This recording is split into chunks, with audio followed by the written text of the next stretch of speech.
Okay. All right. Good morning, everyone. Before we begin, I will take roll.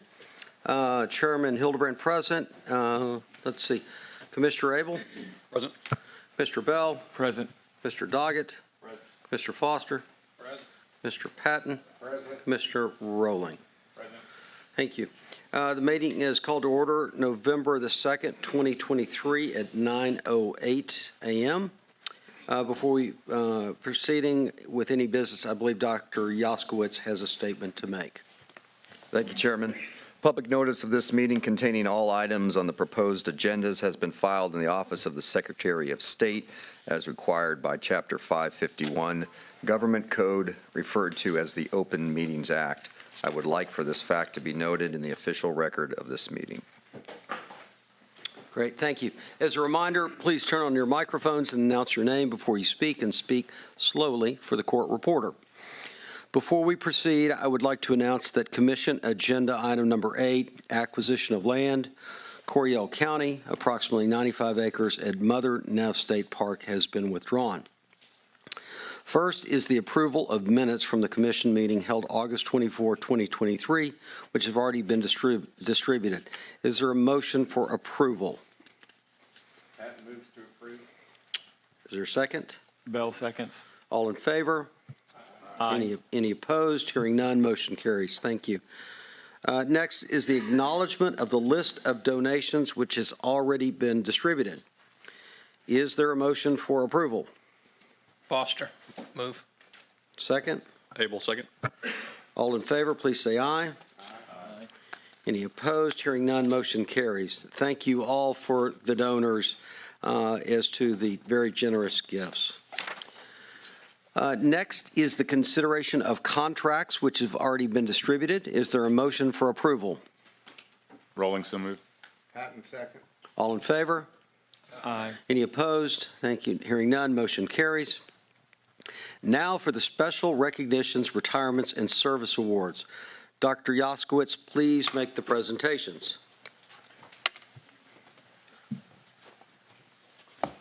Thank you, Chairman, Commissioners. This is always a great part of the commission meetings when we're able to celebrate those that have gone above and beyond service to the state of Texas and to the department. We have some great recognitions that we want to do today. The first one that we want to start off with is very special to the law enforcement community, as well as to the impact that it's having around a particular district in the state, but beyond that district. And this is the National Association of State Boat Law Administrators Texas Boating Officer of the Year, who is Tyler Zaruba. Game Warden Zaruba, who is father of 6 kids who are, I think, all in the room today, right? Yes, that's great. 2 of which are adopted, started with the Texas Parks and Wildlife Department in 2012. And he serves one of the busiest and most demanding districts in the state in Harris County. Warden Zaruba holds a bachelor's degree from Texas State University. He is a Texas Commission on Law Enforcement instructor, a standardized field sobriety instructor, and a drug recognition expert. In 2019, Warden Zaruba was named the National Association of State Boating Law Administrators Operation Dry Water Officer of the Year for his outstanding work in curbing the impacts of boating while intoxicated on Lake Conroe.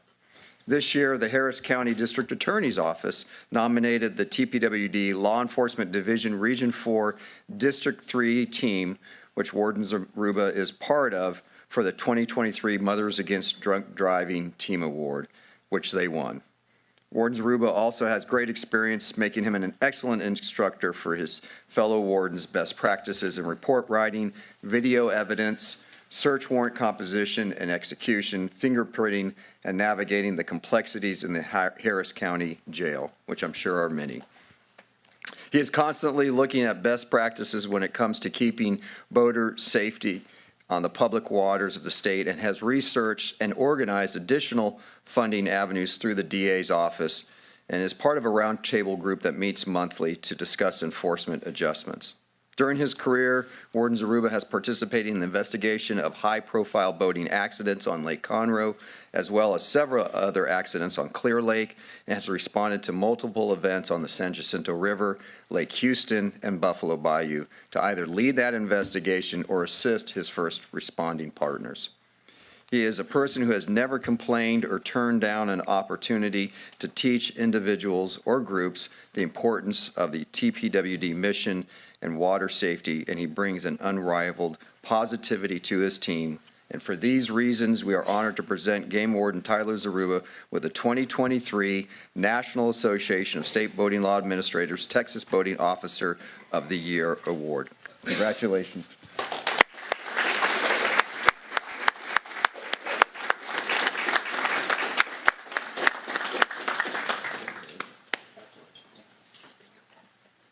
Chairman, I'll often ask that you have to stay on this side over at That's, Okay, it's going to be tight. well, we can scoot over, but just stay on that side. Okay. Perfect. One more. Perfect. well done. Family here. Excellent. I'm glad.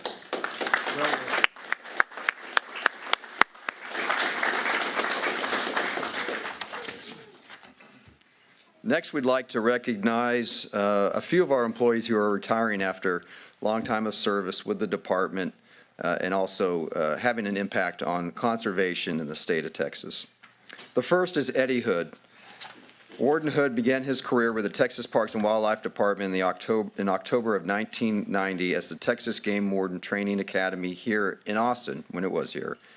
After graduating from the academy, Eddie was stationed in Clay County and then transferred to North Texas. For 33 years, serving the Texans of this great state while protecting the fish, wildlife, land, and waters. During his time stationed in Clay County, Eddie received 3 director's citations for life-saving during a flood in April 2009 and life-saving during a blizzard on December 24th, 2010. In 2014, Eddie received a 2014 Commendation Award from the United States Attorney General's Office, Northern District, for his outstanding work in the prosecution of a high-profile case in the district. Also, Eddie was named the Association of Midwest Fish and Game Law Enforcement Officer of the Year for the state of Texas. On July 7, 2016, Eddie provided and assisted in the support of the Dallas Police Department when 5 of their officers were killed in the line of duty. He retired on August 31st, 2023. With 33 years of service, law enforcement, Game Warden Eddie Hood.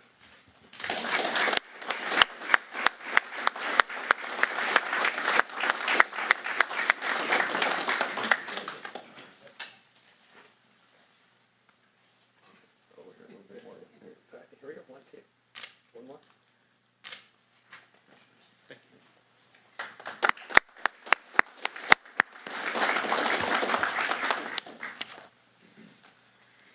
Next, we have somebody close to my hometown, and that is, and Commissioner Rowland's hometown. That's Jose Garcia, who began his career in Texas Parks and Wildlife Department in May 1995 when he was hired as mechanic at the Marine Development Center Saltwater Fish Hatchery in Corpus Christi. During his time there, he was responsible for keeping track of the equipment maintenance program, where he figured out the mystery of many non-functioning mechanical equipment. Thank you for that. His favorite task while at the hatchery was to drive up and down the Texas coast, stocking our coastal waters with hatchery-raised fish. In 1997, he went on to work with the Upper Laguna Madre Coastal Fisheries Management Group, where again he was wanted for his mechanical abilities. But after gaining understanding of the programs at hand, he was given the duties of being the Lower Coast Region 2 Regional Harvest Program Coordinator for the 4 stations in the southern area. Quite often, he was compared favorably with co-workers who had 20 years on him. During his time with the Upper Laguna Madre crew, 2 new ecosystem leaders were hired. He was instrumental in helping guide, support the crew and office until the new leader learned the ropes. His favorite part of the job with the Upper Laguna Madre were the boat trips taken when going to collect area samples. Thinking, where on earth do you get to pay to go fishing? He thinks that he's dreaming. He retired after 26 years with the Upper Laguna Madre crew and a total of 28 years with the agency at the end of July 2023. and he has been enjoying life as it comes, with retiring after 28 years of service to the state and the department, Coastal Fisheries, Jose Garcia.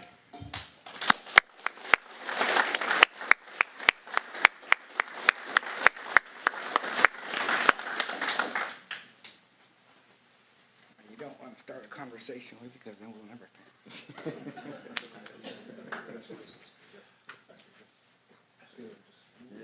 Good, right here, please. All right. Thanks again. Thank you very much. Thank you so much.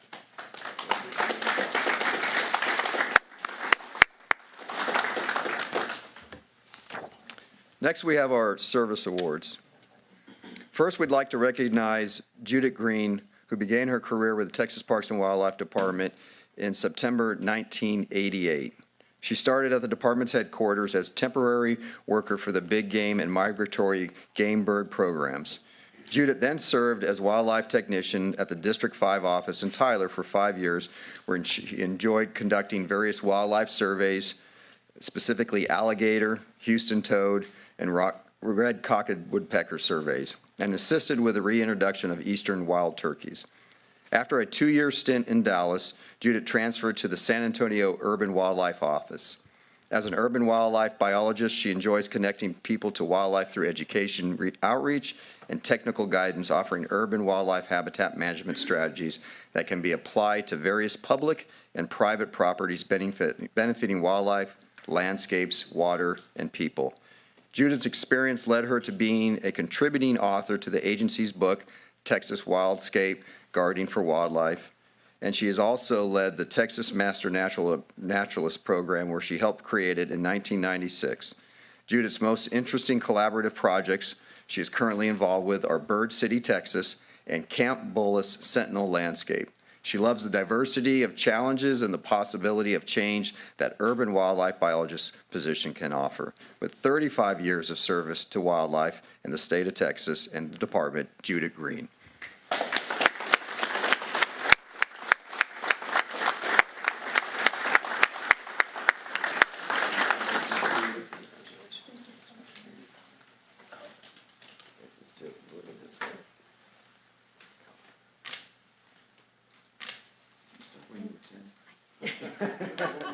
Oh, yes. If I could get one. Yes, Of yes. course. Let's say parks. He's alive. Thank you so much, I appreciate it.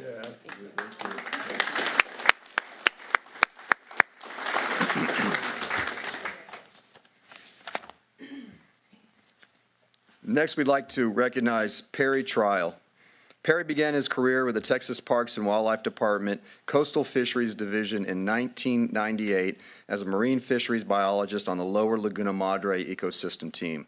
Perry received his Master's of Science in Wildlife and Fisheries Management from Texas A&M University. In November 2002, he transferred to the position of fisheries biologist on the Upper Laguna Madre ecosystem team. In June 2007, Perry was promoted to the position of ecosystem leader of the Corpus Christi Bay ecosystem team. And then since March 2015, Perry has served as the regional director over the Lower Coast Fisheries Management team. From August 2020 to January 2022, Perry also served in a dual role as interim regional director of the Upper Coast Management teams. During his time with the department, Perry graduated from the Natural Leaders Program as part of Class 7 and from the National Conservation Leadership Institute as part of Cohort 13. For his contributions in seagrass research and outreach, he received an Employee Recognition Award for teamwork in 2011 as part of the Coastal Fisheries Seagrass team. In 2022, he received the Employee Recognition Award for leadership. With 25 years of service, Coastal Fisheries, Perry Trial.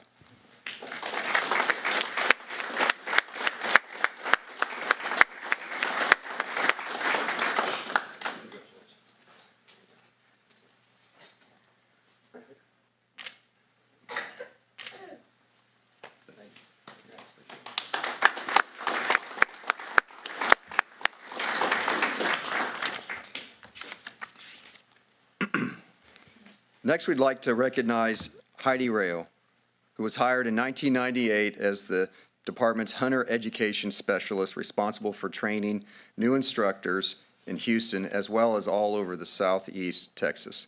She has coordinated and taught a wide range of outdoor safety, hunter education, and wildlife workshops, including alligator and big game hunting activities for elementary school kids, training rodeo clowns during the Houston Rodeo. I want to hear more about that. Hunter education courses at the Sam Houston Horse Racetrack, and flying offshore by helicopter to teach oil and gas employees on rigs in the Gulf of Mexico. I want to hear about that. She has successfully partnered with many hunting, shooting, and conservation organizations across Texas, including the annual Take Me Outdoors Houston in 2009, which she started when the Texas Wildlife Expo ended. In 2010, she was appointed the statewide Becoming an Outdoors Woman, BOW, coordinator for Texas.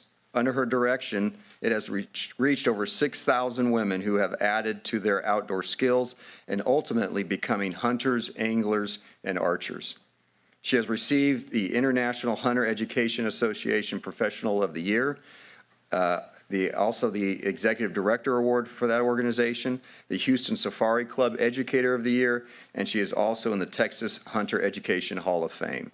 She and her now retired game warden husband of 25 years, John, have 4 boys. The Rayos are avid hunters and trappers with 25 years of service from the Communications Division, Heidi Rayo.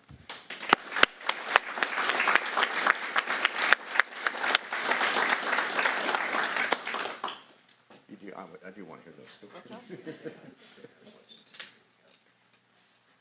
Right over here. David, you can scoot over just a little bit, that's fine. Okay. Perfect. Here we go, 1, 2.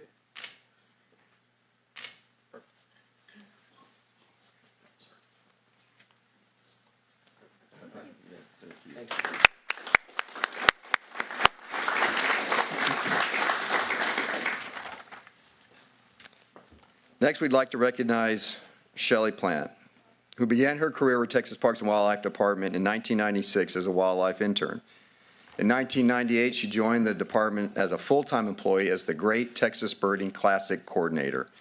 Over the years, this event has grown to more than 1,100 participants on over 200 birding teams at each event during the spring throughout the state, and has raised more than $1 million for conservation grants focused on avian habitat restoration, acquisition, and enhancement projects that support the Texas Wildlife Action Plan.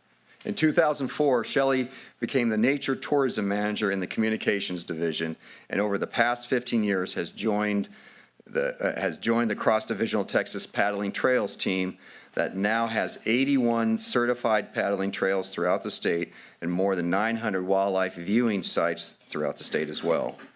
At a national level, she was instrumental in the development of the Wildlife Viewing and Nature Tourism Working Group at the Association of Fish and Wildlife Agencies, our national association.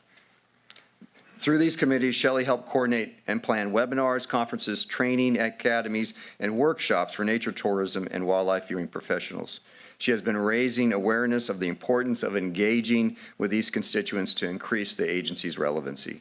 With 25 years of service, Communications Division, Shelley Plant.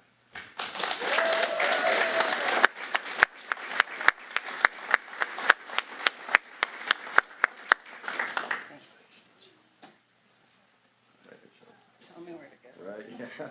I know Chase is very particular. Yes.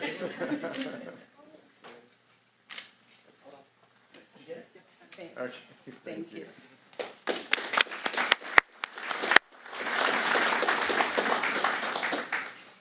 Chairman, that concludes my presentation.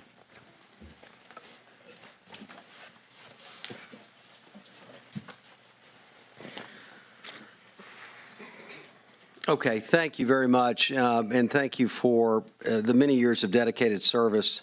I mean, you think about it, when at our company, when we have retirements for employees or service awards, you look at that certificate, and it's just a certificate, but it's 35 years of work. And so I can't tell you how much we appreciate the effort that you put into this agency and the passion you have for it. So we just thank you so much. And congratulations and good luck for the retirees on a new chapter in your life. So one more time.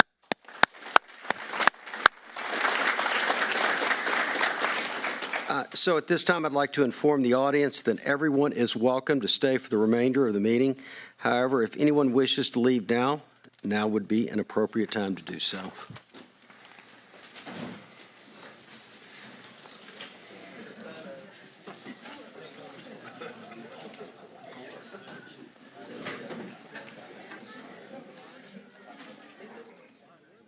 To enjoy overnight camping with your family and friends. Find details in the calendar section of the Texas Parks and Wildlife website. For Texas Parks and Wildlife, I'm Cecilia Nasty.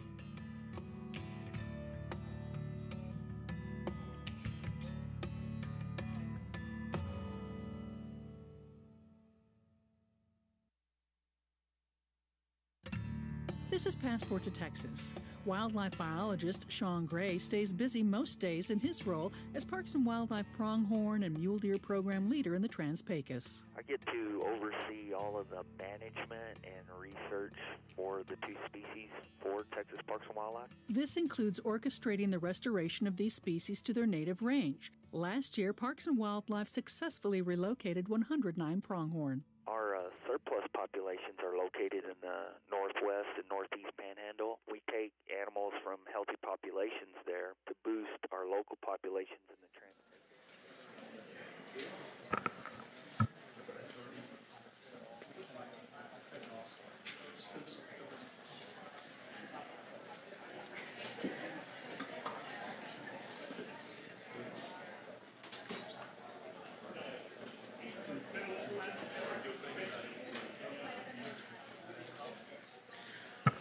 Okay, back to business. Work item number 1, election of the vice chairman. Item 1 is a very important item. It is the election of the vice chairman. As chairman, I run the meetings and the vice chairman is right there to serve when I cannot be there. The vice chair has obligations and responsibilities that go with this title, so it is a big job. If there's any discussion by the commission, we certainly can discuss it. If not, at this moment, I would entertain a motion by a commissioner to elect the vice chair. Is there any discussion by this commission? Is there a motion?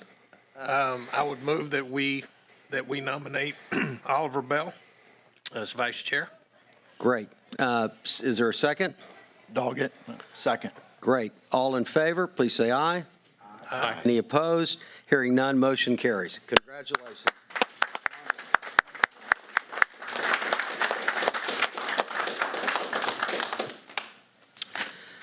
All right, item number 2, personnel matters, executive director compensation. Ms. Patty David, please make your presentation. Good morning, Chairman, Vice Chairman, Commissioners. For the record, my name is Patty David, Director of Human Resources here at Texas Parks and Wildlife, and I'm presenting on the topic of Executive Director compensation. In 2022, the department conducted a search for a new Executive Director.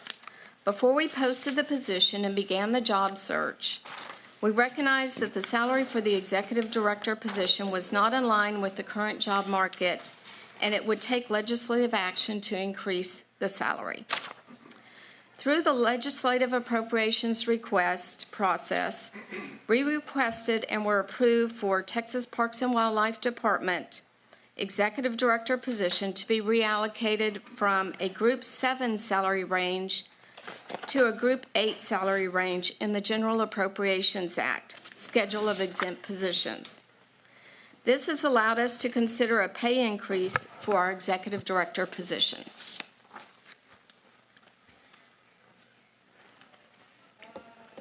I have the honor of presenting the following motion for your consideration. Staff recommends the Texas Parks and Wildlife Commission adopt the following motion. The Texas Parks and Wildlife Commission approves the resolution in Exhibit A to increase the salary for the Texas Parks and Wildlife Department Executive Director from $215,412 per year to $236,953 per year, effective December 1st, 2023. I'll take any questions you may have. Any questions? Continue. That's it? Okay. That concludes All right, my great. presentation. Okay. All right. Thank you, Ms. David, for your presentation. If there's no other comments, is there a motion for approval? Commissioner Bell so moves. Is there a second? Doggett, second. All in favor? Aye. Any opposed? Hearing none, motion carries. Congratulations, Dr. Yaskowitz. Thank you, Ms. David. All right, action item number 3, Land and Water Resources Conservation and Recreation Plan, recommended approval of proposed changes. Mr. Tim Birdsong, please make your presentation. Good morning, Chairman, Commissioners. For the record, my name is Tim Birdsong, Director of the Inland Fisheries Division. The Land and Water Resources Conservation and Recreation Plan identifies objective strategies and measurable actions to guide and evaluate the work of the department in fulfilling our mission. And over the last year, we've undertaken steps to revise the plan. We've held multiple rounds of stakeholder input. We've held 4 informational webinars for the public, other webinars specifically for our advisory committees and for the nonprofit community. We've taken all of that stakeholder input and worked through multiple rounds of edits. We presented an earlier draft to you all at the August commission meeting, which kicked off another round of stakeholder input. That closed on September 30th. We've incorporated input from stakeholders into a revised plan that we bring forward for your consideration. We had a total of 443 survey responses from stakeholders that contributed to the refinement of the plan. Stakeholders reported affiliations with over 160 different outdoor recreation and conservation organizations, and we've now developed an updated plan that would cover the 2024 to 2033 timeframe that identifies 14 specific objectives. Embedded under those objectives are 103 different programmatic strategies and 77 measurable actions. We feel that this complies with guidance that we received from the Sunset Commission and our Sunset Bill that guided us towards incorporating more measurable actions into our plan to be able to quantify and evaluate progress of the department in fulfilling our mission. So you received a copy of this updated plan, and the staff recommendation to the commission is that you approve the 2024 Land and Water Resources Conservation and Recreation Plan goals, objectives, strategies, and actions as listed in Exhibit A. All right, thank you, Mr. Birdsong. Any discussion by the commission on the plan? We'll now hear from those who signed up to speak. I believe we have one speaker by teleconference, Alex Ortiz of the Sierra Club. Mr. Ortiz, please limit your discussion to 3 minutes, and I believe we're ready to go. Is that correct? Are you there, Mr. Ortiz? Yes. Yes, sir, I am. All right, proceed. Good morning, Commissioners, Chairman Hildebrand, Dr. Yaskowitz, Mr. Birdsong. My name is Alex Ortiz, and I'm the Water Resources Specialist for the Lone Star chapter of the Sierra Club. I want to extend my sincere thanks to everyone at the department. You know, this has been a fantastic process, and there's been significant improvement to the plan. I'm going to keep it pretty brief. I only have one real comment to offer. I offered written comments as well, and that's I think that the commission and the department should consider taking a look at the impaired stream segments across the state. The TMDL program and the 303D list, these are parts of the Clean Water Act administered by TCEQ, but some of the impairments that include water bodies being reported as impaired are specific to aquatic life uses or recreational fishing uses. There are more than 500 stream segments across the state of Texas that have no management strategy selected for rehabilitation of these ecosystems. And I just think it would be important for Texas Parks and Wildlife to take a look at which of these vulnerable stream segments might be the most ecologically sensitive or high priority, if you will, to rehabilitate for the sake of the department's mission itself. Some of these impairments include things like mercury in edible tissue, right? That's mercury existing in fish that might be caught, or a total dissolved oxygen impairment, which, as the department knows, is the #1 cause of fish kills in the state of Texas. With that, I'll leave it there. If anyone has any questions, I'm happy to answer them. Otherwise, thank you all so much for your time. Great. Thank you for your comments. Any questions? Okay, hearing none. Is there a motion for approval? Rolling, so move. Second. All in favor? Aye. Any opposed? Hearing none, motion carries. Thank you very much. Thank you, Mr. Birdsong. Good job. Well done. Well done. How's your second day in the job? All right, thanks. Action item number 4, statewide oyster fishery proclamation, temporary closure of oyster restoration areas in Galveston Bay, recommended adoption of proposed changes. Ms. Emma Clarkson, please make your presentation. Good morning, Mr. Chairman, fellow commissioners. For the record, my name is Dr. Emma Clarkson.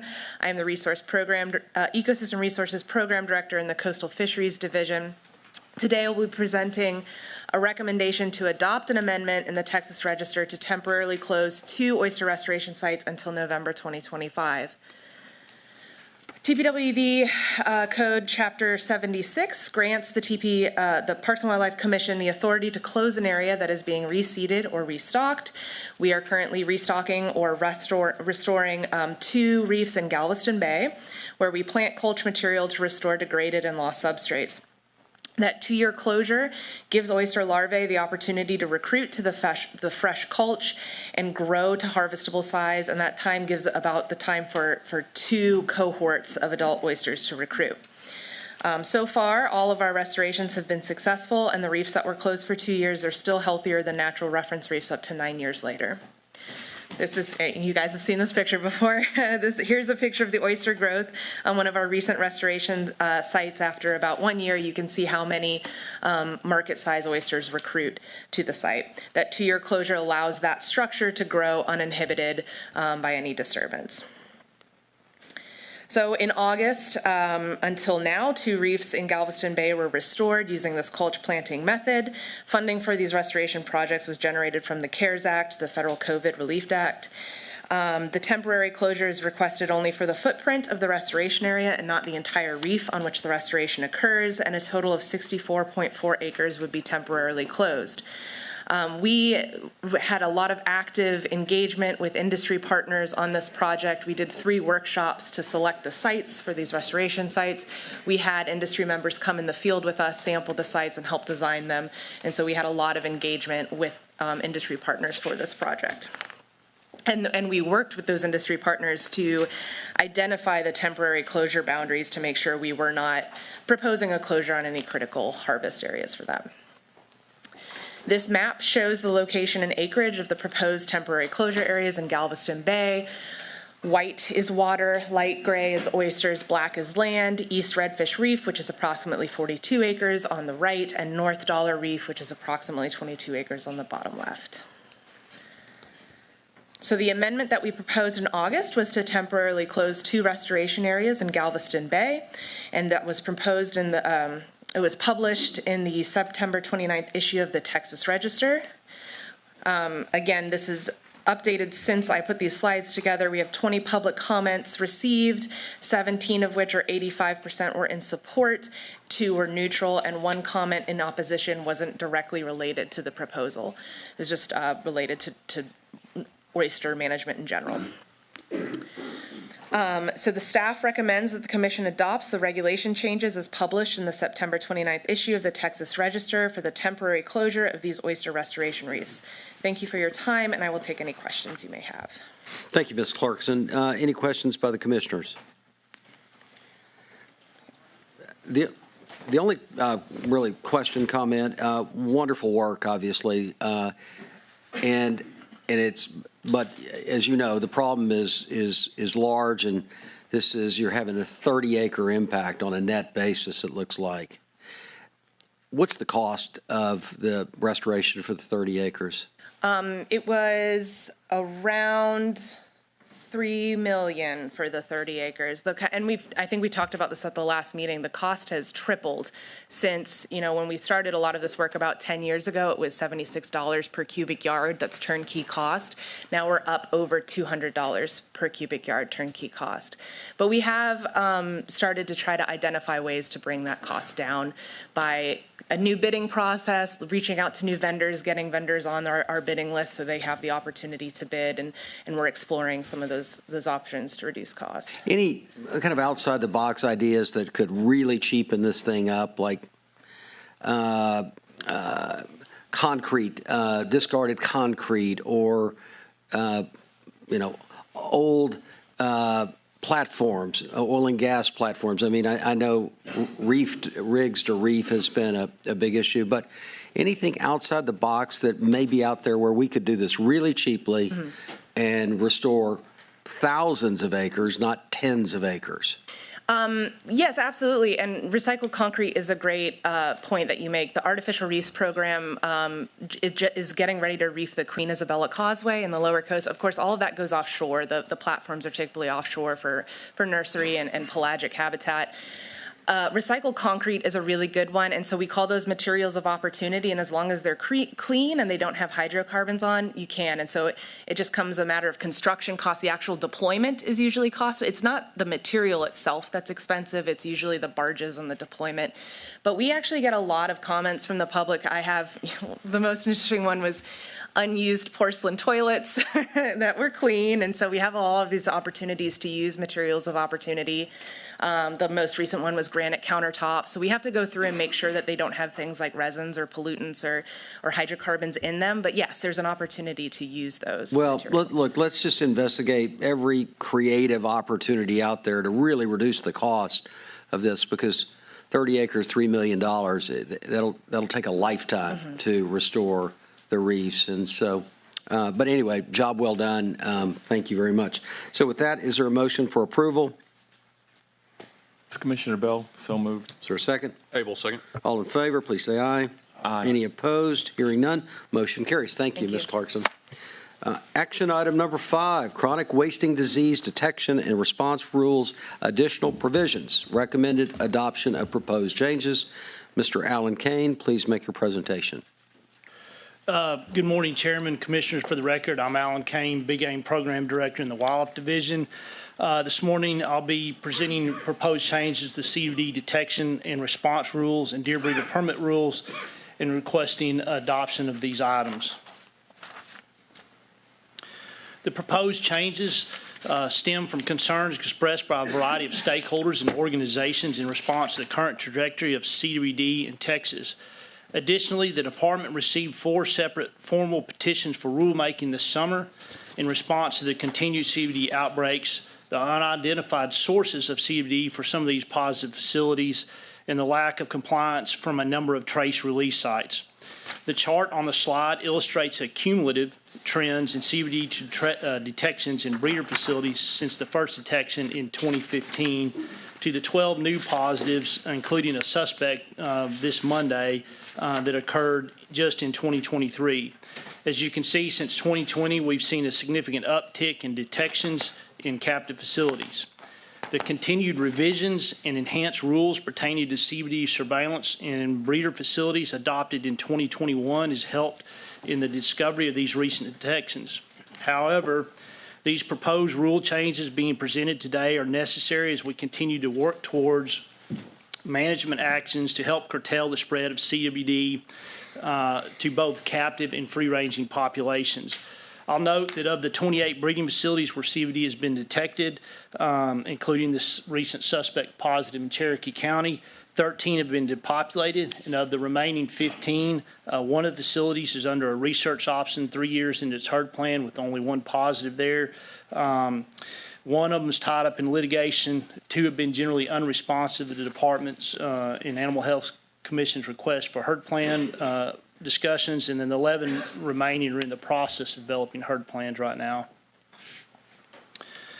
The proposed rules include a requirement for antemortem testing for any deer prior to movement between deer breeder facilities, as well as removing the 3-year sunset provision regarding the antemortem testing prior to release. Antemortem testing prior to release has been an integral part of the general surveillance strategy, and it's responsible for identification of 6 CBD positive facilities this year. Next, staff are proposing the 6-month residence requirement for breeder deer prior to being eligible for a transfer to another breeder facility or release site. The next proposed change is to establish a deadline for Category B trace facilities to antemortem test all test-eligible deer within 60 days of notification of Class B status.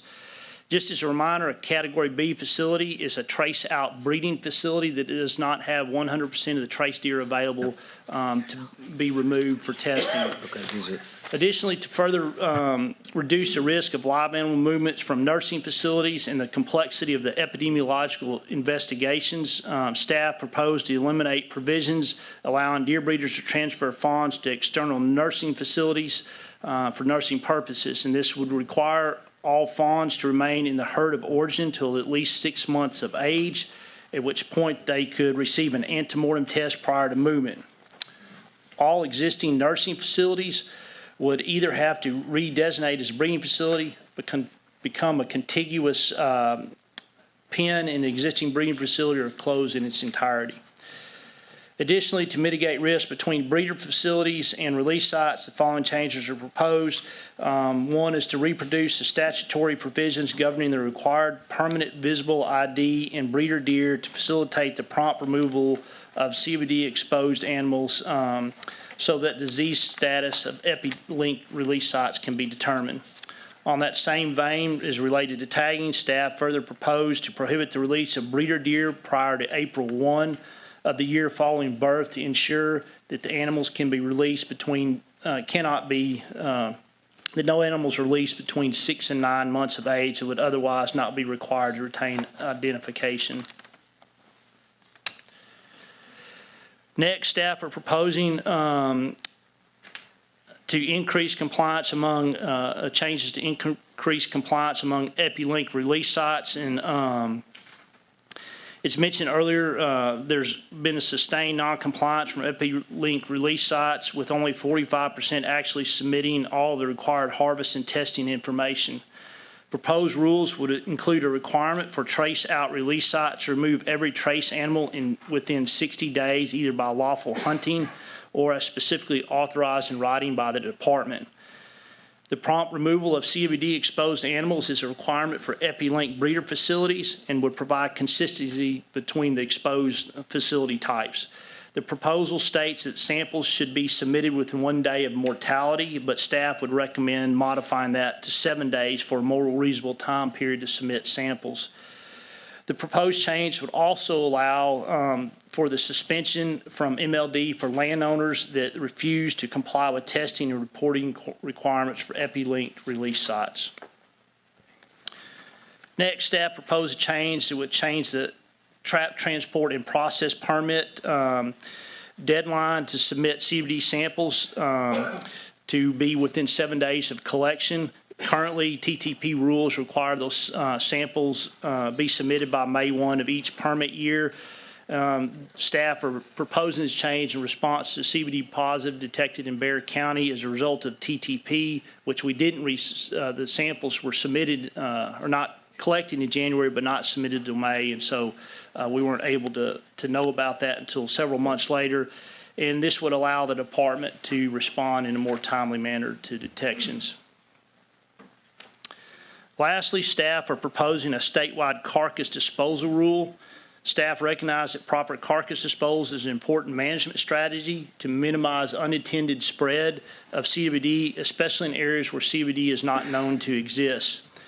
Staff also recognize that current carcass movement restrictions in CBD zones can be burdensome on hunters, especially with the department's updated approach of shrinking these zones down to 2 miles around positive breeder facilities. And with these smaller zones, we're not always able to establish a check station in the zone, and there's not always processors available where hunters could take a whole deer there for processing.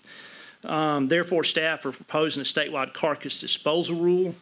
The disposal rule would only apply if a hunter is taking deer from a property of harvest to another location. The proposed rule would require any of the unused parts be disposed of in the following manners. One, dispose of the unused parts in a permitted landfill. And for the vast majority of hunters, this means that if you take the deer back to your house and you process it, you got the spine, the head, you can throw it in a dumpster, you can throw it in a trash can that goes to trash service. Those are going to permitted landfills. You could also take a deer to a deer processor or a taxidermist or other places, as long as those places dispose of those parts in an appropriate location, the permitted landfill. Next, a person could dig a hole, bury those unused parts in a hole at least 3 feet deep and cover them with 3 feet of soil. And they could return unused parts to the property where harvest occurs if those other two options didn't work for you. The disposal rules would also allow any person that harvests a deer in a Texas CBD zone to transport a whole carcass out of that zone as long as they dispose of those unused parts by one of those 3 options that I just mentioned. But before leaving the zone, they would need to obtain a TPWD check station receipt. And again, just to note, if these were adopted at this meeting, they wouldn't be effective until next hunting season. They wouldn't go into effect this season. So there has been some confusion about what this could mean for hunters if it were adopted, so I thought I might run through some options of what hunters can do or would be able to do under this. And so to be clear, if a hunter harvests a deer on a property and they're not taking it from that property to another location, they could discard those unused parts on that property. Disposal rules don't apply. So kill a deer on my ranch, process it there, I can chunk the spine, head out in the pasture, I don't have to worry about it. However, if the proposed rules would apply, if they're taking a carcass from the property of harvest to another location or another destination other than that site of harvest. And in those scenarios, a hunter could debone the carcass at the site of harvest. To do that, they would need to maintain a cold storage record book and enter the required information. And at that point, proof of sex and tagging requirements cease once that information is entered into the record book. A hunter could take a whole deer or quartered carcass or a head to a locker plant, deer processor, a taxidermist. They can take it home. They can donate to somebody else.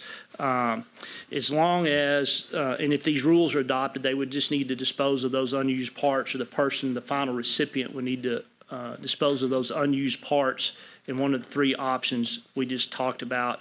And again, if they're taking a deer from a zone, whether it's a carcass or head, they just need to retain or obtain a TPWD check station receipt before doing so.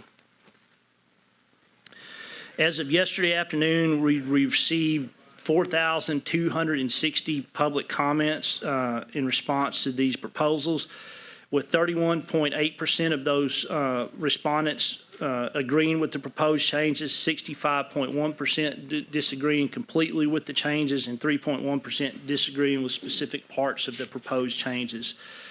Departments also received a number of letters from various organizations and legislators that I will share in a general summary of the written comments received through the website. To start with, the departments received a letter from the Texas Deer Association with 6 specific points of concern with disagreement for this proposal. They are in opposition to the proposed visible ID requirement and the prohibition on release of deer prior to April 1 related to identification requirements for that part of the proposal. They note that this is a matter to be addressed at the legislature and that the current statute is silent on visible ID and free-ranging deer, i.e. deer that are released. They also had concerns with the 6-month residency requirement that could be problematic for breeders with multiple non-contiguous facilities or breeder pens on the same property, and in which they need to move deer between those pens as part of their management program. Currently, the department does not allow these contiguous pens on the property under the same facility ID or breeder permit. If they have non-contiguous pens, they got to have different facilities. They also noted that the stipulation to submit CBD samples from trace release sites in 1 day after collection of that sample was unreasonable. And again, staff suggested that we change that time period as a logical outgrowth to 7 days. They also have concerns with the antemortem testing requirement for breeder-to-breeder testing, noting that antemortem samples or antemortem testing should provide more value than just surveillance, and it should be used to, such as using antemortem tests to clear trace, deer, or trace facilities.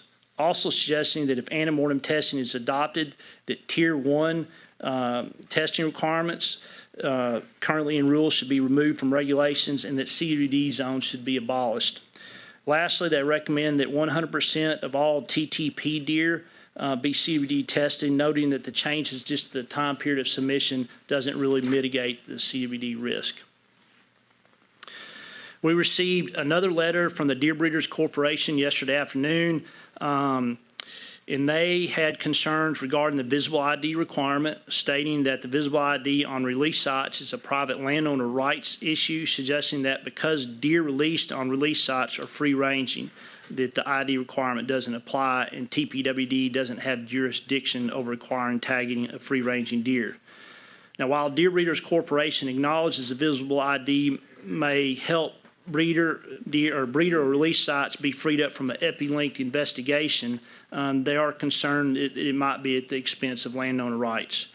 They also opposed to the 6-month residency requirement, noting this proposed change could be problematic again for those deer breeders with multiple non-contiguous pens on the same property. They had several other comments in their letter related to Tier 1 facilities that are caught up in epi investigation or herd plan requirements, which really aren't germane. Those two items aren't germane to this proposal. We also received a letter from Senator Juan Hinojosa expressing concerns over the timeline to adopt these proposed rules, noting that there has not been enough time to review and provide detailed responses to public comment and any needed revisions to proposed rules. Senator Hinojosa requested the Commission delay consideration and adoption of the proposed rules until the January 2024 meeting coming up, or only adopt a portion of the rules such as antemortem testing requirements for breeder-to-breeder movement. We also received a single sign-on letter from Senators Bob Hall, Senator Charles Perry, Senator Mays Middleton, Senator Angela Paxton, Senator Tan Parks, and Senator Drew Springer, also echoing similar comments as Senator Hinojosa, asking the Commission to delay consideration and adoption of the rules until the January meeting, and also express concerns with the Department's use of emergency rulemaking and not allowing time for adequate public input and comments, and the legislature to have oversight with response to these processes. And lastly, they noted in the letter that TPWD had failed to prepare a detailed economic impact statement for the proposed changes.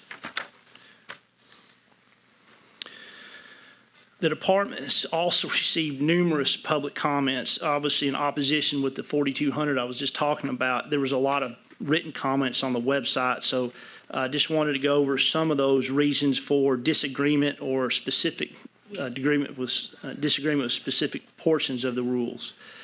So of the written comments, the majority of the commenters felt the rules were overreaching or burdensome on deer breeders in release sites and would have negative impacts on small businesses, family ranches, and deer hunting. And there was a number of comments that came in with a standard response with 6 key points. This is the same points that I just talked about in the letter received by Texas Deer Association. So I'm not going to review all those, but they are listed there from the visible ID to the TTP testing requirements.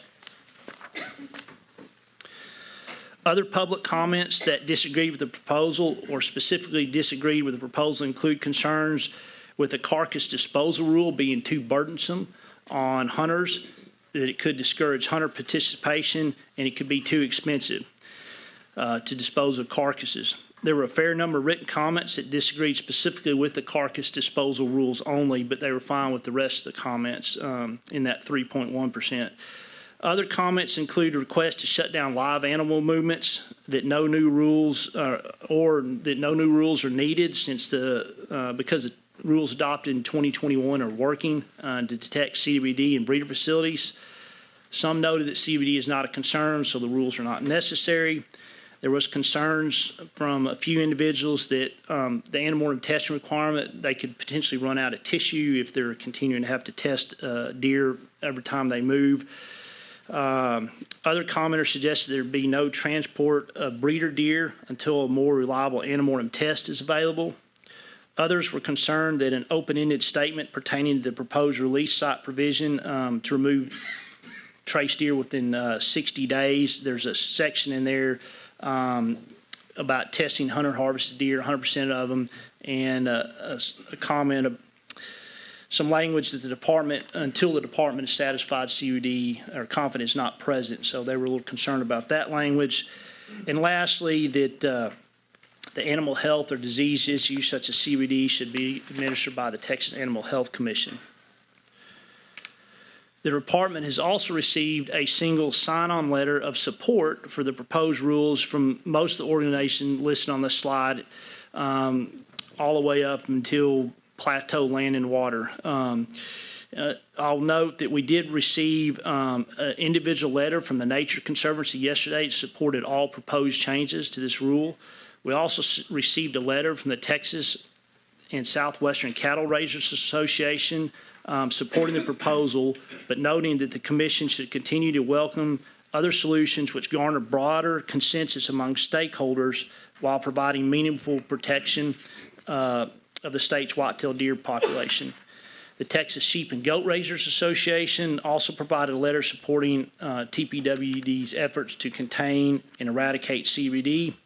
We also received a separate letter from the Texas Wildlife Association supporting the proposed rules, specifically noting the importance of visible ID requirement upon release. TWA also supports the statewide carcass disposal rule, but urges the department to prioritize education of hunters before carcass disposal rules go into effect to minimize confusion and hesitation about the rules and continue to look for opportunities to simplify the regulations for hunters and reduce the amount of high-risk carcass parts that could be transported down the road. The department also received a letter yesterday from the Texas Farm Bureau noting their support for individuals, landowners, to choose their own occupation and lawful use of private property, recognizing deer breeding as an agricultural occupation. But they stated that it needs to be regulated, this activity needs to be regulated for the benefit of both captive and free-ranging deer, including support for visible and permanent ID requirements on all pen-raised deer.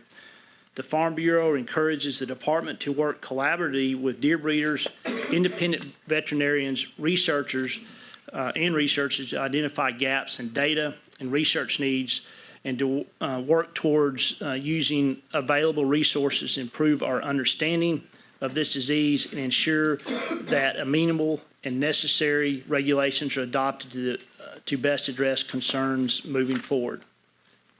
We also received quite a few comments on the web that agree with the proposal, and those include comments about the rules needing to protect the Texas deer population.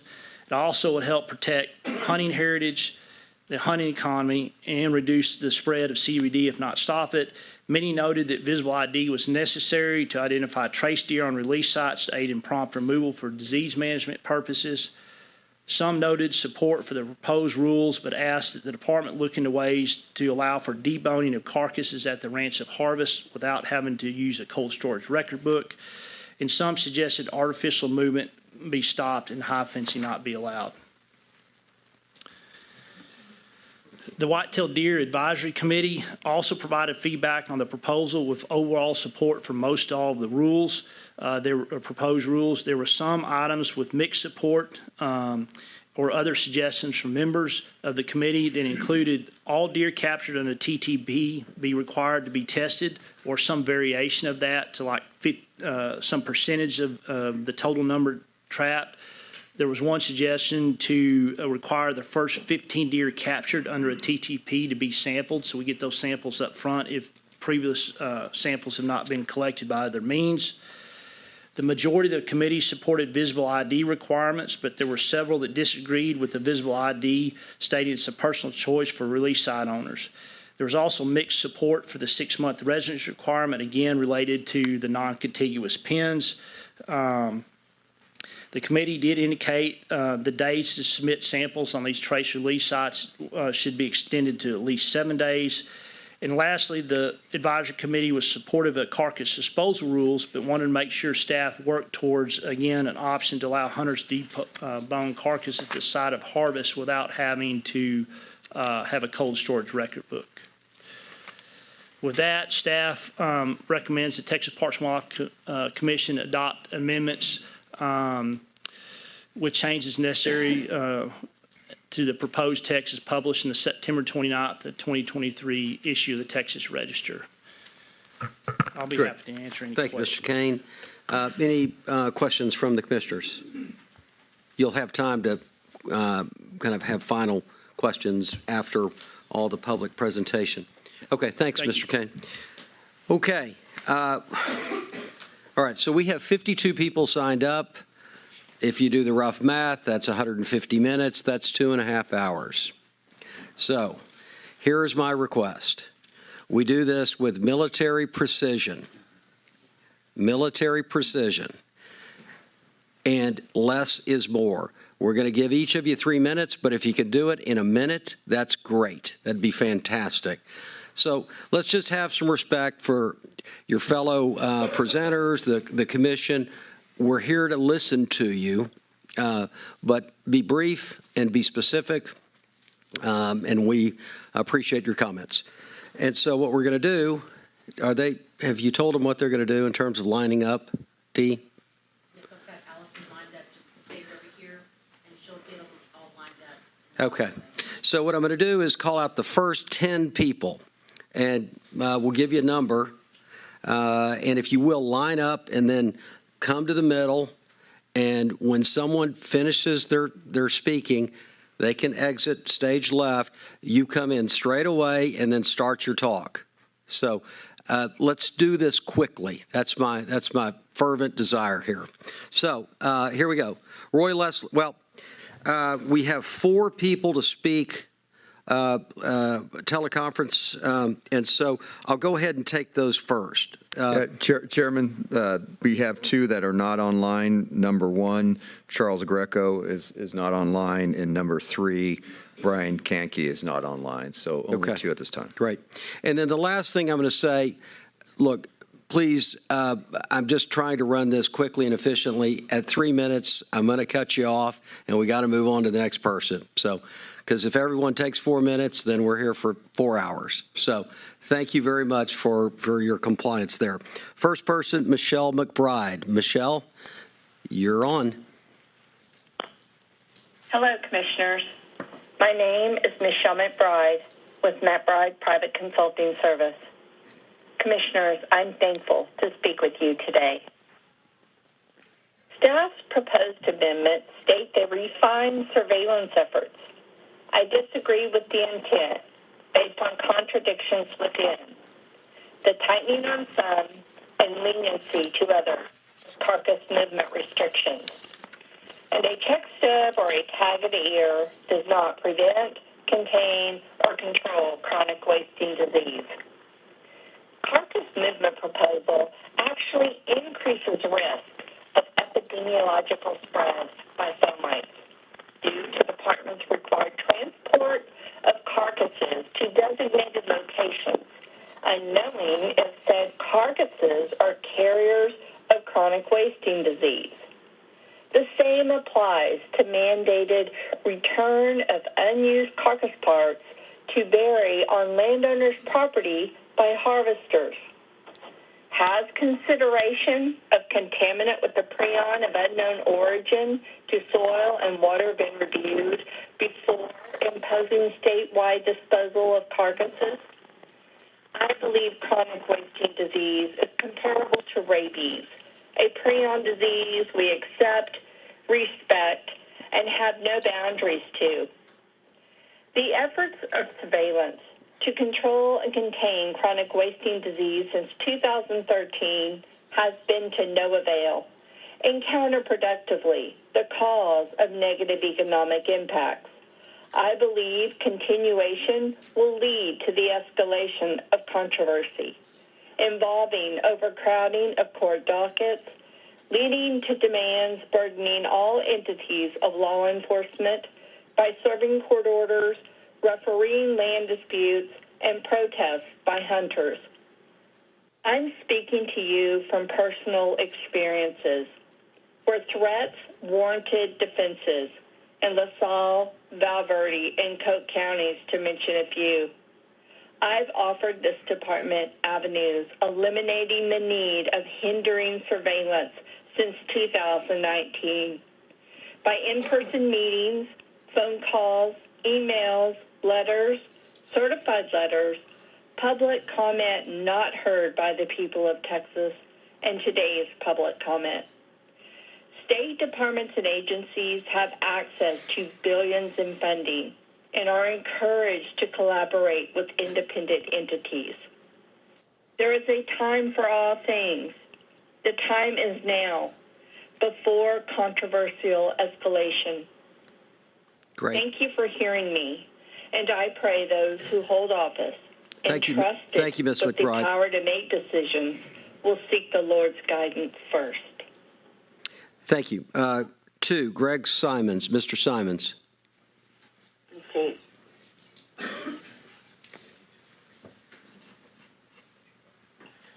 Sorry, please go ahead. Mr. Simons. Advertise direct the people of Texas to. Referencing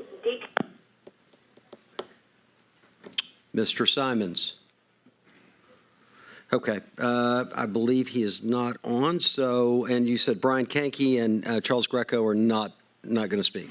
That's correct. Okay, great. Thanks. Greg Simons. Okay, here we go. First 10, if you guys would line up. Roy Leslie, 1. Donnie Drager, 2. Monty Martin, 3. Stan Ledbetter, 4. Dr. James Kroll, 5. Emily Benbow, 6. John True, 7. Kevin Davis, 8. Jody Phillips, 9. And Tim Gloss, 10. Thank you. All right. Morning. Mr. Chairman, Commissioners, my name is Roy Leslie. I'm a low-fence, no-lease landowner in far northwest Kendall County. I have no financial interest in today's outcome. I speak only for myself, my family, and the wild white-tailed deer of Texas. I'm in favor of every one of the proposals and have been asking for many of these since August of 2015. All items, from visible ID to the non-compliance consequences, must be accepted, all 11 items. Every person in the room, every organization represented, and those listening remotely are asking you to choose sides. One side demands fewer chronic wasting controls, continuing a pattern of protecting, promoting, and subsidizing a flawed and failing business model, all at the expense of our native white-tailed deer. The other side asks you to follow your clearly stated mission statement to manage and conserve the natural and cultural resources of Texas. The whitetail is the iconic natural and cultural resource of Texas. It's past time to choose sides. Fence straddling has failed. It's time to honor your mission statement. It's time to approve and codify all 11 rule enhancements. CWD has been ahead of us since 2012. I fear it holds more surprises. We cannot merely continue down the narrow path of heightened discovery. We must stop the spread. We know how. We stop spreading chronic wasting disease. As in the June 20th, 2016 Commissioners meeting, I'll withhold my thanks till after the vote. Thank you, Mr. Leslie. Mr. Drager. Good morning, Chairman, Commissioners. I believe you have my handout with you if you'd like to read along. My name is Donnie Drager. I serve as private lands wildlife biologist as well as the chair of the Big Game Committee for Texas Wildlife Association. During recent discussions, we've heard from breeders who claim that their industry holds the key to solving the CWD issue via genetic manipulation. I think they may be right. The Ox Ranch experiment and Dr. Seabury's research has promising results. That said, I believe the breeding industry has oversimplified the issue. Therefore, I have a series of questions for the breeding industry, and I believe you should have them too. Number one, how do they intend to implement this across the entire industry? An industry which prides itself on individual genetic lineages. What is the plan for every breeder to acquire a genetically immune CWD deer? Number two, has the industry required or at least suggested that all breeders get all their deer genetic code mapped? Number three, is the industry willing to prioritize genetic immunity over large antlers during the selection process? Number four, what will be the regulatory process for confirming a deer has the proper genetic code? And who will pay for that confirmation? Number five, what realistic timeline do they have to achieve these goals? I've heard as short as within the next 5 years. Maybe that's possible, but don't we need to test the resistance beyond knowing the genetic code? Shouldn't those deer herds be challenged through a series of varying CWD exposures over many years, and shouldn't that study be replicated over time and space as a protocol for all good science? Number six, yesterday we heard Dr. Bugatti that he is now following Dr. Seabury's protocol and will be removing all his deer that have a GG allele. My question is, where are those highly CWD susceptible deer going?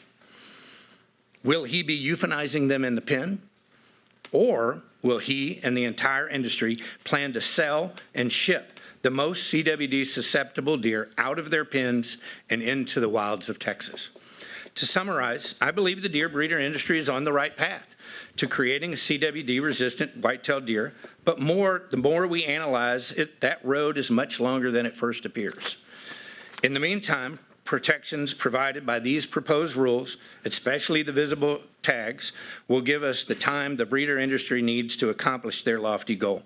Thank you for your time. Thank you, Mr. Drager. Monty Martin. Good morning, Mr. Chairman and Commissioners. My name is Monty Martin. Today I'm here representing my family's interest in our ownership of the West Wind Ranch. The Martins have owned the West Wind Ranch since 1991 and have 20,000 plus acres under MLDP. Located in Zavala County, only miles away from the Zavala County breeding facility that tested positive in July. We've never had a breeder's permit and never imported breeder deer onto our ranch. Using extensive game and brush management tools, plus our time, efforts, and financial resources, my family has become respected stewards of the land and all the wildlife resources entrusted to us. My father created this legacy, which he has passed to 4 generations of our family. The Martins fully support and urge Texas Parks and Wildlife's implementation of all the proposed rule changes regarding CWD and the deer breeders. However, we do not believe these rules go far enough. We believe these rule changes only slow down the trajectory of the worst-case scenario caused by the introduction of CWD by breeders' deer. 1, an unsustainable or an elimination of the native white-tailed deer population in parts of or all of the state of Texas. And 2, the potential transmission of CWD from white-tailed deer to humans. When this occurs, what happens to the landowner's largest asset, the land? We've had discussions with ranch real estate professionals, and they believe that CWD will negatively affect land values. For Texas A&M's Natural Resource Institute's Economic Impact of White-tailed Deer, which I've attached, the study discovered white-tailed deer hunting made up 75% of the hunting opportunity for landowners, and 95% of those landowners reported that they only have native ranging deer. Using a 1-to-1 correlation, 95% of the Texas landowners would have our land values depreciate as much as 75% because of CWD introduced by the deer breeders. The loss of billions of dollars by landowners and land value and the devastation to the state's hunting economy caused by the introduction of CWD by breeder deer is an economic impact that damages well exceed beyond any appreciative impacts by breeders.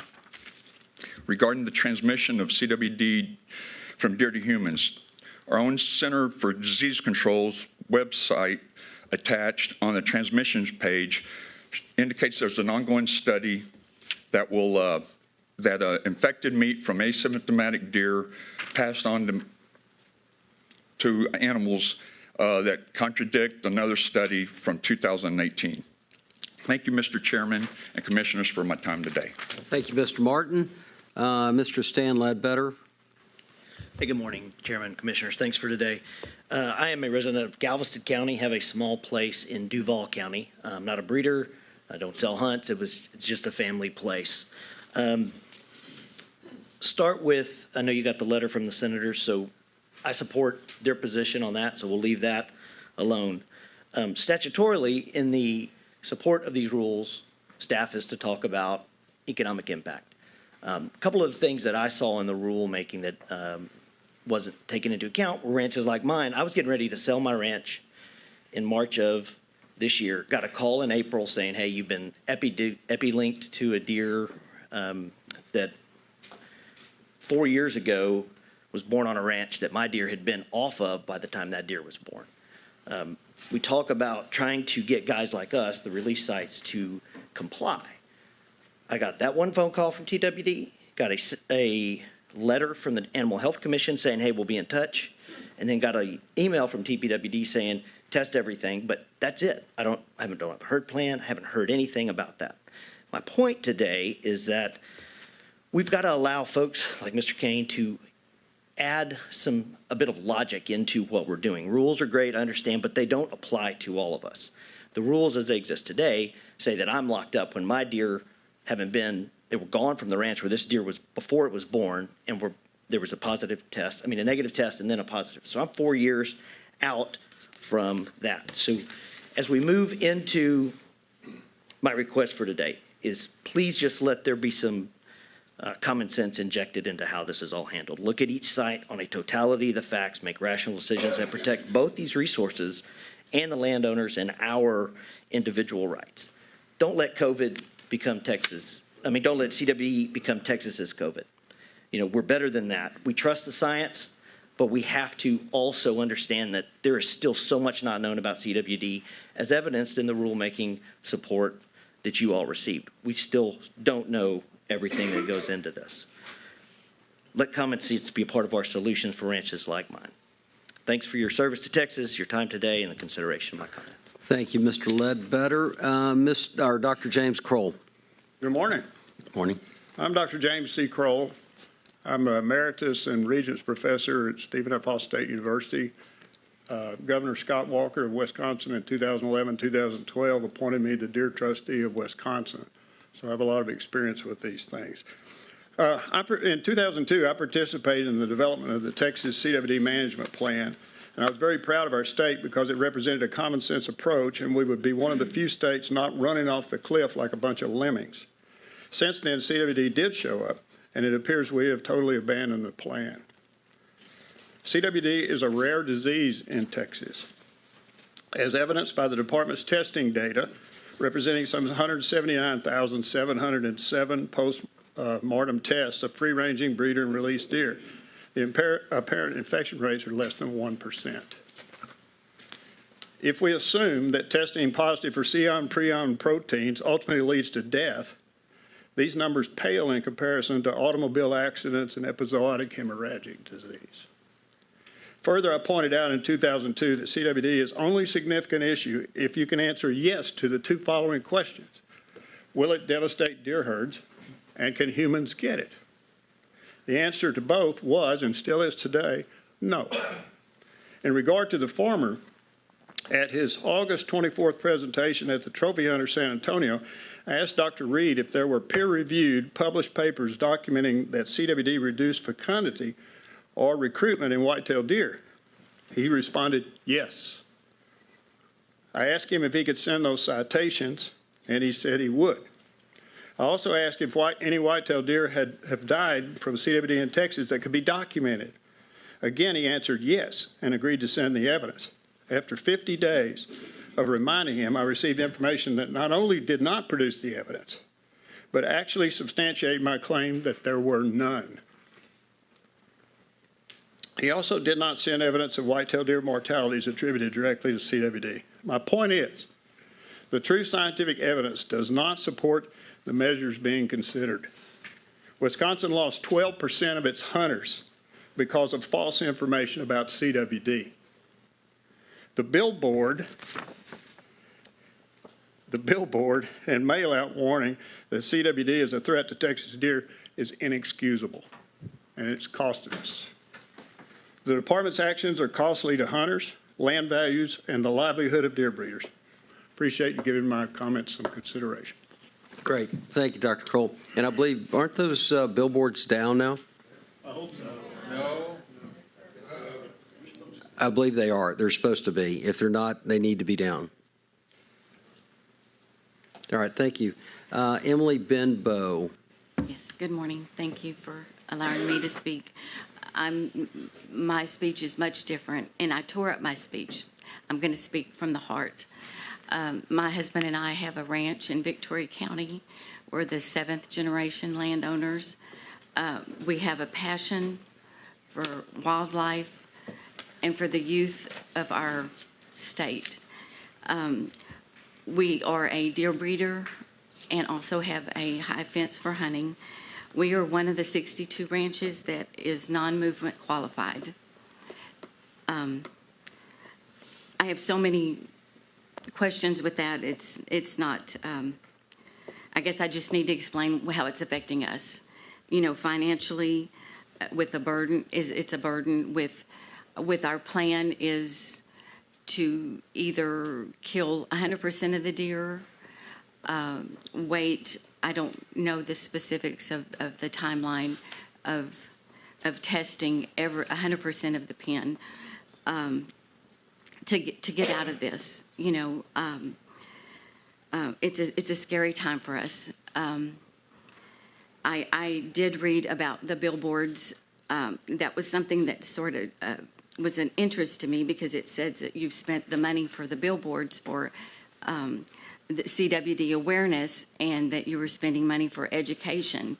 Well, you know, I hope that education doesn't kill the desire for our youth hunters that we're trying to get kids to come in and learn the passion of hunting and wildlife and getting them off their cell phones and make some memories. And I have a ton of memories with our hunting ranch, but I don't have time for that. And the issue of the ear tags being left on whenever we sell to our stalker bucks, you know, we originally had ear tags whenever we started our hunting business. The hunters did not like tags on their ears. If that deer is shot and there's no ear tag, they're still going to have a hole in the ear. They still have an implant. They still have an ID. Can't that be considered as some of the identification? And I know I skipped over some stuff because I'm a little bit nervous, but, you know, we're in a bind, and I just hope that we can work with you. We work well with our Victoria County biologists and game wardens, which we love. I would like to see that relationship improve on the state level. Great. So, thank you. Thank you very much, Ms. Benbow. Mr. John True. Good morning, Chairman Hildebrand, Commissioners. For the record, John True. I'm a deer breeder from Dallas, Texas. Before I start, just to answer Donnie Drager's comment, I serve on the board of the North American Deer Registry. To date, we've had 27,000 fawns sent in for DNA analysis. 84% of those have been requested and paid for GBV seaberry analysis. This is something our industry is taking extremely serious. For the record, I'm against all of the proposals as they're written. Most of them need to be tweaked at a minimum. Most of them create more and more mousetraps for deer breeders. I'm sure you look at deer breeders as a bunch of complainers and folks who have problems constantly with rules and regulations. I'd just like to explain one scenario to give you an idea of our perception of the situation. There was a positive, as everyone knows, in Bexar County this year using the TTP permit. The TTP permit is a good permit. It's a terminal permit used by places like Hollywood Park or Lakeway that have an abundance of deer trying to remove them. Those deer are euthanized and donated to food plants. To qualify for that, you just have to test 15 animals for CWD, and you can move hundreds of deer if you have 15 tests. That area of Hollywood Park was also used under a triple T permit when that was still in use twice in the last 5 years, as recent as 2021 when it was suspended, right before it was suspended. A total of 30 animals left Hollywood Park and were put on a trailer, moved 70 miles an hour down the highway, released on 2 low-fence ranches, one in Bandera, one in Crockett County.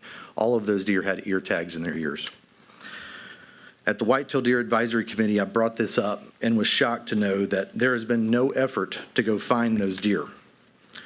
Those deer potentially have CWD and have subjected 2 new counties to CWD potentially. There's been no effort to find those deer. There's been no hold order placed on those ranches. There's been no discussion of a herd plan that would involve hunter harvest testing on those ranches. There's been no emergency order that would halt the TTT program until further rules could be placed. There's been no follow-up with food banks. There's been no follow-up with the processors that handled all the meat of potentially CWD-infected animals. It's like it doesn't even matter. Conversely, if a deer breeder or a breeder release site had received deer from Hollywood Park, there would immediately be a hold order on our facility. Those animals would be deemed high risk. We would be given so many days to kill and locate all of those animals. And if we didn't, we would receive a 10-day letter telling us that Parks and Wildlife was coming in to kill the animals. If they only found 29 of the 30, a herd plan would be set up. We would be considered a Category B trace release site, and we would be required 280 plus samples. Got it. Okay, Mr. True, you know the rules, 3 minutes. I'm wrapping up, I promise. Okay, but, all right, I'll let you wrap up, but this is the last one. Yes, sir. Those Okay. deer are all ear tagged. That's our case study for traceability and finding the viability of ear tags. We desperately need your leadership on this issue. Great, thank you. Thank you. All right, thanks so much. Mr. Davis. Good morning, Chairman, Commissioners. For the record, my name is Kevin Davis. I'm representing myself and the Texas Deer Association. I happen to be a honorably retired Texas game warden that was still working in 2020. So I was actually at the table whenever the current ID requirements were tweaked at the Texas Capitol in the 86th legislature. My rank was Chief of Staff of the Law Enforcement Division, and although Clayton Williams led the legislative point of contact for that legislature, I conversed with him routinely, weekly, if not daily, and conversed with leadership of the Texas Deer Association and the DBC at the same time to make sure that they understood the needs of the bill itself. So the discussion on the bill was several layers. The department needed more unique numbers. They were about out of unique numbers, so they needed a way to add unique numbers to the tagging requirements that were already in place. So they needed a bill that would allow pre-printed tags with up to 5 letters on it instead of 4. And so that was a big portion of the bill. The consternation was whether or not that was required in the pasture. That was the consternation in the bill. The bill went through several iterations that session and several sessions before that. And what did not survive was pasture identification. So I just want to be clear that I guess I'd ask the commission if the department is simply reproducing a statutory requirement that already exists, what was the need for an emergency rule or any rule governing it if it's already required? And secondly, the last line in the current proposal, the last paragraph in the current proposal states that a breeder deer is no longer a breeder deer once it's released. So the identification statute is identified, the name of the statute is identification of breeder deer. It says nothing about free-ranging deer. With that, I'll yield my time, sir. Great, thank you, Mr. Davis. All right, next is Jody Phillips. Hello, Ms. Phillips. Hello, I'm Jody Phillips. I'm currently the president of the Texas Deer Association. I own and operate P-Bar Whitetails in Cherokee County. I want to take this opportunity today to speak toward the producer skepticism narrative created by those who do not have a clear understanding of what deer breeders are today and what the rules look like from the producer side. From within the industry, I can speak from strength toward the amount of testing and surveillance. With that, I mean genetic resistance testing that Seabury represented yesterday. To answer some questions, 82% of samples sent for parentage now are genetically tested for codons and GBVs. I myself killed 61 animals, all GGs, in order to increase the durability of my herd. I've since antemortem tested my entire herd. Every animal I have has been tested for genetic durability. I've tested my whole herd, and I am still tied up under tier language as non-movement. So the antemortem test, the sheer number of those tests, not only as my farm, but as an industry as a whole, I feel is a lot of surveillance. As Seabury said yesterday, we're kind of your only laboratory. I mean, being able to test every animal has a lot of merit, in my opinion. So 100% of deaths has a lot of merit. That means that nothing ever dies without us giving you a CWD test. So we know that they're not dying from CWD very often. It's abundantly obvious that the disease is caught and the risks are mitigated under the current rules. Those rules are working. Currently, the way the rules are set up, the merit of the antemortem test holds no weight once the animal leaves a breeding facility. So if I release a deer, I'm still liable for that deer 5 years later in that release site. And it was tested negative before I sent it there. Why do I need to test it if there's no merit to that test? That's a lot of money spent throughout our industry for a test that they say, oh, well, you know, that test doesn't count, basically. That's what it feels like from the producer side. It's hard to see that from outside of the industry. So I just want to let everybody know that I don't think those rules were made. We didn't know what they looked like, and I don't think the commission did either when they were made. And now we're seeing it, and we're seeing the spider web that's tied us up. Mostly, the rules proposed today do not fix CWD at all.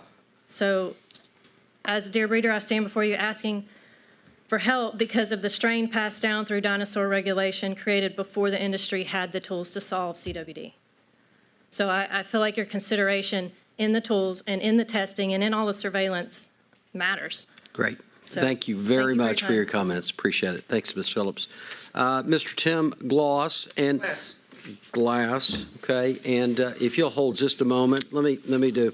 So Riley Price 11, Verona Butler 12, Chris Metner 13, Shaylin Melatek 14, Megan Dubois 15, Tammy Herring 16, John DePhillips 17, Alice Emig 18, Billy Emig 19, Bernadine Ditmark 20. If you guys would line up, that's great. Okay, yes, sir, Mr. Glass. Good morning. Thank you for your time. All I can do is come before you today and kind of explain my situation. I wrote out a bunch of stuff, but in the end, it didn't make sense. So here's the situation. I've been a deer breeder for a little less than 4 years. In 4 years, I've been open for business for 25 months. I've been closed 20 months, all because of the designation from this agency as a tier facility. And then talk to this organization, and they tell me some of the responsibility to get released lies upon Texas Animal Health Commission for them to discover the epidemiological links and whether or not I should be tied to it or not.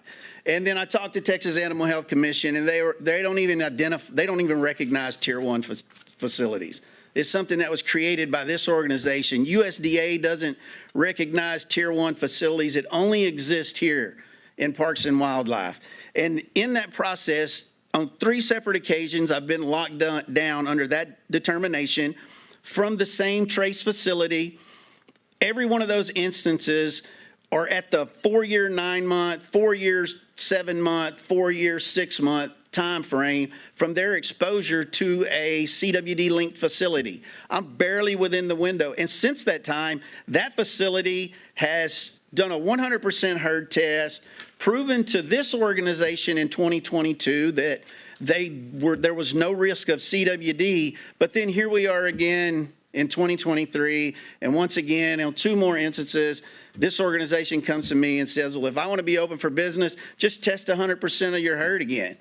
So, and now with these new rule changes, since I have 2 facilities, I have to test my bucks to move them to my non-certified facility to grow them out. And when I get ready to, and then they've got to stay in this residency rule until that test is no good anymore so that I can test them again to release them onto my property. So an animal that I raise, I take care of, I got to test on 3 different occasions to make you guys happy on a determination that from 2019, you guys have already said that we did not have the risk of CWD. Then test them again to move 3 different times, test them again to move them to my non-certified facility, and then test them again to release them or sell them. When is the testing enough? If I just knew that, I would at least feel like, you know, there's an answer to this. But if I just want someone on this commission in this organization to tell me when have I tested enough to make people happy that I don't have CWD. Thank you for your time. Thank you, Mr. Glass. Understand your frustration. Ms. Price. Good morning, and thank you for the opportunity to be here. My name is Riley Ann Price, and I drove across Texas today to not come tell you my opinion, but to tell you the truth. The truth is that deer breeders, and certainly not the Texas deer breeders did not create CWD. When deer were created, CWD was created. That's the long and the short of it. No one wants CWD. Producers don't want it. You guys don't want it as Texas Parks and Wildlife, and the uninformed public certainly does not want it. The truth is these rules and regulations that you are setting forward will not simply take it away. One thing is for certain and 2 things are for sure. The producers that came here today from all over the state, they did not come here because they are the problem. They came here today because they are undeniably the solution.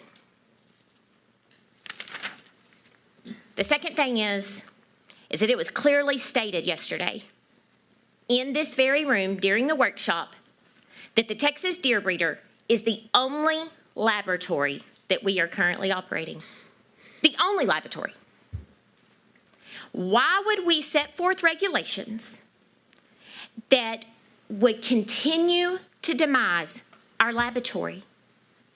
These unrealistic regulations would only create red tape and unnecessary hardships. It would be foolish to create this additional strain for those that are standing on the front lines of this situation and are trying to be the solution. They're trying to protect our natural resource. Truthfully speaking, deer breeders' livelihoods depend upon the health of those animals. And those animals' livelihoods depend upon those deer breeders. And the producers are here today fighting for their animals. Give them the freedom and the ability to produce their product. They're just a producer looking to produce their product. Truthfully, the science and the evidence is in place to not only breed towards disease resistance, but to breed towards durability. Allow them to effectively use the science. These rules won't allow that. The truth is, if the funds that we have wasted on these rules and regulations were put towards the breeders, actual relief for the breeders, and applying the science that the breeders have gathered, there is no telling what we could accomplish. Each one of you are standing on the forefront of an opportunity to come together, to unite with the producers that you have in the great state of Texas, and to solve this problem. Thank you, Ms. Price. Appreciate it. Number 12, Verona Butler. Hello, my name is Verona Butler. I'm from Center, Texas. In case you didn't know, Center is not actually in the center of Texas. It is on the far east side, right on the Louisiana line, right in the heart of Shelby County. It's all pine trees and chickens in that neck of the woods, but then, of course, there's high roller whitetails. It's been my home for the past 8 years now. To make this brief, I stand opposed of all the rules proposed. I stand in opposition of all the rules proposed. My main concern for High Roller, we have 4 facilities. We have 2 on the same property. We have a county road that's about 30 yards away from our gate, from our main facility. We take bucks across the road to grow out at. Right now, we've just been issued a herd plan that requires us to test twice rectally. Now you're telling me that we're gonna have to test deer to manage between our farms. Now, all 4 facilities are within a mile of each other, and that's just how we manage it. We like to give our pens rest, and it's good practice, honestly. If you keep animals on one piece of land, it's not great.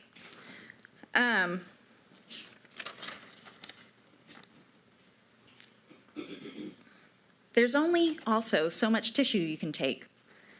So if I'm having to test twice at our facility, and then we're gonna have to test again to move to one of our facilities, you're lucky to get 3 good samples with enough follicles on it.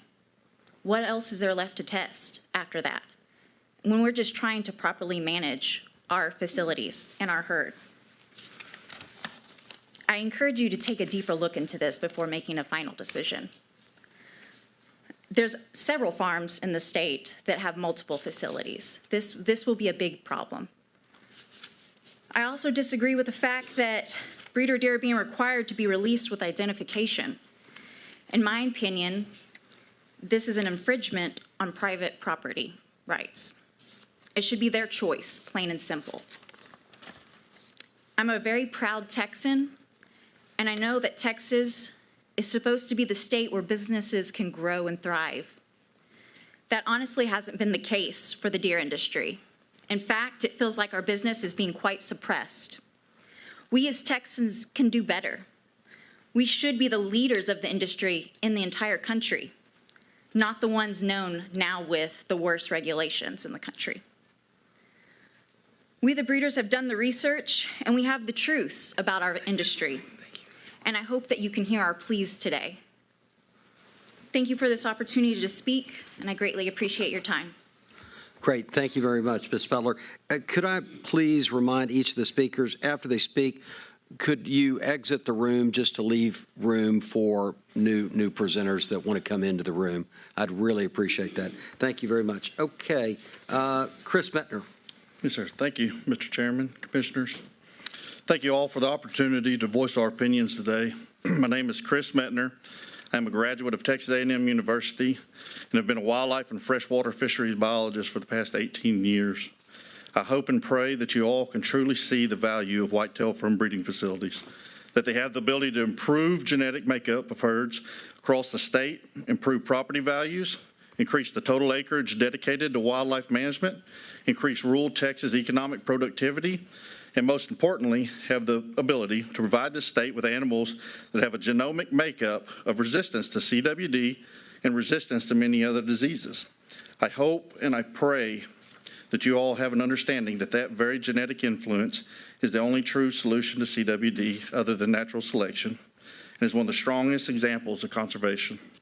Lastly, I hope and pray that you all can see there are numerous avenues this disease spreads that goes unmonitored or monitored at very low levels. And that adding numerous additional regulations to breeders which monitor for CWD at exponentially higher rates than any other group in the state will not stop the spread of CWD and is counterproductive in creating a long-term solution, in my humble opinion. Thank you. Great. Thanks, Mr. Metner. Ms. Melitik.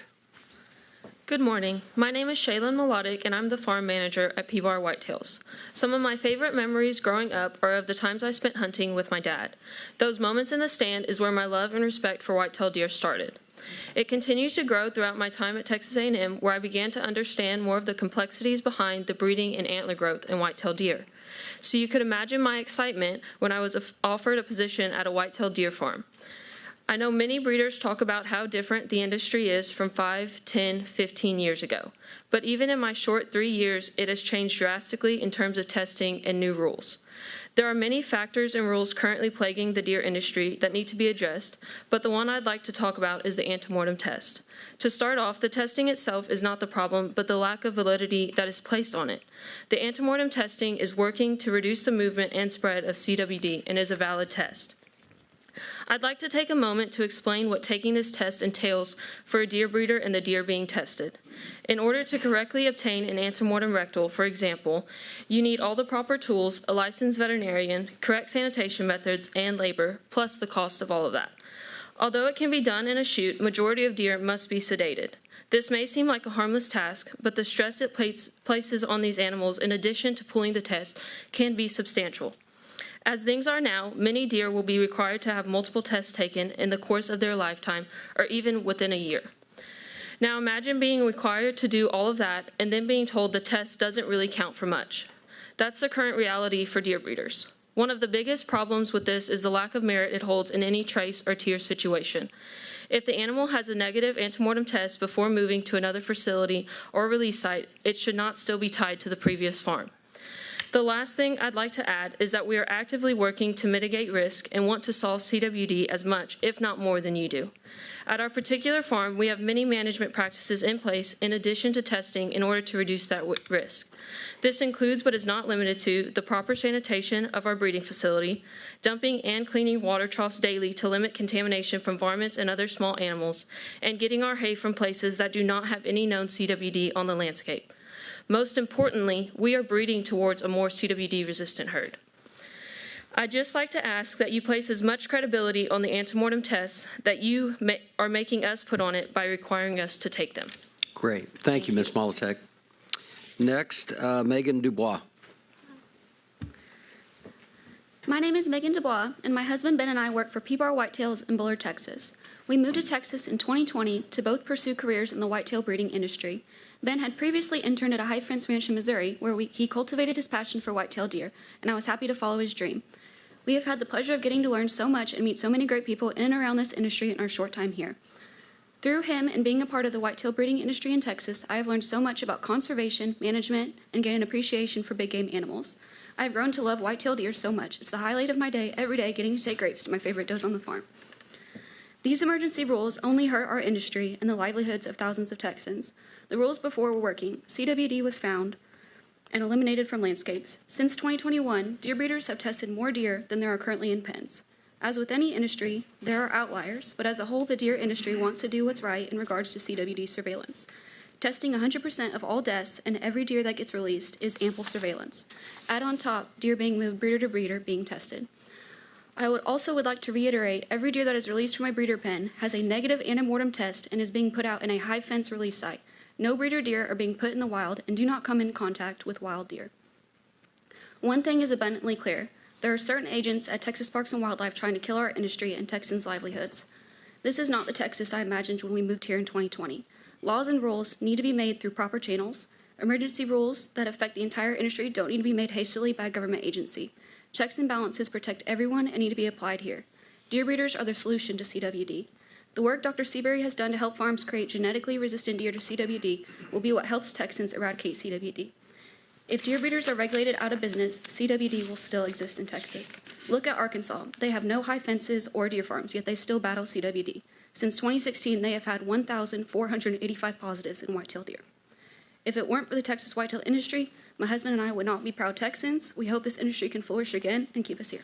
Thank you. Thank you, Mr. Dubois. Mr. Tommy Herring. Mr. Chairman, Commissioners, my name is Tommy Herring. I'm owner of H2H Whitetails in Beat Eyes. I would like to thank you for the time you are giving me today to speak to y'all.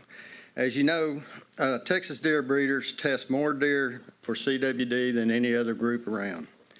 With the research of experts like Dr. Seabury, deer breeders are working diligently to bring resistant genetics into play for our deer industry. Resistant genetics will be the best way to bring this disease under control. While there are proven cases of CWD, it has not been a factor of decreasing the population of the deer in Texas in the past years. With the help of experts and their research, deer breeders and Texas Parks and Wildlife Department we can all come together and reach our goal of ending CWD. By raising deer that are genetically resistant to CWD, it will help all deer, especially our native deer. Thank you again for your time. Great. Thanks, Mr. Herring. Appreciate it. Mr. John DeFilippo?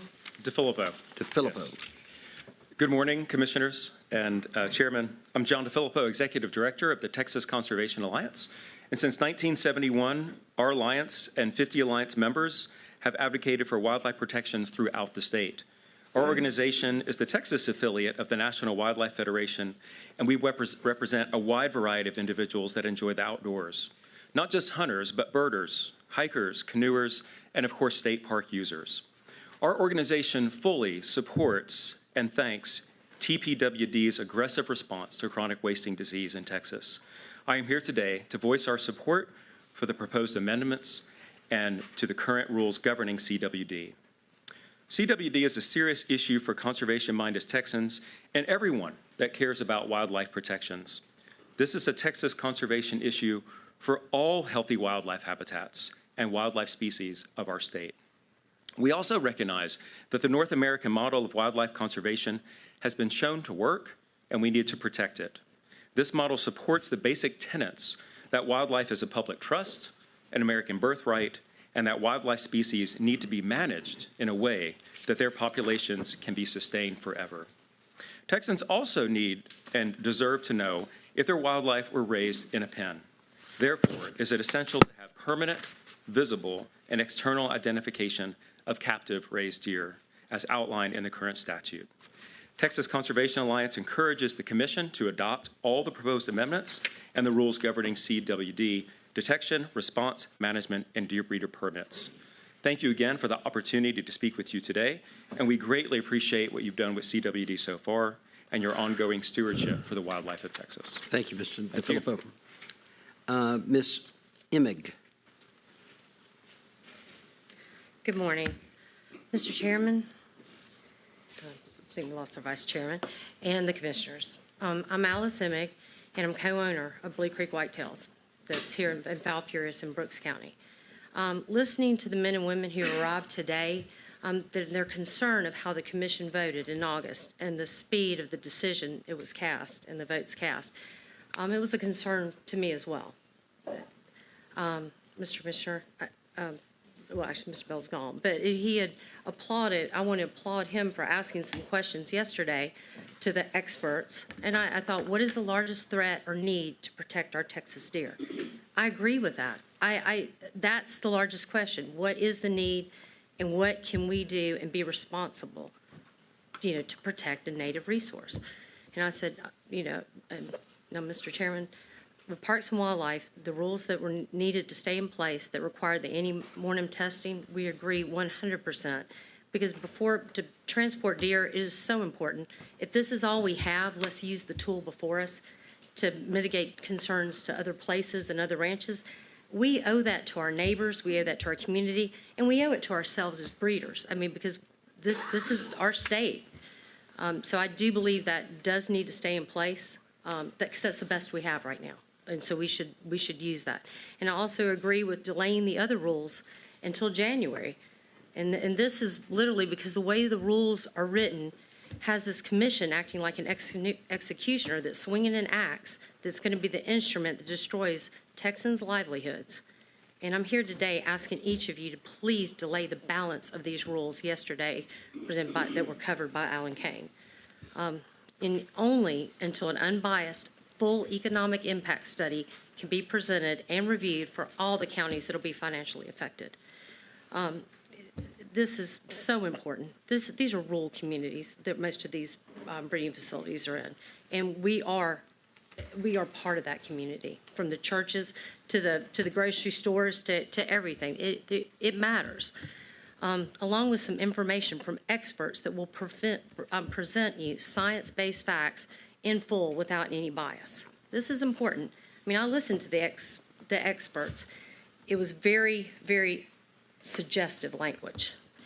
So this request, it may seem unnecessary, but you've been fed data by these experts. And when the facts, if you just pause and dig, very slightly, just a little deeper, that was presented yesterday by Parks and Wildlife, you'll see how poorly written and suggestive this information was. Because I've done the research. I looked up their peer-reviewed papers. I've read them back to forward to find out where they got their information. Said, you know, and after I read them, I said maybe this management plan that they were presenting should have been in the library, and it should have been in the historical section rather than legitimate science. So I mean, it was really hard to listen to that. And if you choose to proceed to vote today and vote all the rules that were first proposed, also while choosing to make no efforts to find out how your fellow Texans will be affected, it'll be clear for everyone your lack of compassion and your lack of concern. And you'll be making decisions ill-informed. Great. And that should give everyone here great pause. Thank you very much, Ms. Emick. Right, thank you. Mr. Billy Emick. And before, Mr. Emick, before you start, let me get the next 10 queued up. So Bernadette Ditmars, 20. Arthur Uhl, 21. Don Steinbach, 22. Chris Schukart, 23. Jenny Sanders, 24. Lance Odom, 25. Justin DeBelibis, 26. Mary Pearl Muth, 27. Jory Rector, 28. Kirby Vanover, 29. And Mickey McCrae, 30. All right. Thanks, Mr. Emick. Go ahead. Thank you, sir. Good morning, all. As I sat in the room yesterday, I was very pleasantly surprised to see the professionalism and all the questions that y'all ask. I was very pleased to see that. If you really need to approve the breeder-to-breeder proposal, I would support that. But that's about as far as I can go. But when you do adopt rules, all that I ask of you is that you do it and you clearly define the rules that you're proposing to pass, and do it in a non-discriminatory fashion. Do it for all of the cervid species in all locations, and knowing the effects to all the stakeholders.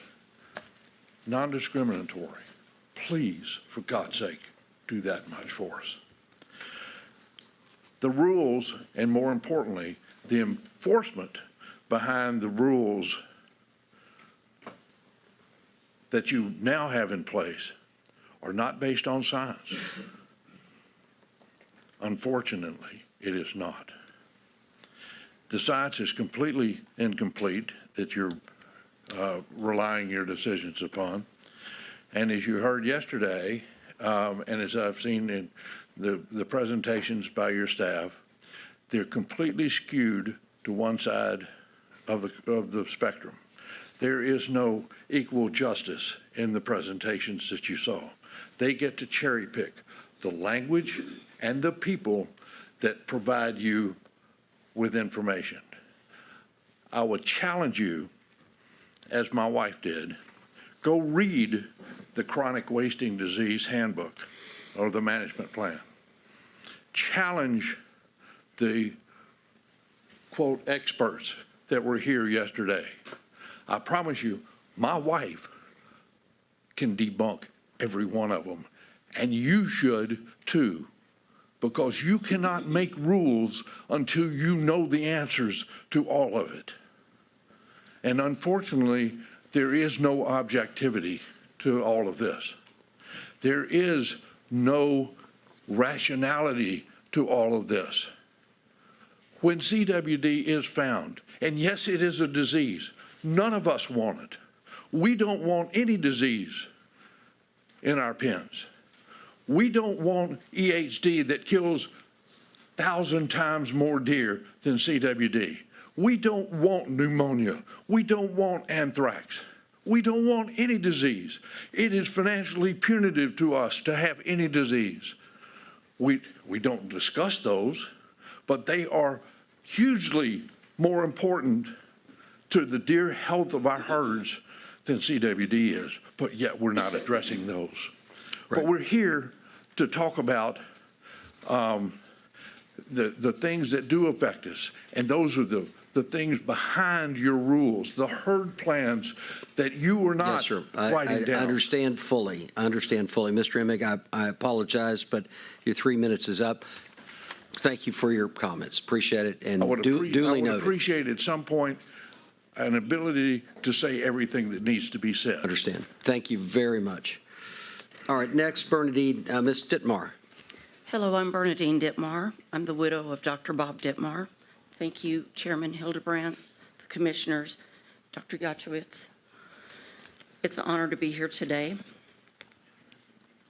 I'm here with Dr. Bob's brother, Jerry Dittmar, representing our low fence ranch, Dittmar-Hashke, established in 1857, the memory and legacy of Dr. Bob Dittmar, but most importantly, the native deer of Texas. I am a subsistence hunter. Hunting has been our family's way of life since the very beginning. Our hunters have been with us for decades. This is bigger than politics. CWD must be based on science, not politics. This is bigger than economics. This is about protecting the native deer of Texas, period. These rules are Dr. Bob Dittmar. He worked so hard with experts across the United States and other countries, and to infer that this is not scientific, it is just simply not true. Any delay in passing these aggressive rules will only further the spread of CWD, which Texas Parks and Wildlife has worked so hard to isolate. That's the worry with the delay. It will spread the disease. You're in a very powerful position to help contain this deadly disease. The most humbling words in the English language, the most troubling words of the English language are regretfully, would have, should have, you could have. I'm asking for you to pass the rules for the love of the native deer, life as my family knows it, and for my grandchildren's grandchildren. Where is your heart? My heart will always be with the native deer of Texas, and thank you. Thank you, Ms. Dittmar. Mr. Arthur Uhl. Thank you, Chairman Hildebrand, members of the commission, and Dr. Gachowitz. My name's Arthur Uhl. I'm appearing today as president of the Texas and Southwestern Cattle Raisers Association, Texas' oldest and largest livestock organization, representing more than 26,000 ranchers, landowners, and other members of the cattle industry across the state. TSCRA strongly supports the proposed amendments for the regulation of chronic wasting disease. White-tailed deer are the property of the state of Texas, and as native wildlife of the state, it is necessary and appropriate for the Commission to issue regulations as needed for the protection of the resource. State agencies also have the clear regulatory responsibility and authority to issue emergency rules when circumstances dictate an exercise of that duty and authority. The dire situation caused by the outbreak of this highly contagious, incurable disease without question warrants the immediate adoption of these rules. CWD is a devastating disease that is highly contagious, difficult to detect, and incurable. During the last year, documented cases of CWD have exponentially expanded both in number and geographic area. And it is estimated that unless aggressive and immediate steps are taken to curtail the spread of this awful disease, the state's white-tailed deer population may be reduced by 50% or more. This commission and the department simply cannot allow that to happen. Cattlemen certainly take disease outbreaks seriously. We've seen the disaster caused by an outbreak of BSE, the bovine equivalent of CWD. And certainly if there were a disease outbreak of this speed and magnitude affecting cattle, the Texas Animal Health Commission would take swift and decisive action. Cattlemen also understand the importance and necessity of permanent animal identification. Traceability through positive and permanent identification is a top priority of cattlemen and cattlewomen and cattle associations throughout the country, as well as the USDA. White-tailed deer are not only one of the state's most iconic resources, they play a vital role in the livelihood of many, many ranching and agricultural families, as well as the economies of rural communities across the state. The recreational, economic, and cultural losses which will occur if the spread of CWD is not effectively stopped or slowed is huge, but avoidable if action is taken. TSCRA understands that other stakeholders may have different perspectives on this issue and on some or all of the proposed regulations. But make no mistake, the number of citizens of our state who will be harmed by the decimation of our deer herd on account of CWD greatly outnumber those persons who believe they may benefit from the void of comprehensive and effective regulation. For this reason, we believe that the immediate adoption of these regulations are the best solution for our state and its native wildlife. We strongly encourage this commission to uphold its duty to protect our state's wildlife resources by adopting these proposed amendments. Great. Thank you for your time and consideration. Thank you, Mr. Uhl.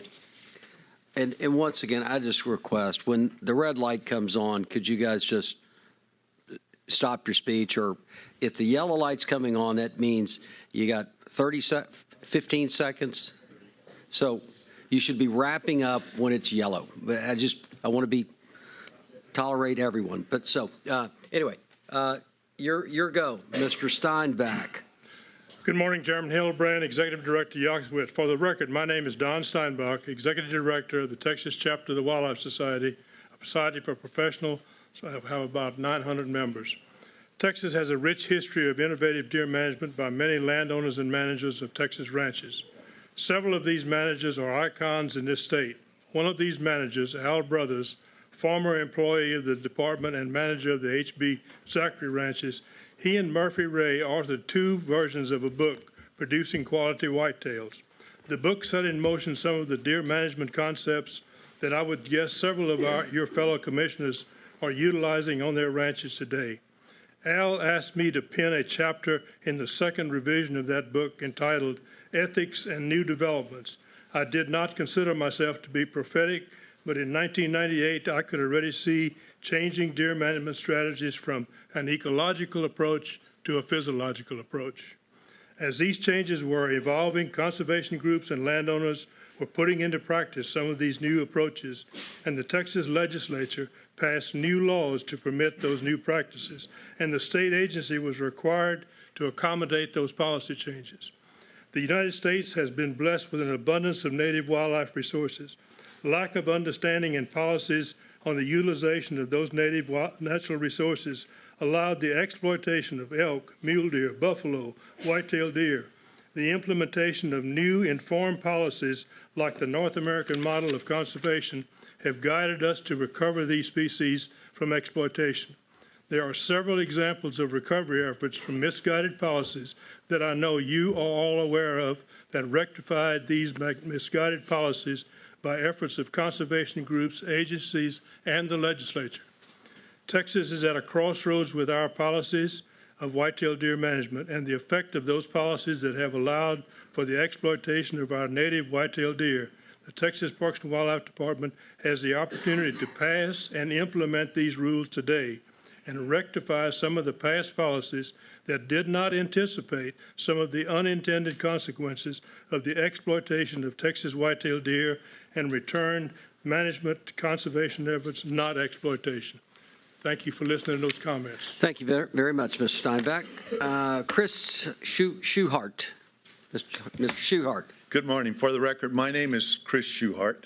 I have a Bachelor of Science degree in Animal Science and MBA, both from A&M, and I have a law degree from St. Mary's. But most recently, I'm the retired judge of Medina County. In July of 2015, Carter Smith called me. I was 7 months on the job, and Carter called me and said, Judge, you have CWD in your county, to which my response was, what is CWD? Over the next years, I became to know as much about it as I could. Medina County became ground zero, as you saw yesterday, for CWD. We had a very large population of deer breeders at the time. Most of them are out of business, are still struggling, trying to stay alive, but most of them are gone. It's affected our land values in Medina County. We still have a large zone in Medina County, and it affected our livelihood. Back then, the goal was to stop the spread of the disease and try to figure out how to terminate it. Yesterday, I saw there are now 28 zones in Texas, which tells me we have somehow failed on that goal in 2015. And still no answers as to how long a zone will last and how long will it affect my county and all those other 28 zones that have been created. Yesterday, we had some great speakers talking about moving in the right directions, good management plans, genetic testing, better testing methods. I appreciate all that.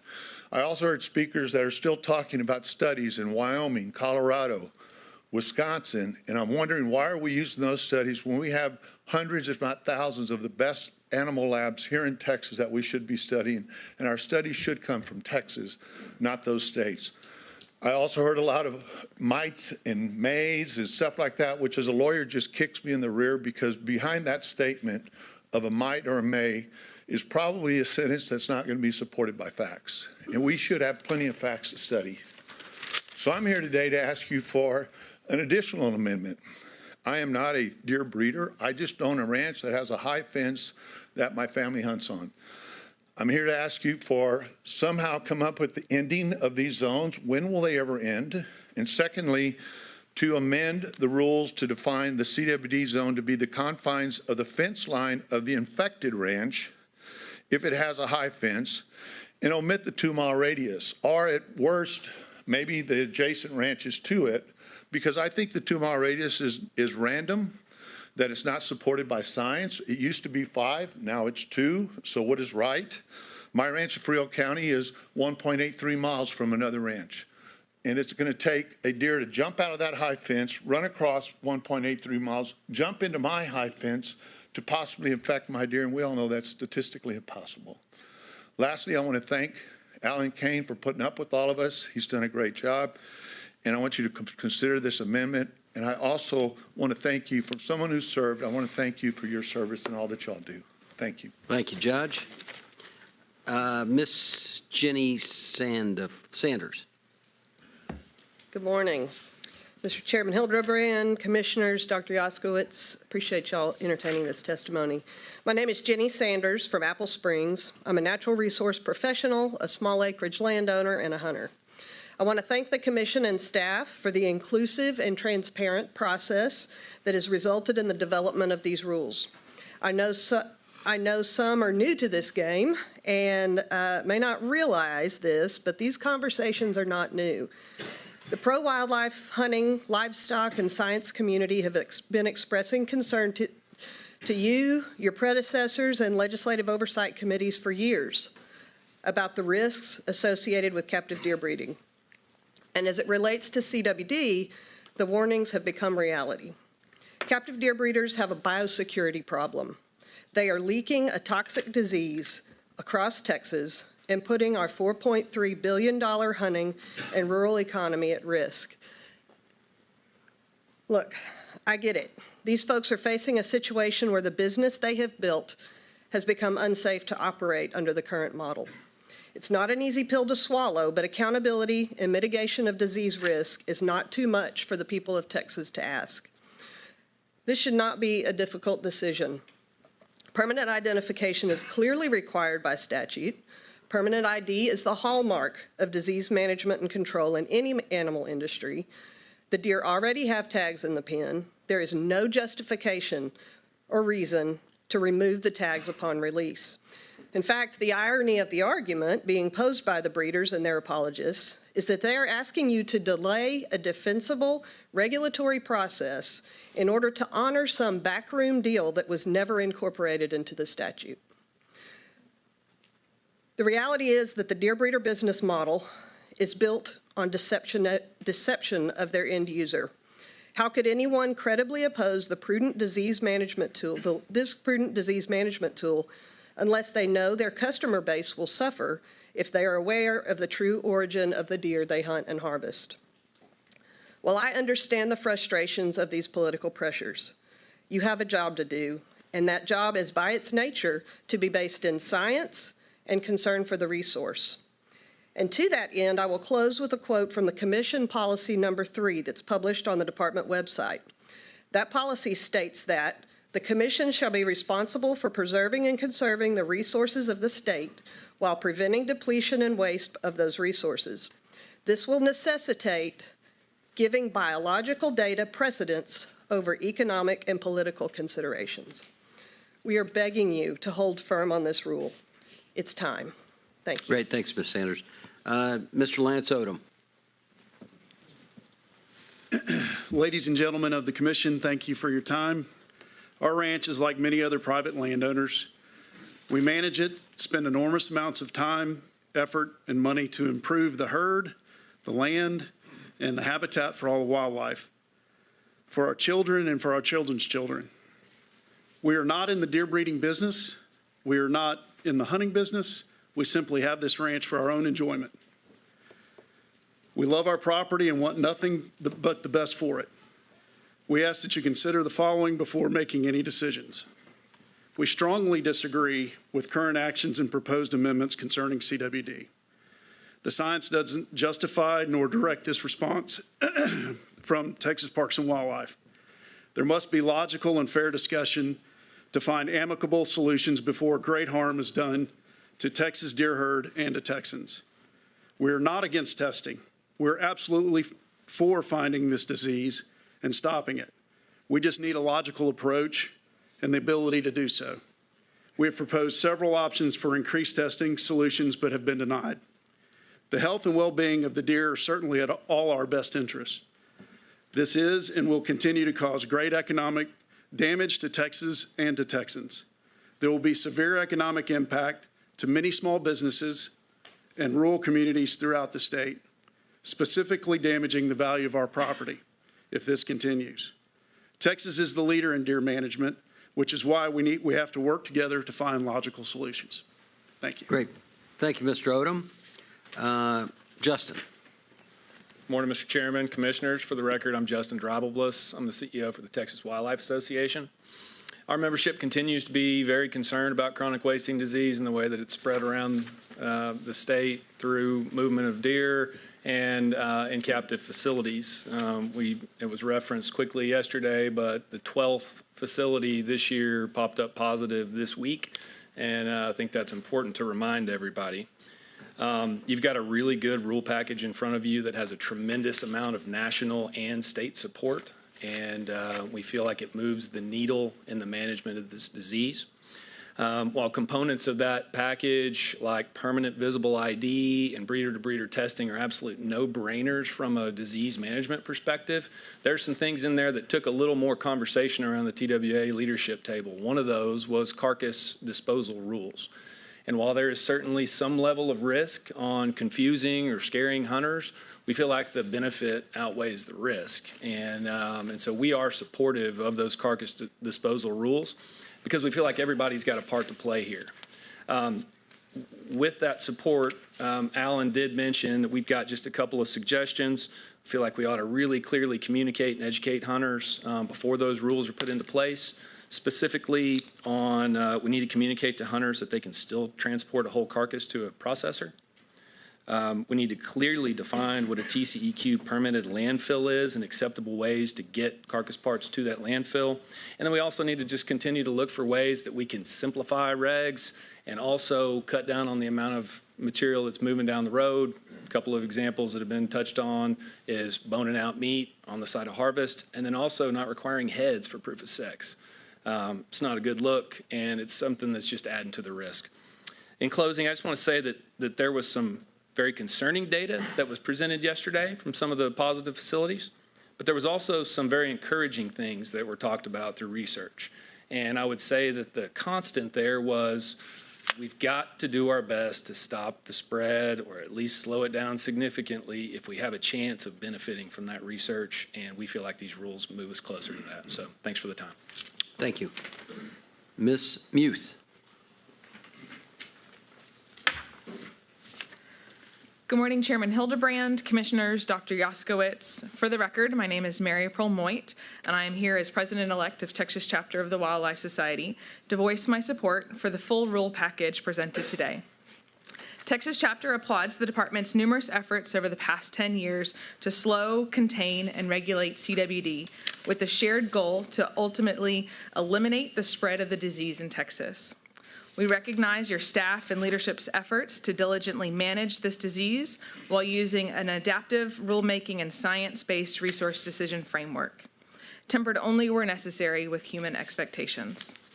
Over the past month, the Commission has received letters from over a dozen organizations representing hundreds of thousands of concerned wildlife biologists, landowners, conservationists, and constituents who are professionals in ecological systems, disease management, land and habitat management, and and live and work alongside these issues on a daily basis. Each of these letters represents a voice that urges caution concerning CWD and supports all of the measures today.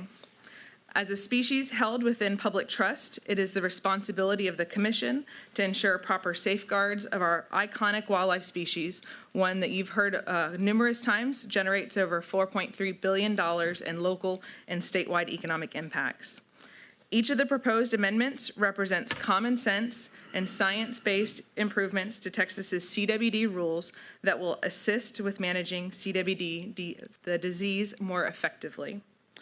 Texas chapter thanks you, your staff, and leadership for their steadfast focus on the stewardship, management, and conservation of the natural and cultural resources of Texas.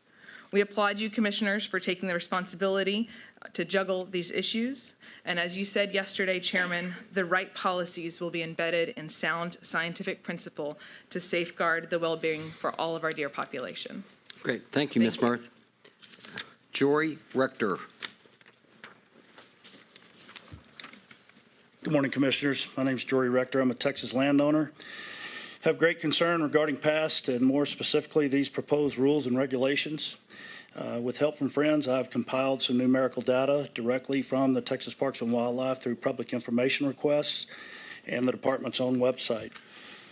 Do all of you guys have a copy of this? Okay. I'd like to direct your attention to some of the data from 2021 and 2022, which is highlighted in red. As you can see, in 2021, breeder deer represented 1.6% of the total Texas deer population. 28% of those deer were tested, accounted for 63% of total testing with a 0.2% positive rate. In 2022, breeder deer represented 1.5% of the total Texas deer population. 45% were tested, accounted for 69% of total testing, and experienced a 0.38% positive rate. As you study the data from previous years, you can clearly see the consistencies in the extremely low positive percentages. And although incomplete, 2023 data is trending in a very similar manner. Up to and including 2022, breeder deer experienced a little over 161,000 tests, while free-range deer experienced 121,000 total tests. So 40,000 more tests have been administered on less than 1% of the total population. Up to and including 2022, the overall positive rate is sitting at 0.15%. In no way does this data support these proposed constricting rules and regulations that will undoubtedly further increase expenses and further decrease revenue for what once was a thriving sector of the Texas hunting industry, $1.7 billion annually as I understand it. This data unquestionably shows that breeder deer are being grossly overvetted with the current rules and regulations, and strongly indicates that additional rules and regulations only succeed in further harming the deer breeding industry and hunting in general. This data is unbiased, certainly doesn't care about feelings or opinions, discredits the fear-based speculations and those who spew it, and tells the whole truth about chronic wasting disease in Texas. Thank you. Thank you, Mr. Ryder. All right, Kirby Vanover. Thank you. I think highly of the Texas Parks and Wildlife. It's been an important organization, and I think it has a good purpose if we follow the correct guidelines and continue to follow those. I'm against the overall regulating of CWD. That's over-regulating of the CWD. I think we need to be very careful of the image that we are projecting to the public And what we think we're projecting may be not what the public actually sees. So we need to be very careful with the advertising that we put out. And if we're not careful, the economic impact could be very severe. I've had the opportunity to travel to several other states and hunt, New York being the most recent, and people come to Texas to hunt. We have superior animals, and if you spend any time hunting in New York, what they've done with their overregulation in that world is pretty sad. So I really stress that we get it right. Thank you. Great. Thank you, Mr. Vanover. All right, Mr. Mickey McCree, but before you start, let me do this real quick. We got Kenny McCree, 31, John Capadona, 32, Trent Farley, 33, Marie Camino, 34, Shelby Sosa, 35, Grant Everett, 36, Stephen Weiser, 37, Rodney Parrish, 38, Jonathan Letts, 39, and Marty Berry, number 40. All right, there we go. All right. Mickey, Thank Mr. you McCray. Thank you for allowing me to come and speak, and for all these people to come and speak. Appreciate your serving our state. I'm a landowner in Texas. I'm a small business owner. I've got a degree in architecture. We do design and build. So I work in a highly regulated industry. We have to deal with regulations and safety and all types of procedures, but they're all based and founded on data that has been collected for years. And I'm just going to ask, I'll be short and sweet. You've already been presented a lot of discussion, and I know you have been presented data. I ask that you look at those things. In my industry, we have to go outside of our organizations to get truth, to compare to what we've been fed. I'm going to ask you to do the same. Please do that before you look at these regulations. I'm against these regulations. I think CWD has to be looked at in a different way based on truth and data that's been presented. Thank you for your time. Thank you, Mr. God bless McCree. you. All right, you bet. Kenny McCree. Thank you, gentlemen. Appreciate y'all's time. I'm Kenny McCray. I'm a rancher in West Texas, 35 years as an outfitter and a wildlife manager. 95% of my business is low fence, fair chase whitetails, has been my entire life. I am working with some guys that are high fence operations, as well as dealing with some of the breeders and learning more and more about their plight. But their plight's not what is not what I'm concerned about. It's because it's not their plight that's the problem. You know, if we keep talking about all the science, let's look at the testing. If the testing that's been done on these guys that are high fence breeders, and it's less than 0.5% positive rate, and the testing on my low fence deer is 0.5% positive rate, then I beg to differ with this argument that the breeders are causing the spread. If my low fence deer are testing at the same rate as their high fence deer, we're going to find the problem. We're going to find what we're testing for. We're testing thousands and thousands of these captive deer because they're easy for us to test. We're going to find positives. We're not testing the same percentage of our low fence deer. My argument is the problem is out there. We all understand chronic wasting disease is out there, and it's going to affect deer in pens, out of pens, moved deer. It's there. We're not going to change the fact that it's there. So what I want us to know is what is it going to do? When only 0.5% are testing positive, then obviously we're going to find it higher percentages where we test. But what is that going to do to us? The economic impact is affecting hunts. Okay, so I'm an outfitter. I have hunters that come from almost every state in the United States. After 35 years of doing this, I've made a lot of friends, a lot of acquaintances, brought a lot of business into the state of Texas. And I enjoy it a great deal, but it is affecting even my low fence business. People are getting misinformation. They're thinking, I've had questions like, I'm afraid to come and, if I come and hunt, can I eat the meat? I'm like, yes, it's not, we're going overboard here. We're scaring people. I want the proper information out there. I'm not protecting anybody's business. I am worried about their businesses, but I'm worried about the white-tailed deer. And I think what we're telling people is very confusing. The other thing to keep in mind is this disease has been around a long time, but what's happened to our population over the last 10 years? It has continued to grow. We're not decimating our herd. I'm a member of the Texas Sheep and Goat Raisers Association, Texas Cattle Raisers Association, as well as Rocky Mountain Elk Foundation. I saw a list on there that said they supported these things. I'm a member of all those things, and I want you to know that not one time was I contacted by any of these associations I'm a member of and asked me what my opinion was on these rules. So there again, it's mixed signals and confusion. I am against those proposed rules. I am 100% for whitetail deer in the state of Texas and keeping them healthy. Thank you for your time. Appreciate it. Thank you very much. Mr. Capadora? Capadona. Capadona. Close enough. I did make this pretty simple. 4 words, I guess, is stop killing healthy deer. Stop killing honest businesses. We don't need more rules. You know, the road to hell is paved with good intentions. Every time CWD is found, our knee-jerk response is more rules, more laws, more killing. It's ineffective. It's barbaric. It's never been shown to contain, stop, or even slightly mitigate CWD. It only kills healthy deer who are building up immunity to the disease and healthy, honest businesses. Facts don't care about feelings and hyperbole. Too much of the way CWD is dealt with is based on what might happen. It's never happened. That's a fact. There hasn't been an economic impact study as required to show what these new rules would do. It would be detrimental to me. Facts are facts.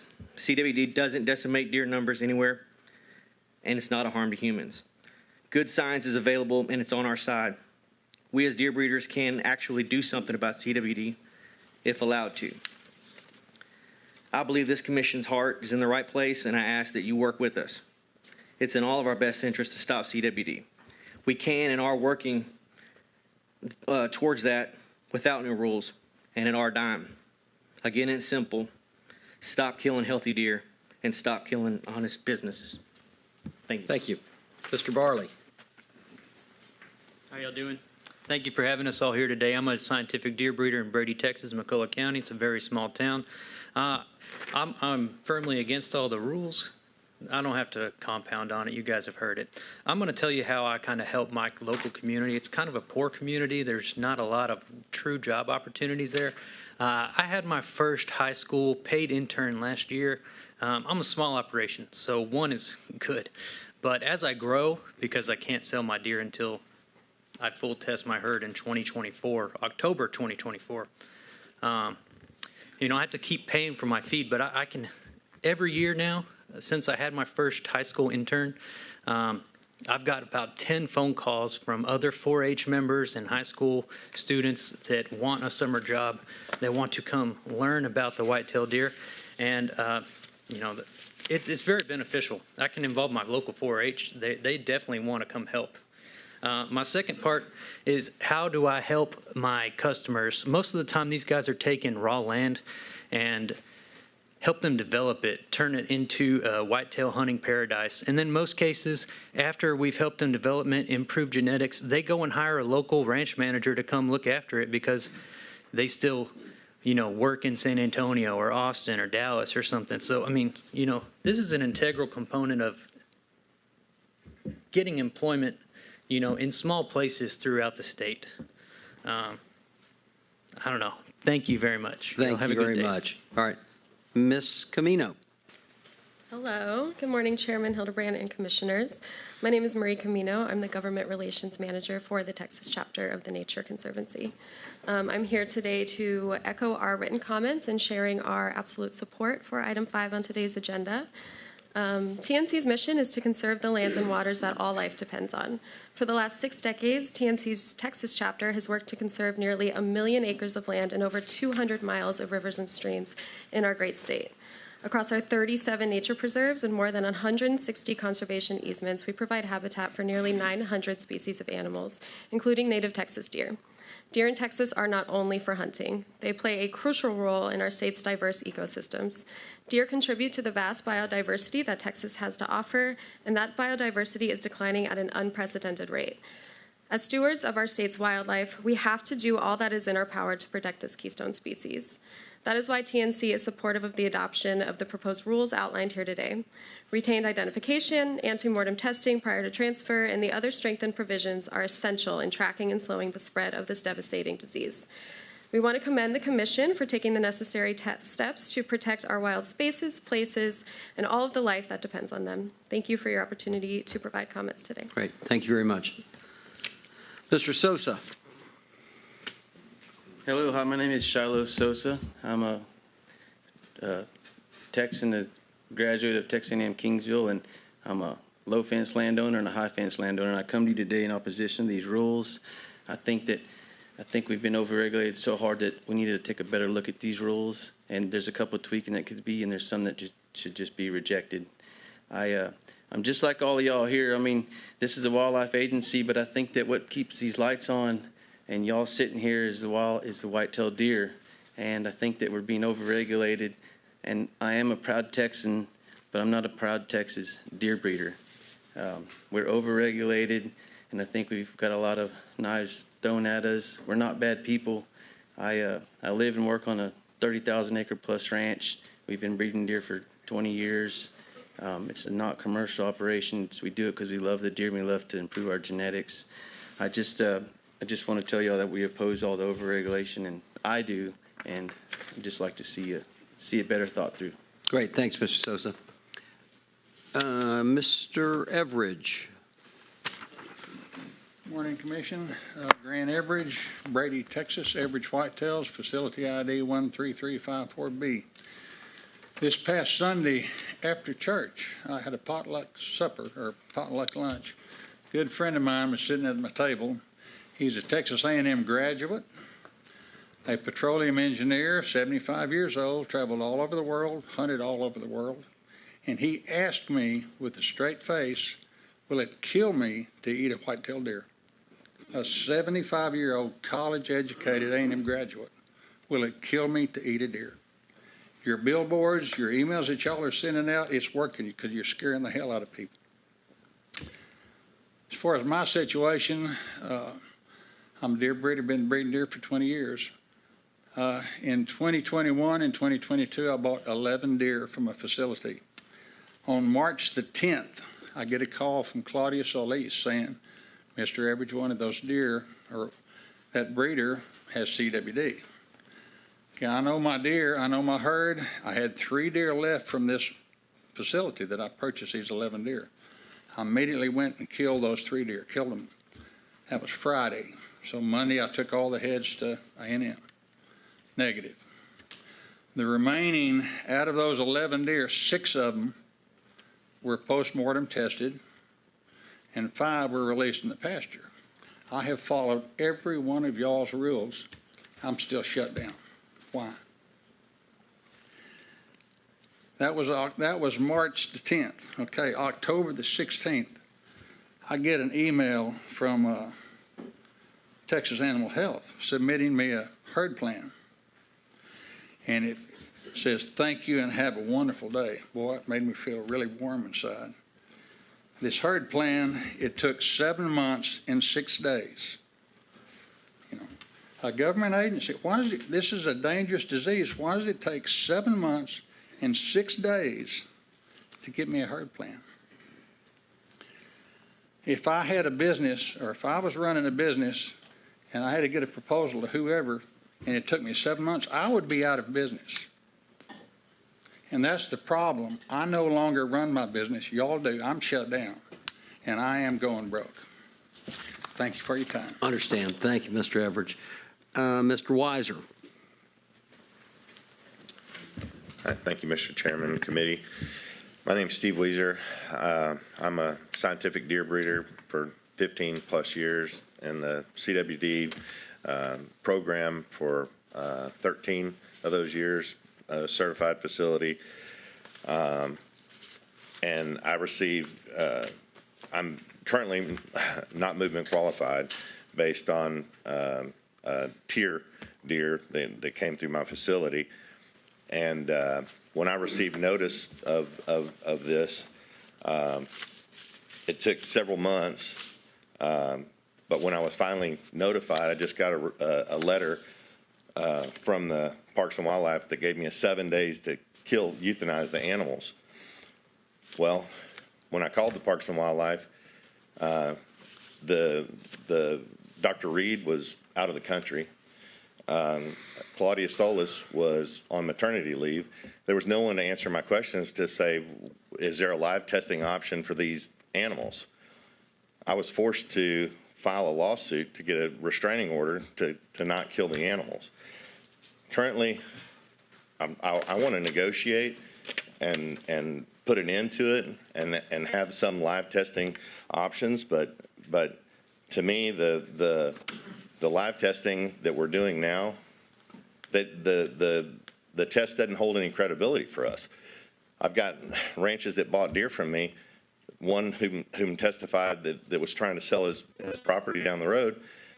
He's not going to be able to sell his ranch because of 2 deer that came through the facility that he can't live test them. He can't do anything, but he's not going to be able to sell his property. So I think that the rules under the current, I'm against any further rules, obviously, but we need to get things done, come to a conclusion, and respect the test and get people opened up. A live test should free you from any trace out. You should be done, and no going back and having a consequence for something when you followed all the rules. So that's it. Thank you. Understand. Thank you very much. Mr. Parrish. Thank you, sir. You heard Grant Everidge's story, one before. I'm the person that tested positive. I still have not signed a herd plan because your herd plan is so ridiculous. They want me to cut down 1 deer to 20 acres and then kill 256. That's mathematically impossible to do.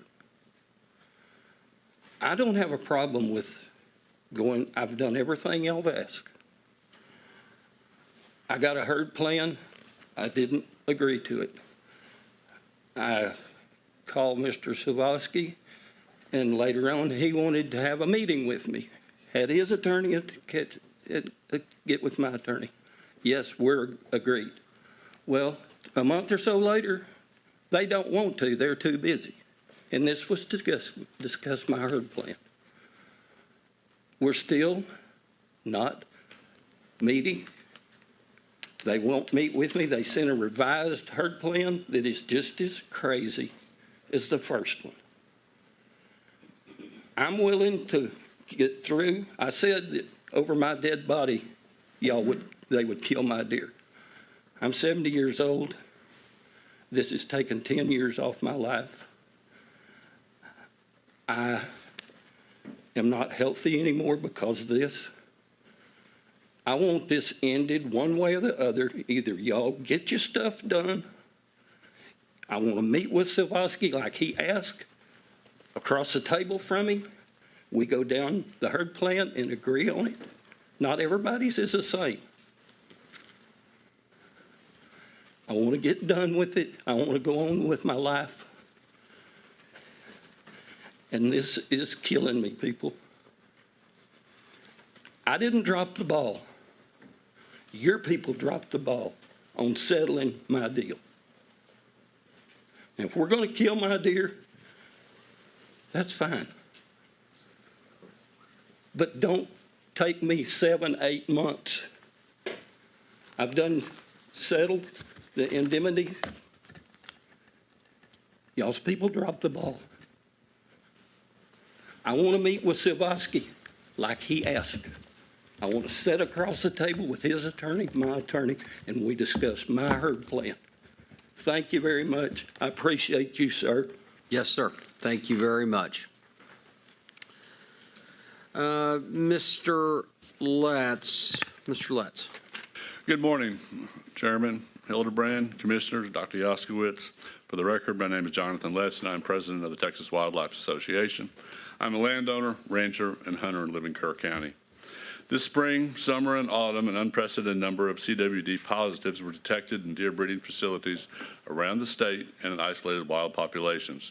This commission took emergency action to attempt to stop or at least slow the spread of this dangerous disease, a disease that threatens the wild white-tailed deer population in Texas.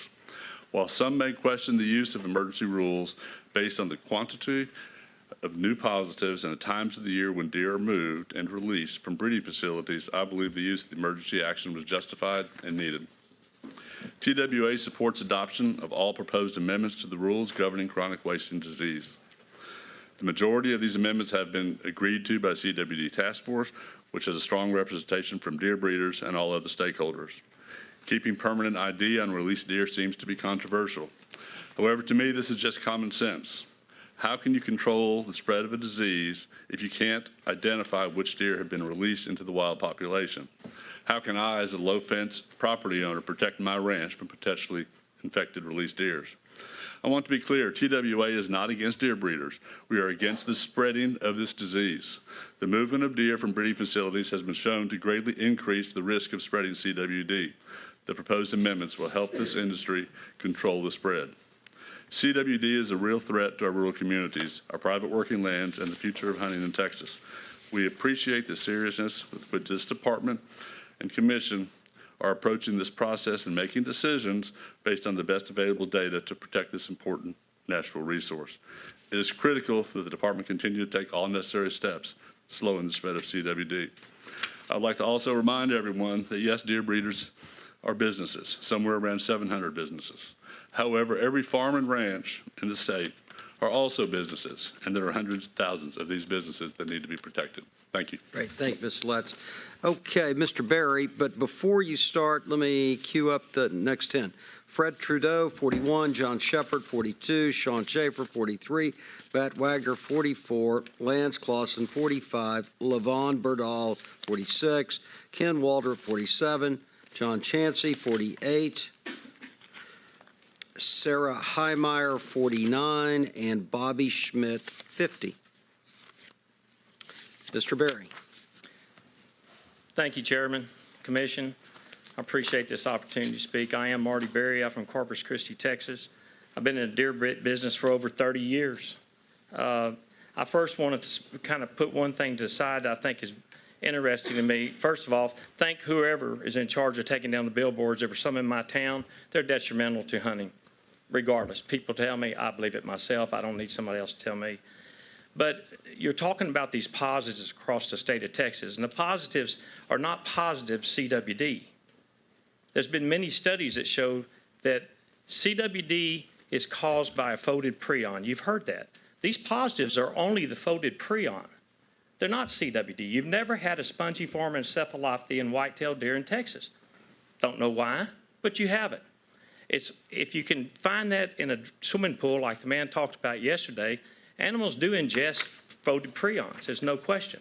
They've tried studies to prove that every animal that had, USDA did, Dr. Greenlee, tried to induce them and get the deer to get them and all die. It never worked out for them. They always die of something else first.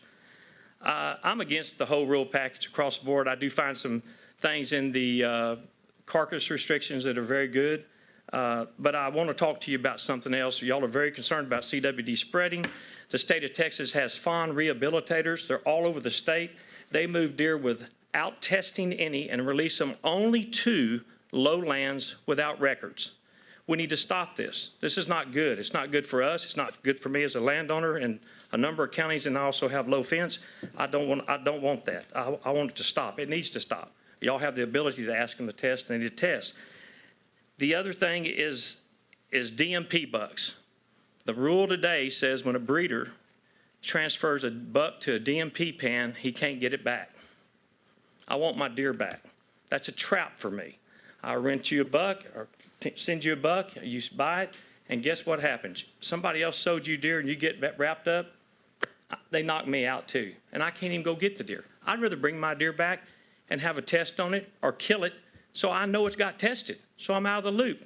Can't do it. It's a bad part of y'all's plan y'all have today. That really does need to change it. We need to change so we can control the test on those deer. More test is great. I want to test my deer. I'm willing to take the risk that the deer could get CWD and I get it back. I appreciate everything y'all do. I thank you for your time and your volunteer. And look forward to seeing y'all again. Thank you, Mr. Berry. Mr. Trudeau. First of all, I'd like to thank each and every one of you, Chairman, for you taking the time to do this. I'm probably going to talk about it a little bit different because I'm going to talk about it starting from the inception. When, number one, I will comment on somebody. You got deer breeders. We got all the lab rats. You know, we got them for you that you can really dive in and study. And I think all of you have seen the percentages when you take the amount of tests that they've done in the wild. There's a bigger CWD in the wild than there is in pens. But yet somehow we're the whipping people that get whipped. But the deer that Parks and Wildlife has tested in the wild have a higher percentage than the ones in our pens. But I want to talk about what's happened is when A&M first came out and did that study that the deer breeders brought over $1 billion in additional income to the state of Texas. They employed a lot of people. They got the buzz talking and everything else. And all of a sudden, we got the best college in the United States of America for getting our people from. And I'm a Longhorn saying that about A&M, guys. And you got the best people right down the corner, but we go out to Wisconsin and all over, we're hiring game wardens from all over the dang. This is Texas, man. And maybe I'm just so old that I'm stubborn and egotistical. We don't need to go hire people from Wisconsin to come work with us on our deer. My God, that's like the surgeon going and asking the nurse to do the surgery.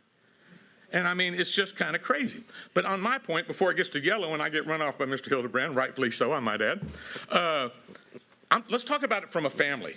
Let's talk about how many families and ranches have invested and their kids and everybody else.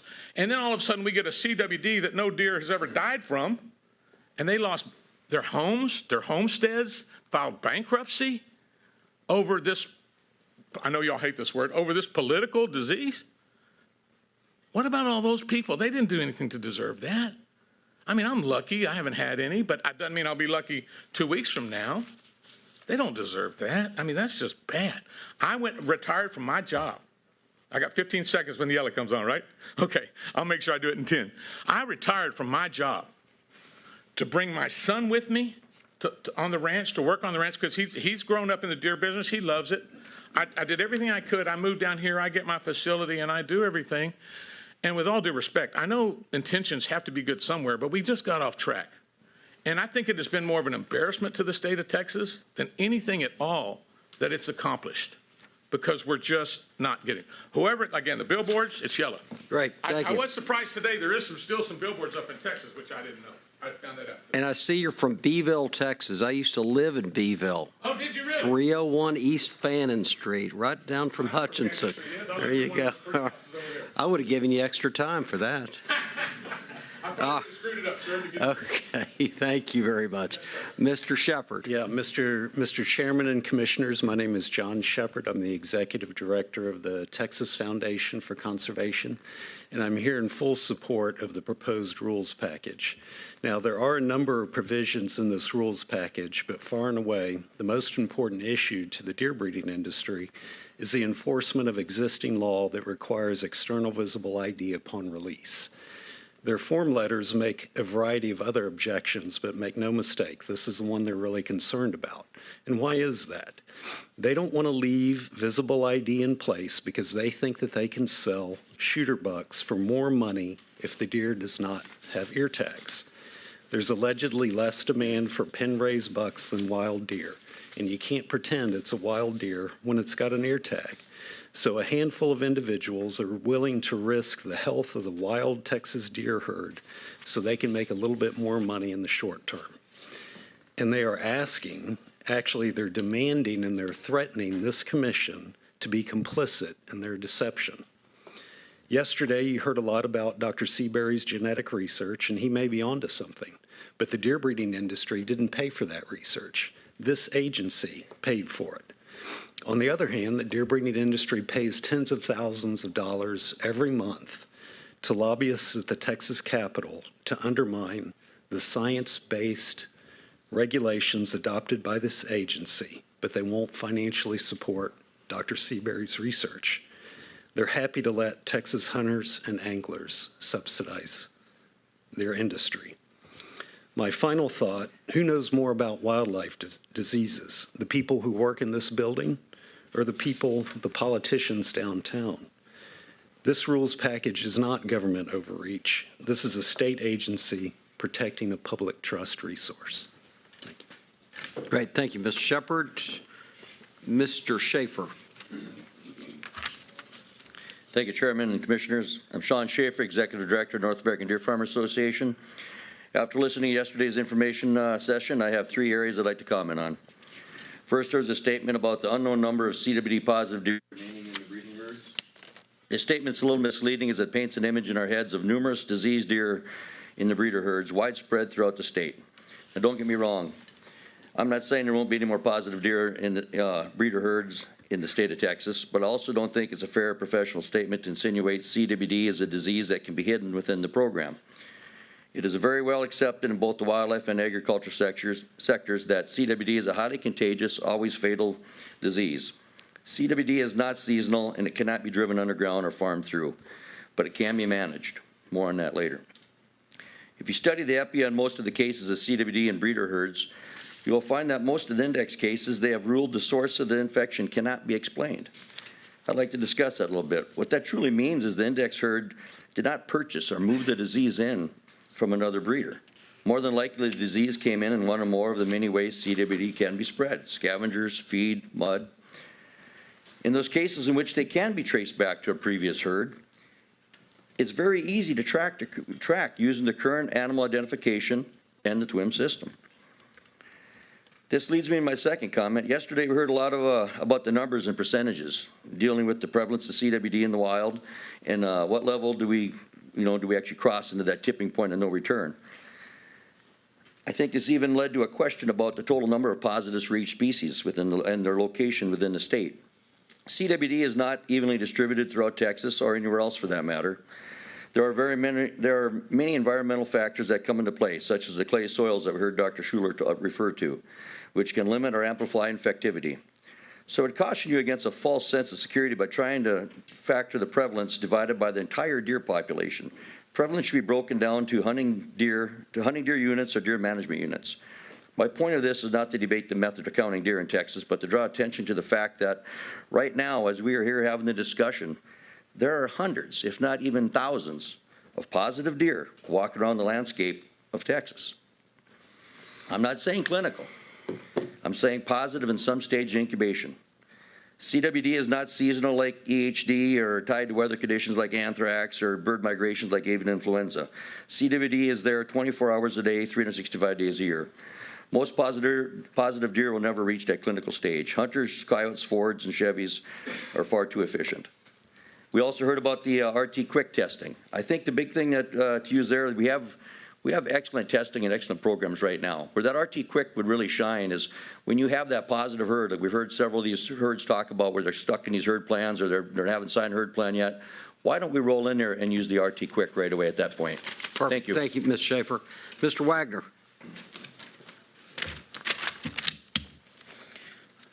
Getting old.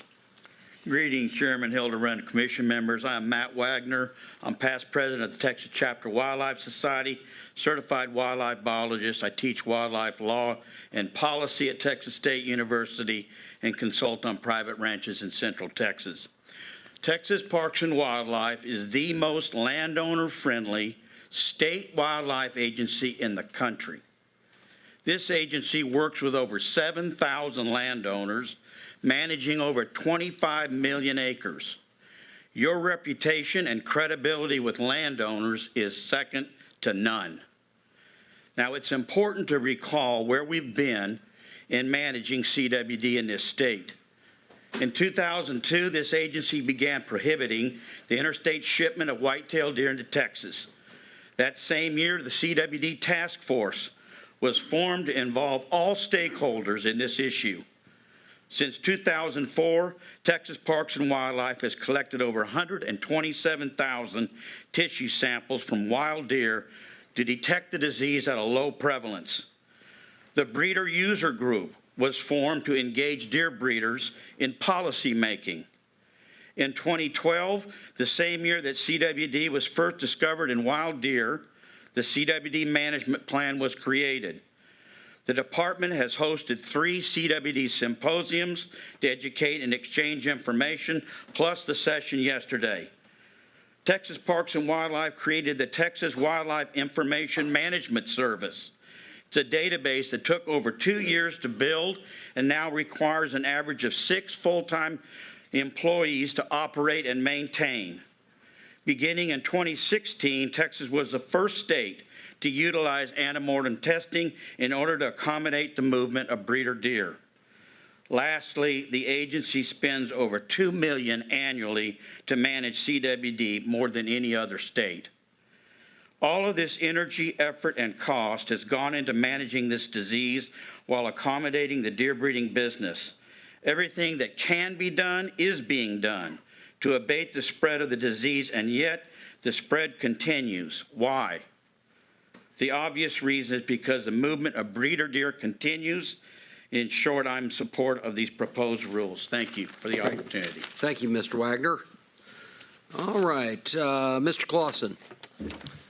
Hi, my name is Lance Clausen. I'm a property owner in 6 different counties in this great state. I'm a true Texan, born out in West Texas near Pecos. Mr. Hildebrand, you've come a long ways from the University of Texas Board of Regents, and I was the Longhorn radio guy for 20 years there. Anyway, I have been confused about all of this somewhat. I'm not a deer breeder anymore. I'm a landowner, and it's about the kids for me. I get very mixed with the signals that are being sent to our kids. All I do is donate hunts for our kids today. And it's hard to even get a kid to want to skin a deer in the first place for him to be afraid of a disease that I believe is a political disease. I'm also a member of the Cattlemen's Association, a ton of these organizations that say they represent me. They do not represent me. They do not represent my neighbors that I've spoken with. They do not represent a single person that I know as a landowner. So I'm against these regulations because I'm a Texan first. I'm against more regulations. But what we're doing, the deer breeders, I mean, that looks like the solution. They're the ones doing the testing. It's not about that. It's the scare of this scrapie disease. When I was a young man in West Texas, our sheep got scrapie. You know what we did? We took them to market and sold them for meat. That's what we did.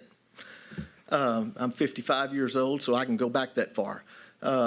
But what we're doing with our kids and the education and the scare tactics that's there, I'm glad the billboards were down. We've got to this political stuff with our kids has got to stop. Until we know what's going on. We don't even know all the facts of this, of scrapie. I mean, we should. It was discontinued with sheep farmers by breeding. And what are we doing now? I mean, it's the same thing. History's repeating itself. It's just with something that was introduced by man purposely to see if deer could get it. So I hope that we use some common sense and we don't scare our kids into not hunting. It's hard for me to donate a youth hunt and get people to actually want to do it with their kids today and get them off video games. I mean, it's crazy. So I hope that we take this seriously, but at the same time, we don't go into harming deer breeders, which I think are the solution to this thing. Whatever this thing is, I mean, if we can eat it, we can shoot it. It hasn't killed a deer on my ranch, I mean, at all that I know of. So I thank you for your time, and that's all I've got to say. I appreciate it. Thank you, Mr. Clausen. And this is a much better job than the Board of Regents. So, Ms. Spurdahl. Yes. Hello, I'm LaVon Burdahl from LB Whitetails in Bastrop County. I'm here today to support the deer breeder industry, which we have been a part of since 1997. As part of this industry and agriculture in Texas, we support not only our family, but many small businesses in our area and around the state, all of which are economically impacted by the proposed provisions, which is why I disagree completely with these new rule changes. There's not enough time allowed to go over each rule, but in general, these rules are just excessive regulation that accomplish very little except to further burden the deer breeders. The genetic testing being used now is very beneficial for all in helping handle CWD concerns, which means deer breeders are part of the solution. I truly believe that a good working relationship between all agencies and the deer breeders will serve in the best approach as we navigate the CWD concern. I'm glad to hear that those billboard signs have been taken down or will be down soon, as they have created unnecessary concern in the general public. And please know that I'm not only concerned for breeder deer, but for native deer as well. We enjoy the native deer in our area and would never want to harm them. I don't think this is an either-or issue. I know y'all have a difficult task sorting through all the information that's presented, but please take a common-sense approach to handling these issues and seek guidance from our Creator along the way. A recent post from a fellow deer breeder offers a helpful verse from Proverbs 3, verse 6. In all thy ways acknowledge him, and he shall direct thy paths. Thank you for your time. Thank you, Ms. Birdall. Mr. Waldrop.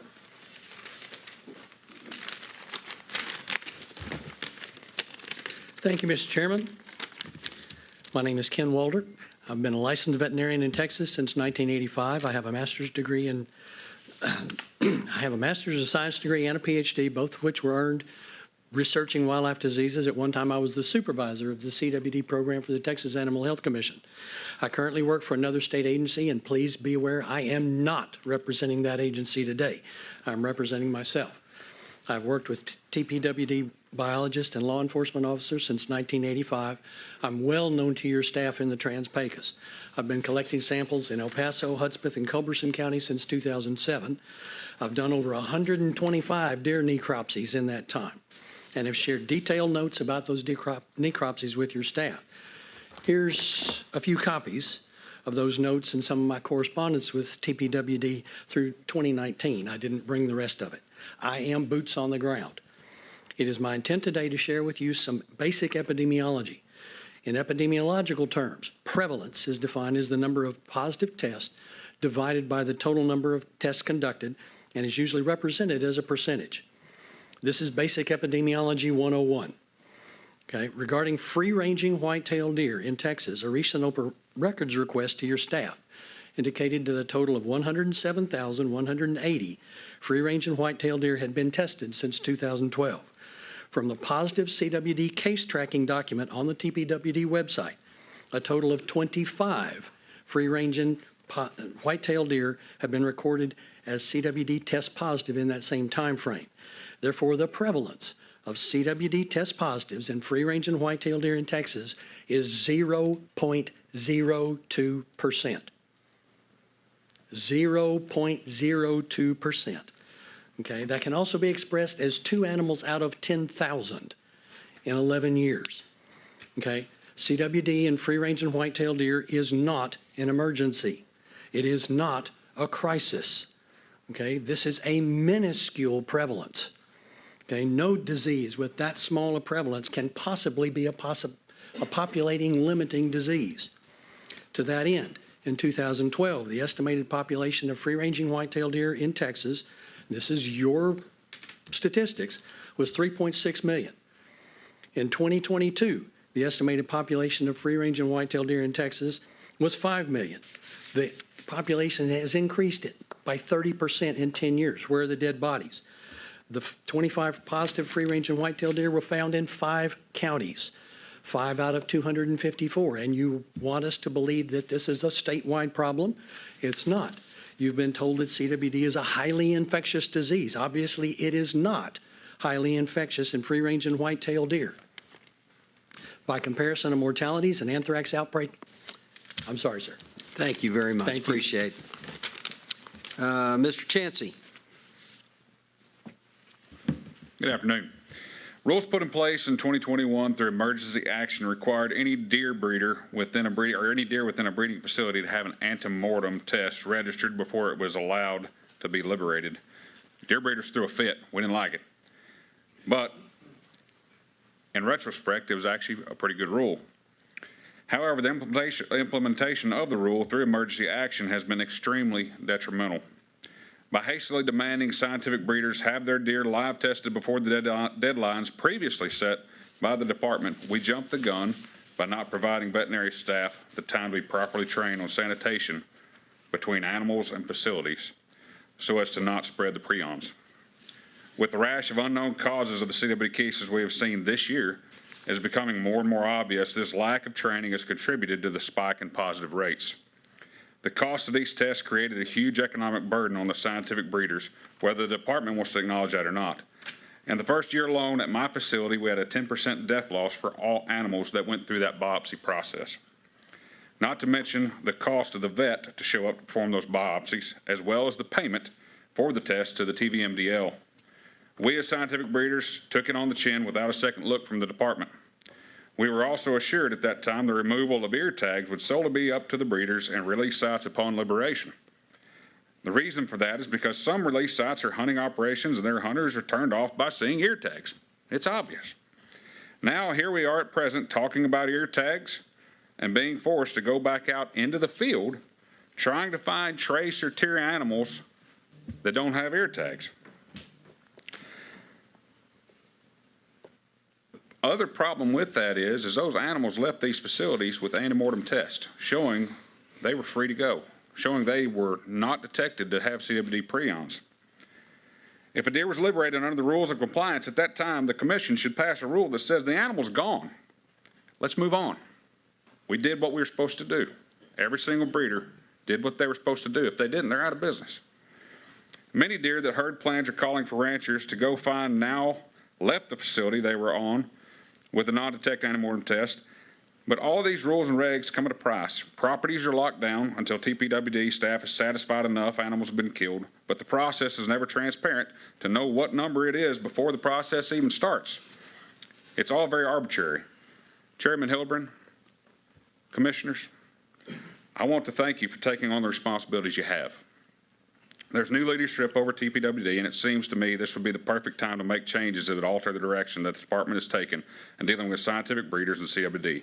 We're asking for your help to keep our family business afloat, and in return, we want to partner with you not only to conquer the CWD, but to conquer any other disease that might threaten our beautiful whitetail species.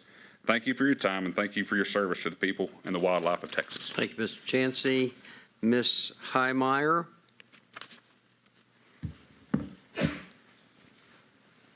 Good afternoon. My name is Sarah Heimeyer, manager of Kaiser Creek Whitetails and Exotics.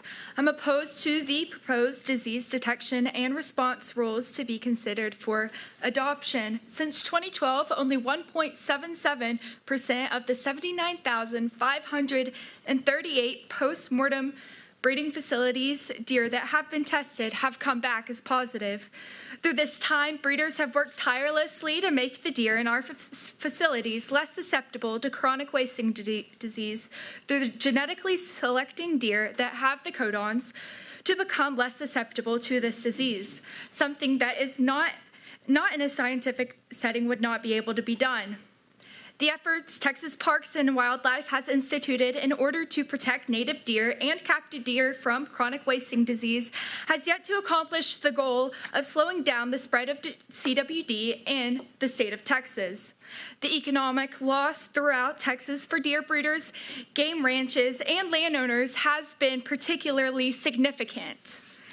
May I ask what protocol is there towards CWD whitetail positive deer found in San Antonio or the mule deer in El Paso?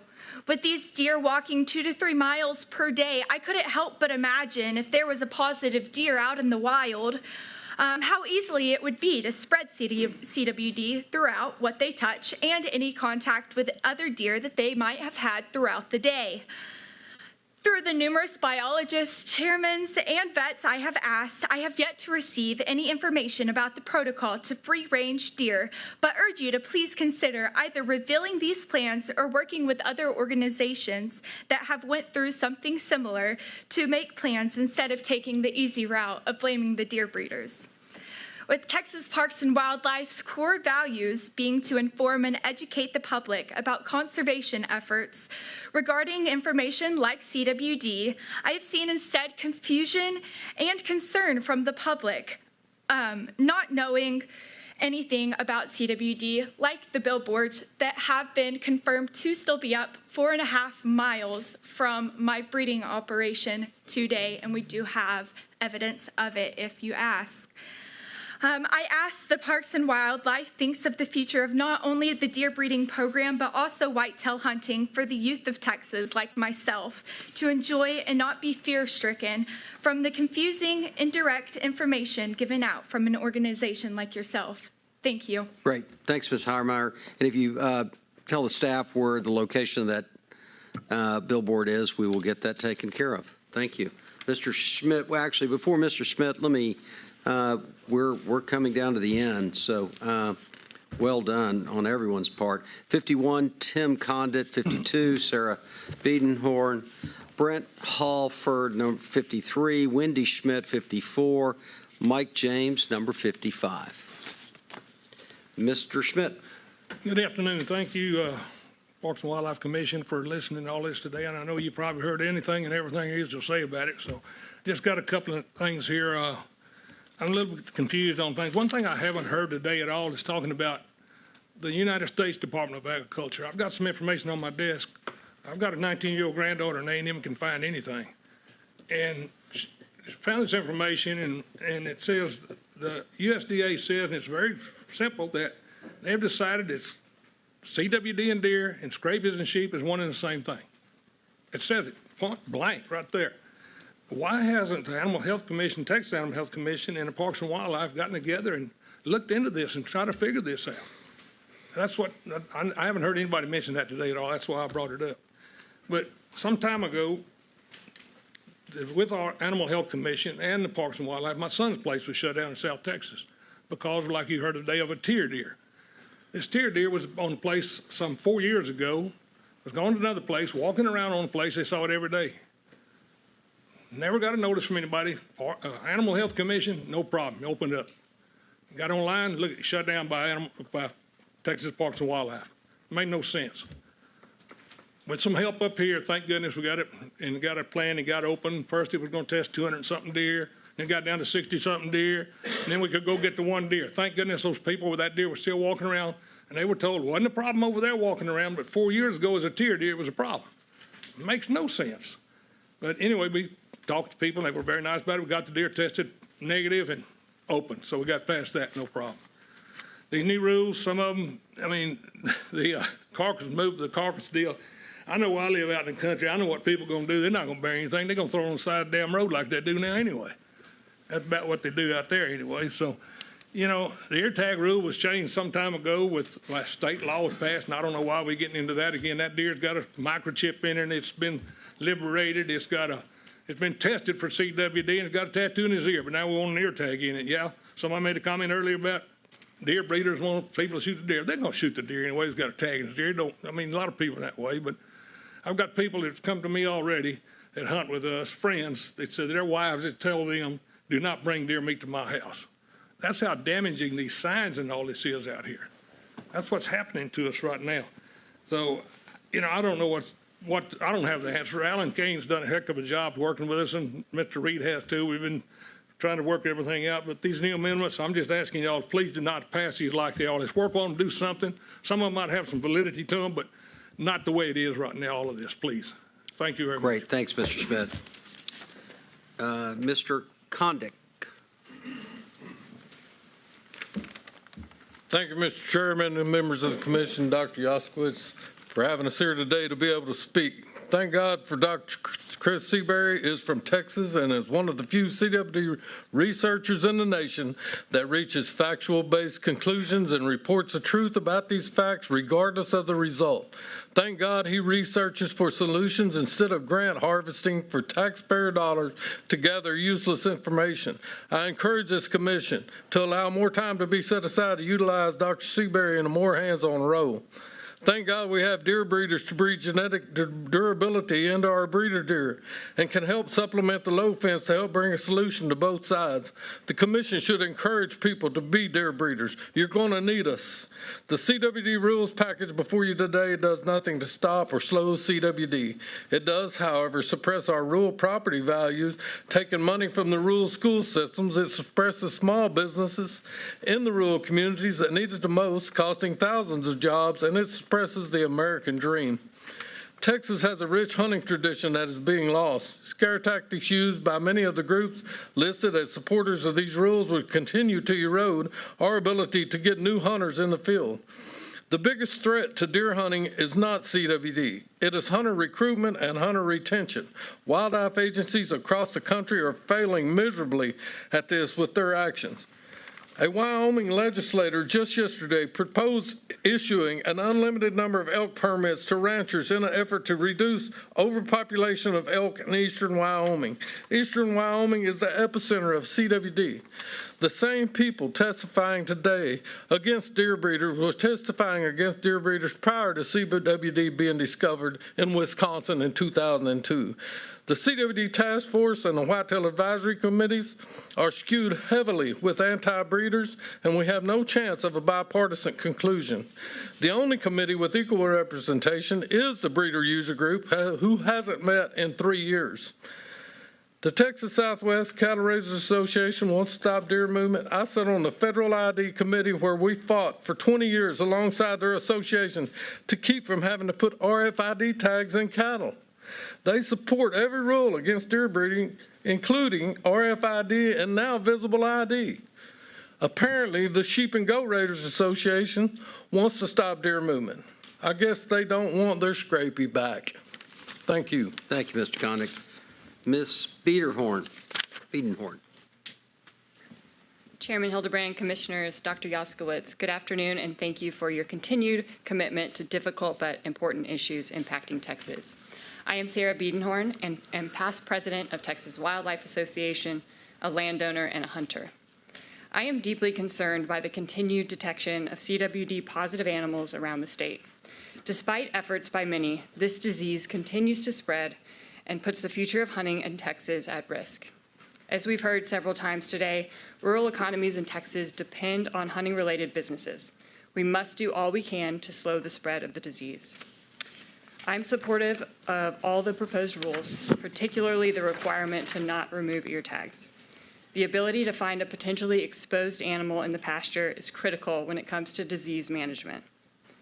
I also believe that just as it is my neighbor's right to breed deer with proper permitting, it is my right to choose not to have breeder deer on my property. The fact is, no high fence is perfect. As a landowner choosing not to participate in the breeding industry, I believe it's my right to know if an animal from a breeding facility is on my ranch. Unfortunately, many things about this disease are beyond our control, but we do control the unnatural movement of live animals, which we know poses the highest risk of spreading CWD. If we continue to allow this, we must do all we can to ensure we properly manage and track potentially diseased animals in order to quickly remove them from the landscape and minimize further exposure. Thank you for your continued commitment to this important issue. Thanks, Ms. Biedenhorn. Mr. Halford. Public service is often stressful and thankless with no easy wins. Thank you for serving on this board. I'm here to oppose all the proposed regulations. My name is Brent Halford. I'm a rancher, I'm a hunter, I'm a capitalist. This is a conflict for me. I have several high-fenced pastures and I'm adding more. However, there are no native deer in my place. I simply fence them out because exotics are more profitable because of regulation. The state of Wyoming has the opposite of high fences. They design roads, bridges, and fences to promote migration of deer on the longest animal migration route in the world. However, last week they added a new unit to their CWD contaminated list. It must not be the breeders or their fences or something ear tags would solve. A startling oversight is the lack of a proposal for hunter check stations for all free-range deer. There's not a scientific or clear picture until there are. Currently, TPWD is trying to add CWD-susceptible species. Are you testing cattle like you are with axis yet? How about airborne carriers like birds? We've endured scrapies, avian flu, swine flu, mad cow, COVID, some I've forgotten, now CWD. We're constantly warned about some boogeyman. Why is the solution always at the expense of private freedoms and more tax money? Let's be honest, these regulations simply target deer breeders. Blaming deer breeders for sick deer is no different than blaming hospitals for sick people. These breeders are well funded. Many have more money in their fence than most people have in their homes. They're also dedicated to the success of their investment and white-tailed deer. Texas ranchers are better at growing healthy animals than anyone in the world. Compare the antlers inside and outside a high fence. That's irrefutable proof. I urge you to use the resource of deer breeders cooperatively to protect our deer from CWD and any future threats. The other path is dooming our hunting heritage by scaring hunters off and increasing the cost of hunting to the point we push future hunters out of it. Great. Thank you, Mr. Halford. Ms. Schmidt. Good afternoon. I'd like to say that chronic wasting disease is a prion disease in cervids, also known as scrapie in sheep. Texas Parks and Wildlife is on verbal record admitting that CWD is the same as scrapie, and USDA reports it as the same. Therefore, we have a simple solution. We have a solution that will not waste the lives of tens and thousands of deer across Texas and will not kill a billion-dollar Texas industry. We can eradicate chronic wasting disease the same way farmers eradicated scrapies years ago. Selective breeding and proper nutrition. If these proposed rules pass, you're killing the very animal that you're claiming to protect in search of a disease. Doesn't that defeat your stated purpose of preserving our white-tailed deer? You're killing more deer in the name of CWD than CWD has ever killed and will ever kill. If we have to slaughter thousands of deer to find a single CWD positive, then CWD is not a population-threatening disease to Texas deer. You spend millions of dollars advertising this disease to try and scare the public by claiming that it will kill the deer in Texas and even spread to humans. You're creating false hysteria around CWD just to get public support. You're lying to them. You're scaring them into blindly following your rules because you know that if they knew the truth about CWD, you'd have no public support. You don't understand that this is not only the deer breeders who will suffer from this. If the people believe that venison will make you sick, no one will be able to sell hunts. A single deer has been diagnosed with CWD as a cause of death. A single white-tailed deer out of a population of over 5 million.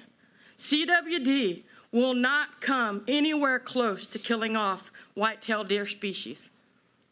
But even if it did, that doesn't change the fact that it is not physically possible for CWD to infect the human brain. The biological differences in human and cervid brains are what make it impossible. So why advertise this? Why are you scaring innocent individuals who know nothing about cervids? To test deer for CWD, you kill them. I'm not going to have enough time to do the whole thing, so I'm going to skip my example of not killing cancer patients to test them. The depopulation of our white-tailed deer is not the answer.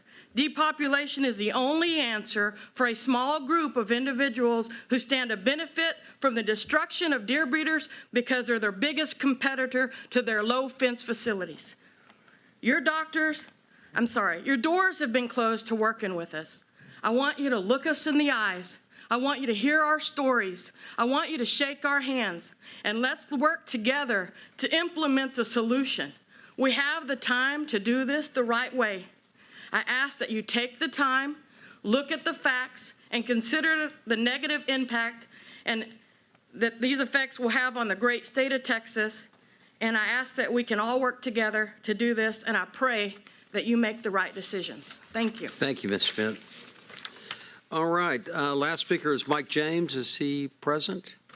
No. Mike James is not present, Chairman, but we do have Greg Simons, who was signed up to be on the phone. He is back on.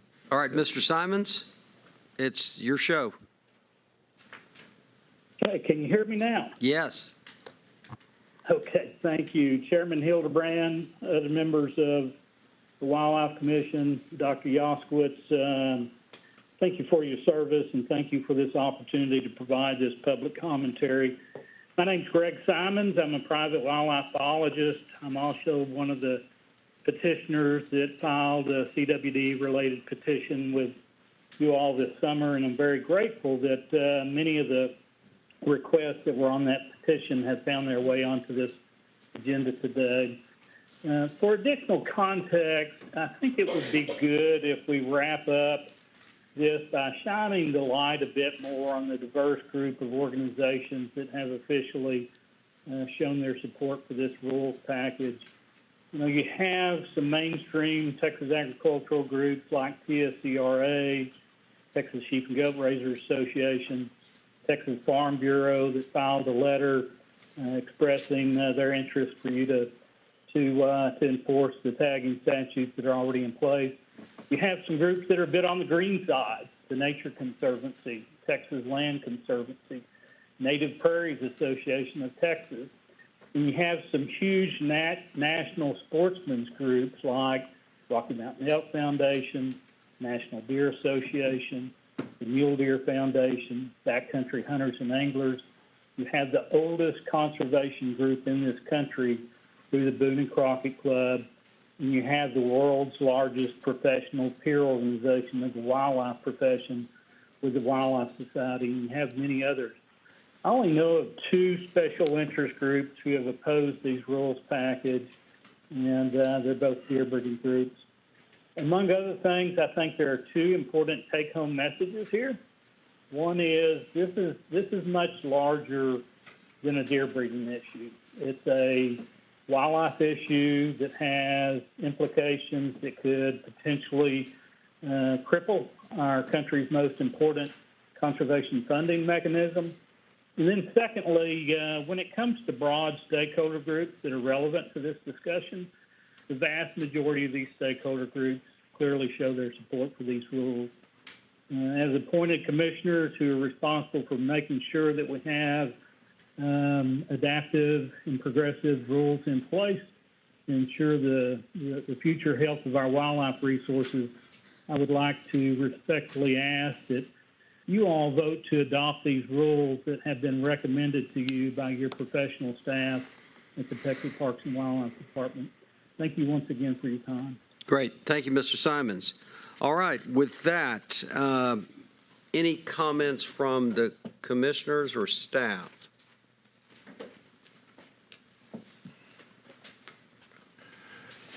This is Commissioner Bell.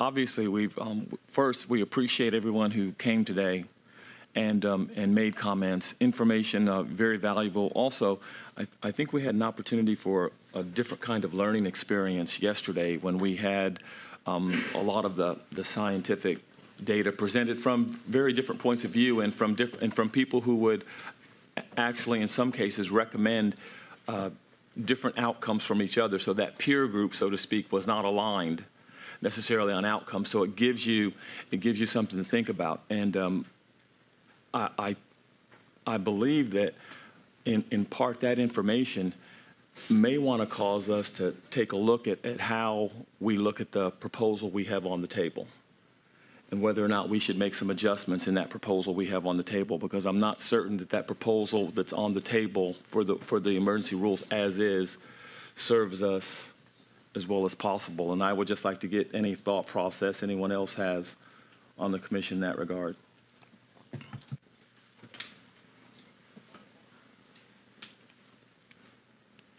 Chairman.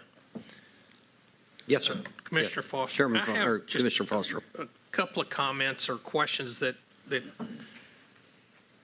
come to mind as a result of a lot of these comments. One is I'd like to get some feedback from the staff about the 2-mile radius and how effective you think that is, and whether or not it is punitive to some people, and is that the right radius? Why is it not 1? Why is it not 3? So that's my first question. Okay, so good question, Commissioner Foster. So to give a little perspective, before we went to these. Alan, can you identify yourself? Oh, I'm sorry. For the record, Alan Kane, Big Game Program Director. So good question, Commissioner Foster. So just to give a little context, before we had these 2-mile zones, we used to make zones, surveillance zones, and we'd snap them to identifiable features, so roads, rivers, things that hunters could identify in outdoor annual and stuff. Last year we have a positive in Duval County, as you recall, and so there was quite a bit of concern among some landowners in there that this zone was pretty large, because we had to encompass a large area. There's just not a lot of roads in that portion of Duval County, and so through that process and with some guidance from the commission, we ended up shrinking those zones to down to about a 2-mile area just around that captive breeding facility where the CUD was detected.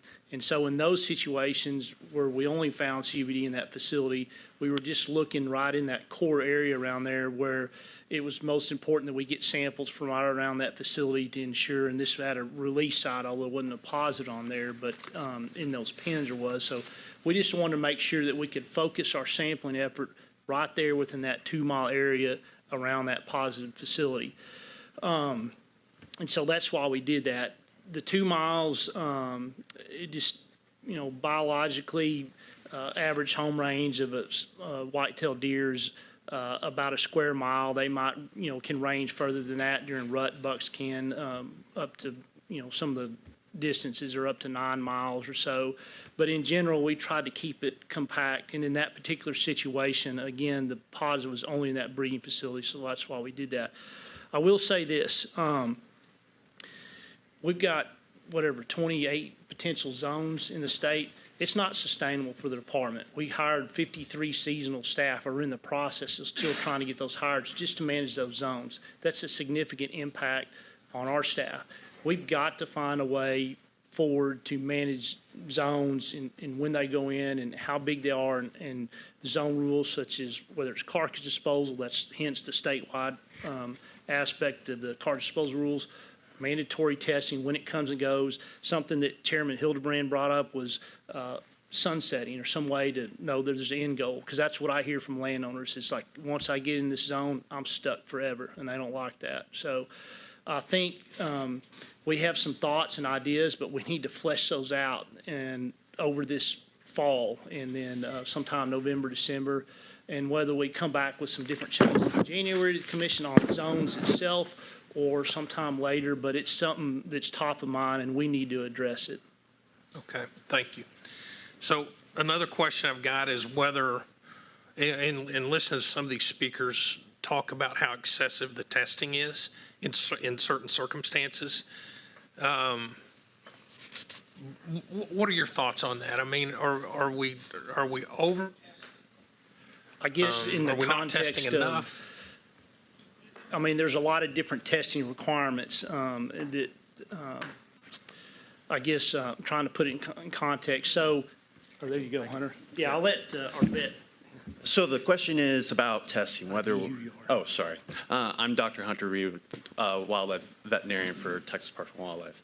So could you restate the question? It is more concerned about the, there were just several speakers that just talked about that some of these, the single deer will get tested 2, 3, 4 times. They felt like it was excessive. I'd just like your thoughts on that. Yeah, so let's take a snapshot of where we were even just 5 years ago, where really we weren't even requiring 100% postmortem testing. So at that time it was around 80%. That is a very small subset of that population to begin with. We now converted over to 100% postmortem testing, but we recognize that postmortem testing alone was not sufficient in being able to find the disease quickly and efficiently. We know, just from the examples that I presented yesterday, that just because of the fact of those delays in detection, we know the disease disseminated to other facilities throughout the state, and we know that other facilities were exposed and ultimately were found to be positive because of that delay in detection. So that's all to say is that we implemented antemortem testing, which in some cases added an additional 30 to 40% surveillance within a herd.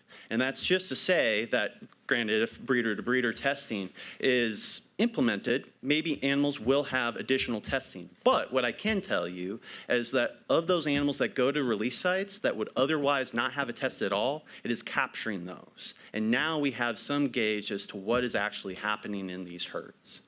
So as we move forward and as we get a better picture of what the disease situation looks like in Texas, maybe we can reconsider some of the rules that we have in place now that we're in a very different landscape as before.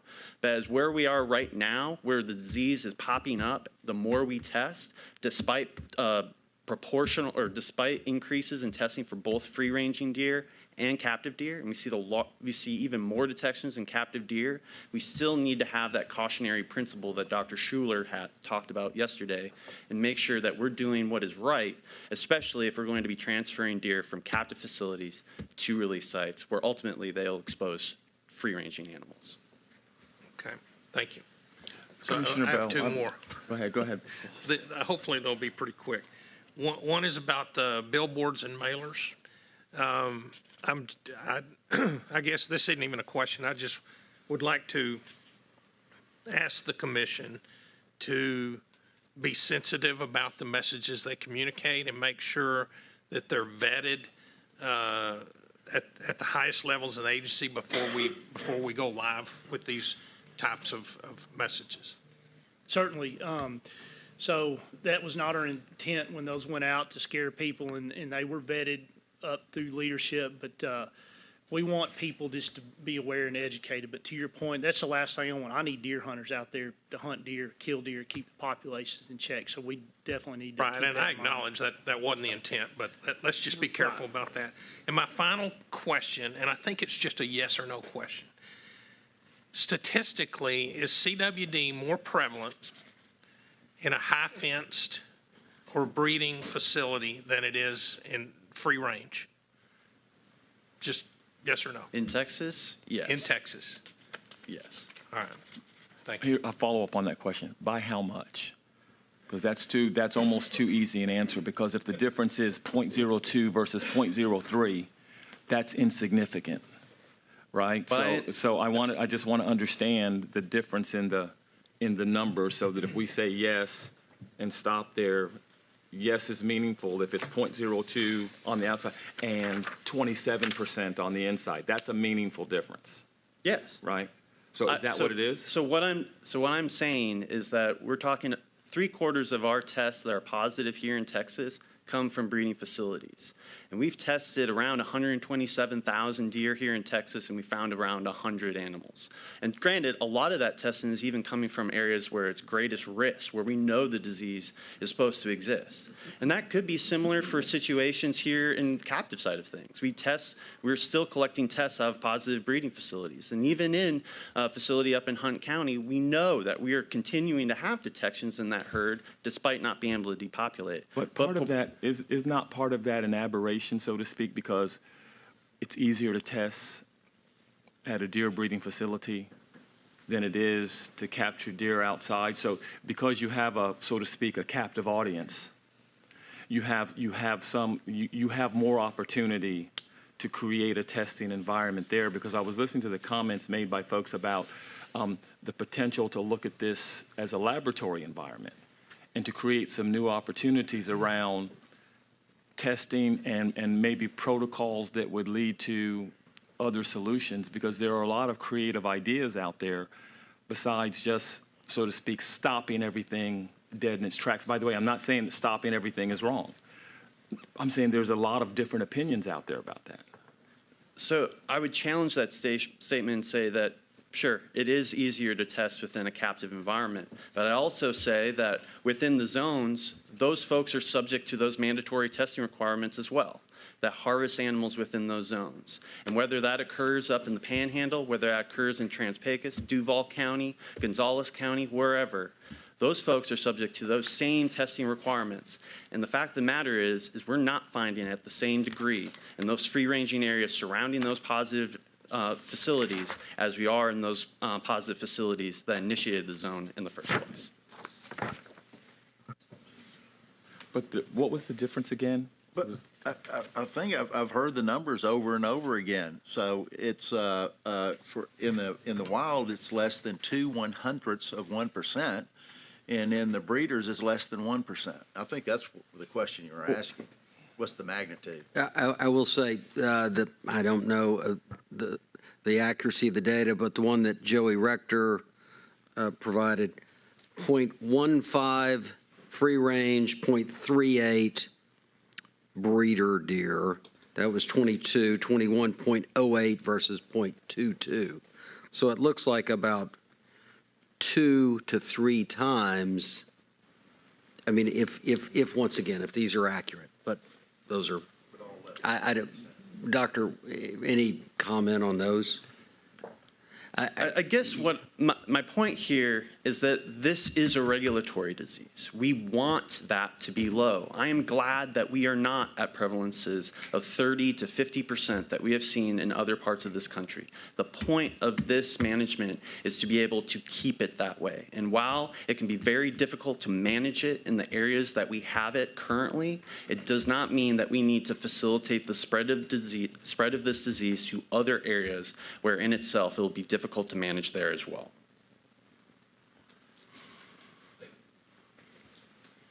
Any other questions, comments? Commissioner Abel, just a question on the RT quick test, because one of the biggest limitations on the current antemortem testing is the 2 to 3 year gestation period to get it to where it would even register on an antemortem test. I mean, that's where a lot of our recommendations came from with like the 2-year hold order and things like that. So if the RT Quick does get approved by the USDA, or if it's what we choose to adopt as a testing standard, wouldn't that be kind of a game changer as far as our timelines on everything? Absolutely.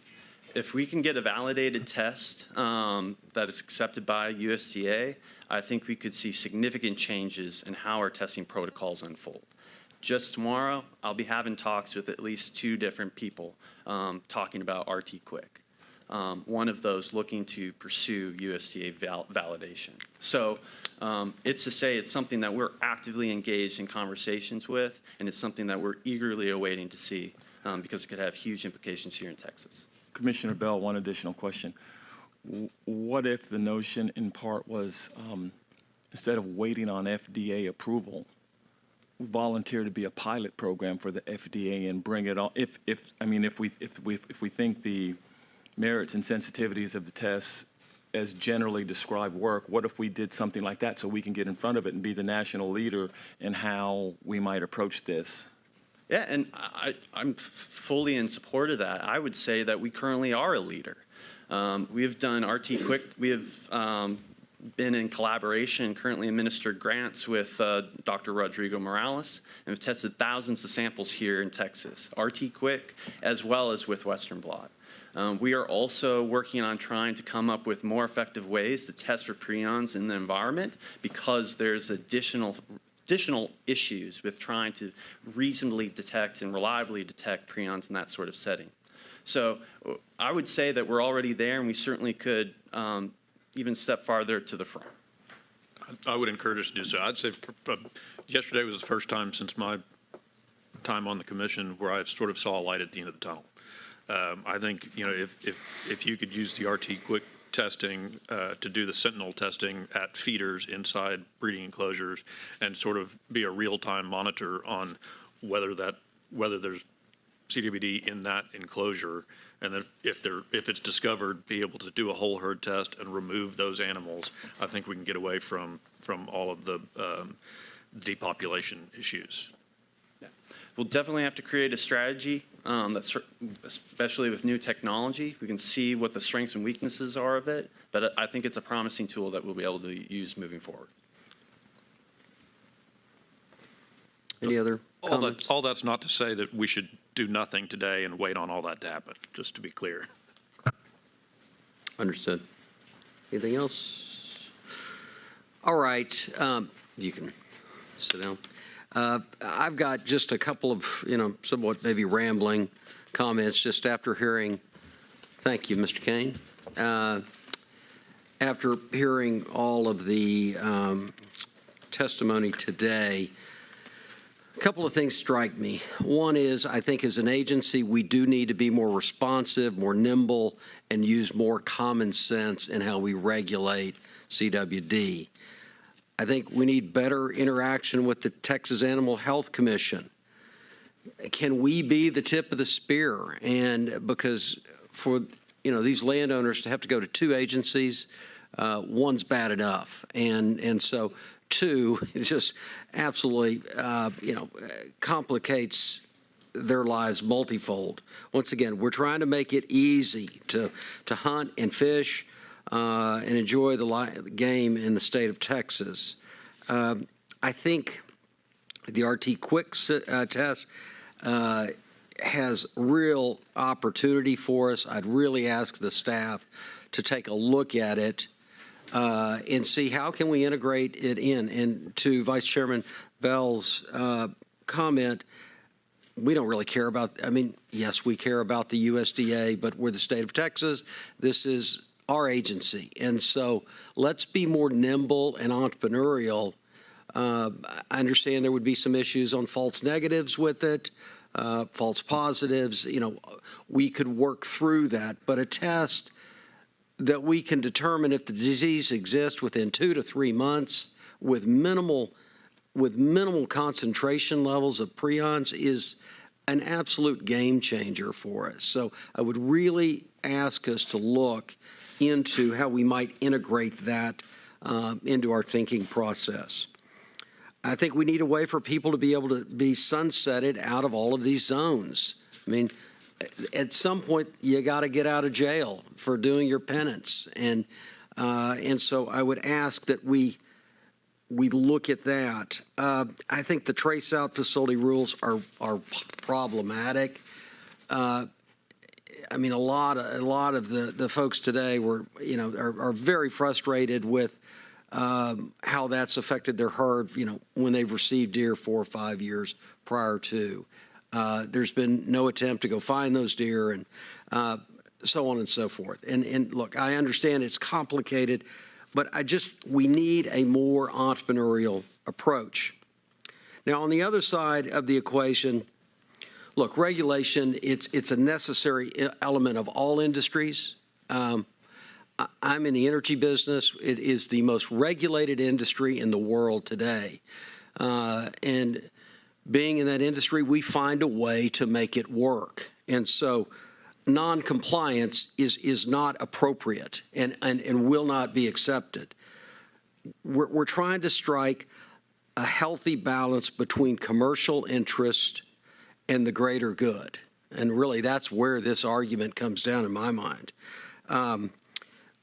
At Parks and Wildlife, we desire to have a more collaborative relationship, but it's a two-way street. You have to do the right thing and comply with the law. And if you do, we're going to use as light of a touch from a regulatory standpoint as we can to work with you. But if you don't, you're going to have real problems. So as an agency, we want to be the model of being entrepreneurial and nimble and working with people and using common sense and looking at each event a little differently and using some interpretation skills on the part of the wildlife biologists and game wardens. And I think we do that, but we just need more of that to establish a collaborative relationship between all the constituents of the state of Texas. And then finally, look, the science is evolving. I think we heard a lot of really good things yesterday. We heard some bad things as well. But we are going to look at all avenues as a department to incorporate all the new scientific data that we can, i.e. RT Quick. So, no other comments? Yes, sir. Just one other comment. Commissioner Bell, we've had this statement made before, and I know someone made it yesterday.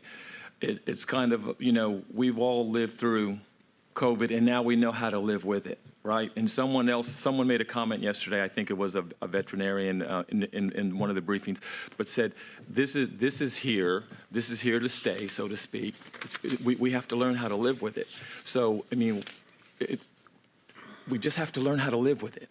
So if we're going to learn how to live with it, we need to come up with livable rules that are going to make it tenable, and maybe come up with a couple of checkpoints along the way that says if we hit certain metrics, then maybe, at certain metrics the rules need to be more severe, and at certain metrics the rules can be more lenient, and it probably deserves a lot more study. And we've had information come in from the scientific community before, but I think for the commission, I think several people felt like we made some big strides yesterday by hearing those different viewpoints. I think that's fair to say. And so how can we take advantage of that and maybe begin to continue to move this in the right direction and give everybody a little bit of air to breathe, regardless of where they are in the issue, so that we do. The first thing here is do no harm to Texas, right? So we want to come up with a good solution to Texas, but we also want to protect all the different stakeholders involved, as the chairman said. And I'll leave it there. Okay. Commissioner. Yes, sir. Thank you. This Doggett, and I want to tell you, I feel like I'm taking a water drink out of a fire hose here. This is my first commission meeting, and absorbed a lot of information yesterday and today. And I just want to tell you that it's just sort of black and white, and I think some of the commissioners agree that we need to take a real close look at the zoning rules that we have. And on the testing rule, we always know we need to test, but the frequency and application of the tests, I think we need to have a robust discussion about that. And as Jeff said, Commissioner Hildebrand, be entrepreneurial about that. I mean, we need to be partners with the breeders and find a great solution for this. And the words I heard, about scrapie, I remember that. And if the genetic solution is a great solution for this, well, we'd be all on board to make that happen in partnership. And so really excited about that. I think this is the beginning of sort of a new day on this, and really look forward to collaborating with our constituents out, landowners and breeders and the different groups, and make something really positive happen about all this. Thank you. Okay. If there's no other comments, I've got a bit of a lengthy motion here, but bear with me. Chronic wasting disease is of the utmost importance and requires our full attention. We dedicated several hours yesterday to listen to technical experts discussing CWD, and it became evident to me that there is still much debate and uncertainty surrounding the science and best management practices in this area. It is clear to all of us that we cannot ignore the impact of CWD and must take deliberate and thoughtful action to address it. However, such action must be considered in light of the impact the regulation would have on all stakeholders. I'd like to express my gratitude to the individuals and organizations who spoke today and submitted written comments. I'd also like to thank the legislators who took the time to share their views on this matter. As an appointed commission, I strongly believe that we should carefully consider the input and guidance we receive from the legislature.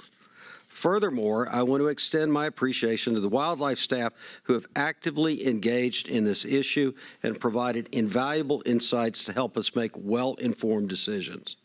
However, based on the comments we have received and the discussions we had yesterday, it is evident that we cannot proceed with the proposed rule as it currently stands. Therefore, I propose that we table the following provisions for further considerations. 1, reproduce the statutory provisions governing the required permanent identification tags on breeder deer. 2, provide for the transport of deer carcasses from CWD management zones to a final destination or taxidermist, provided a Texas Parks and Wildlife Department TPW issued check station receipt has been obtained. 3, impose statewide carcass disposal measures. 4, impose a residency requirement on breeder deer as a condition of transfer to another breeding facility or to a release site. 5, prohibit the release of breeder deer prior to April 1 of the year following birth. With regard to the remainder of the rule, I am comfortable moving forward on and implementing these actions. 1, require ante-mortem live animal testing of test-eligible deer prior to transfer from a breeding facility to another breeding facility. 2, eliminate provisions allowing deer breeders to transfer fawns to external facilities for nursing purposes. 3, impose a 7-day deadline for submission of CWD test samples for trap, transport, and process permits.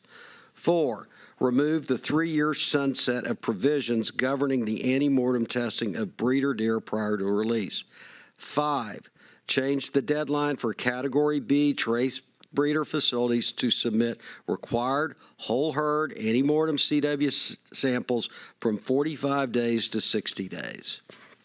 6, strengthen provisions governing the obligations of release site owners in the event a release site becomes epidemiologically linked to a CWD positive deer breeding facility. And however, it should be noted we are going from 1 day to 7 days on testing. And finally, provide for the suspension of managed land deer programs, MLDP, privileges for landowners who fail to comply with harvest, testing, and record-keeping requirements at release sites epidemiologically linked to a CWD positive deer facility. And I will say we are tabling the first provisions that I listed, and we will come back to those with more scientific evidence, with more discussion around it with staff. So those are not off the table, but we are going to take as thoughtful a look as possible in regards to these provisions, taking all shareholders, stakeholders into effect. So with that, if there's no more discussion, I would move a motion to the effect I just listed. Is there a motion for approval? Commissioner Bell, so moved. Is there a second? Abel, second. All in favor, say aye. Aye. Any opposed? Hearing none, the motion carries.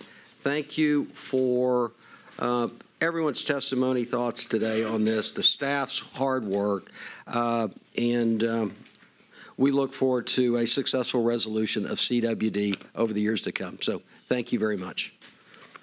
All right.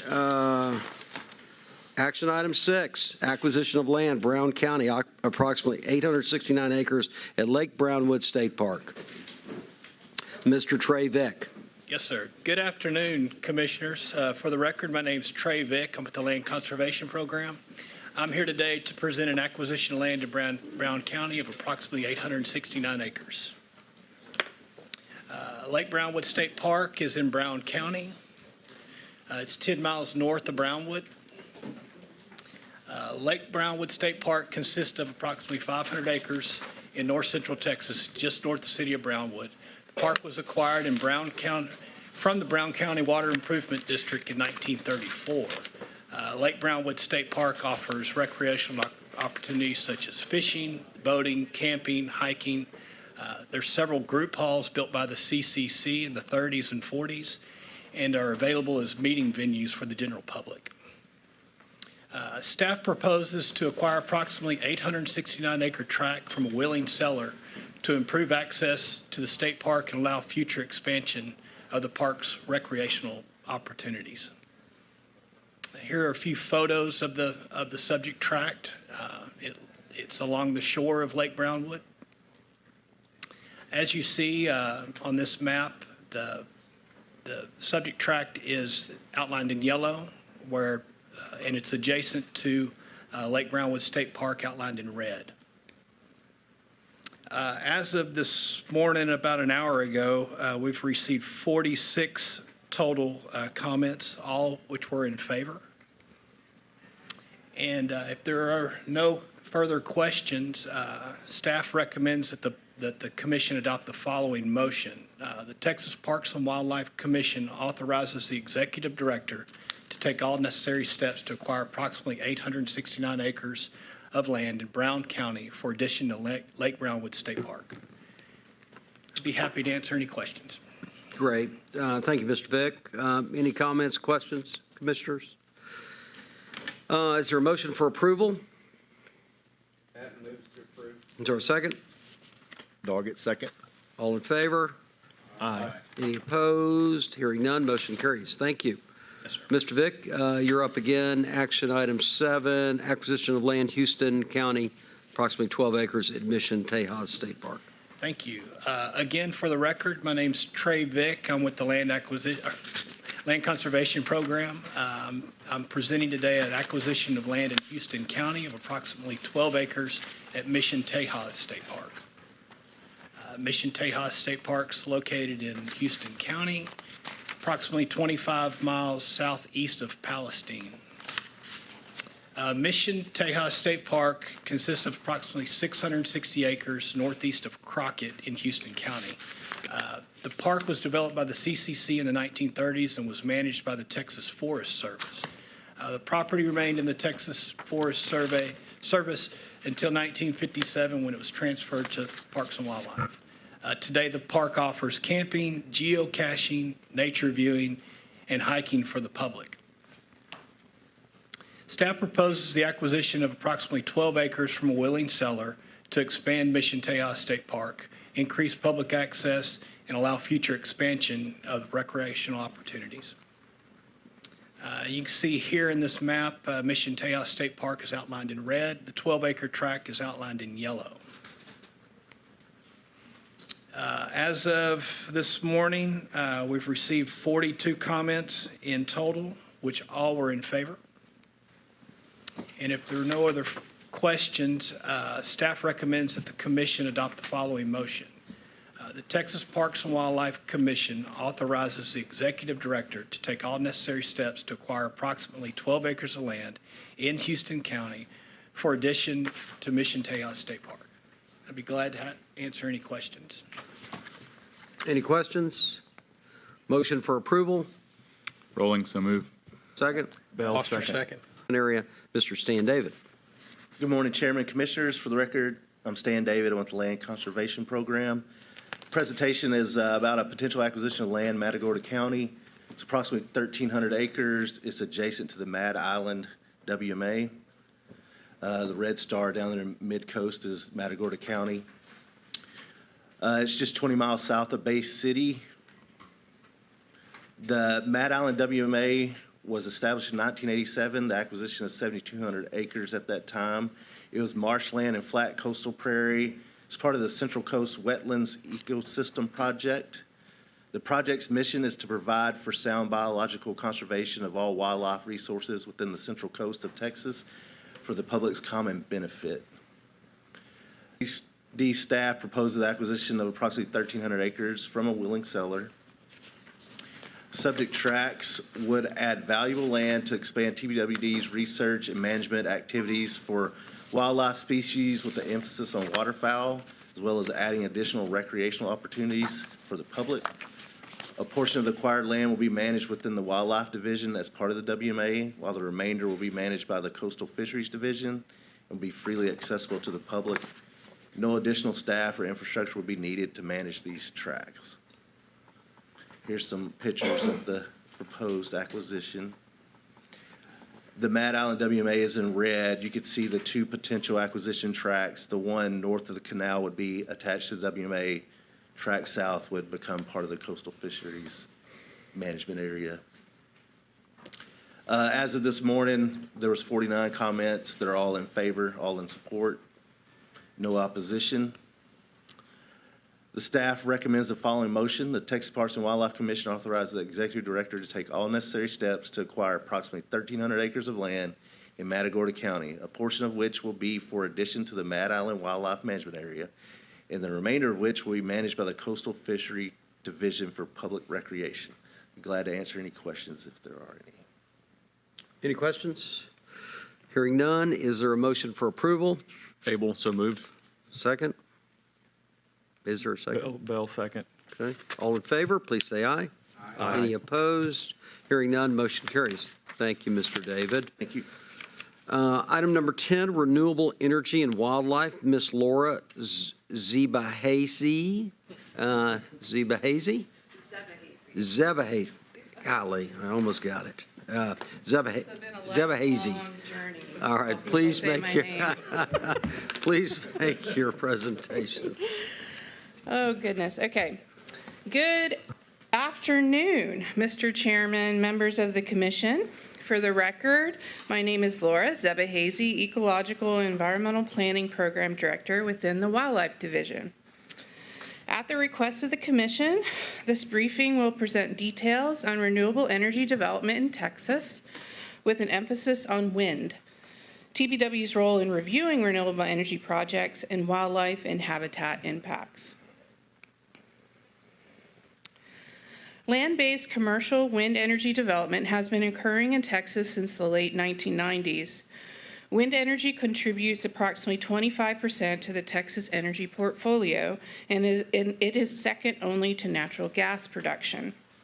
The May 2023 U.S. wind turbine database, pictured here, shows the locations and turbine capacity of approximately 200 Texas wind facilities with over 18,000 turbines. Initially, wind energy development was concentrated in the Panhandle, West Texas, and South Texas. Due to technological advancements in turbine design and construction, facilities are expanding into other areas of the state once thought to be less lucrative. Renewable energy facility placement is typically influenced by room on the transmission grid and willing landowners. Currently, over 40,000 megawatts of installed capacity are in place, and another nearly 4,500 megawatts are under construction. In March 2021, the Biden administration announced a goal to deploy 30 gigawatts of offshore wind in the United States by 2030. The first two U.S. commercial-scale offshore wind energy projects in federal waters, South Fork Wind and Vineyard Wind, have started turbine construction and will soon provide 932 megawatts of power to New York, Rhode Island, and Massachusetts. In the summer of 2021, the Bureau of Ocean Energy Management, or BOEM, began to assess interest in offshore wind development in federal waters of the Gulf of Mexico. Soon after, TPWD became a member of the Gulf of Mexico Intergovernmental Renewable Energy Task Force and actively provided input to BOEM during task force and agency meetings and through public comment opportunities. In February 2023, after stakeholder engagement and initial data analysis, BOEM announced a proposed sale notice for 3 Gulf of Mexico offshore wind lease areas. One wind lease area is located off the coast of Lake Charles, Louisiana, and 2 others are located off the coast of Galveston, Texas. The 2 Galveston lease areas comprise approximately 200,000 acres in total. On August 29, 2023, the Biden administration held the first ever offshore wind energy auction for the Gulf of Mexico region, which resulted in Lake Charles lease area receiving a high bid of $5.6 million from RWE Offshore U.S. Gulf, LLC. No bids were received for either of the Galveston lease areas. BOEM announced on October 27, 2023, 4 additional wind energy areas in the Gulf of Mexico, option J, K, L, and N, as depicted on this map. Option I is part of the original wind energy areas identified and finalized in October 31, 2022.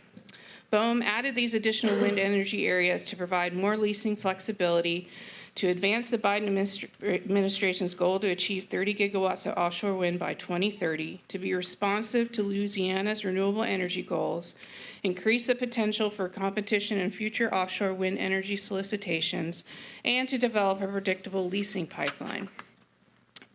TPWD will continue to actively participate in any stakeholder engagement opportunities and provide input on our natural resources concerns to BOEM.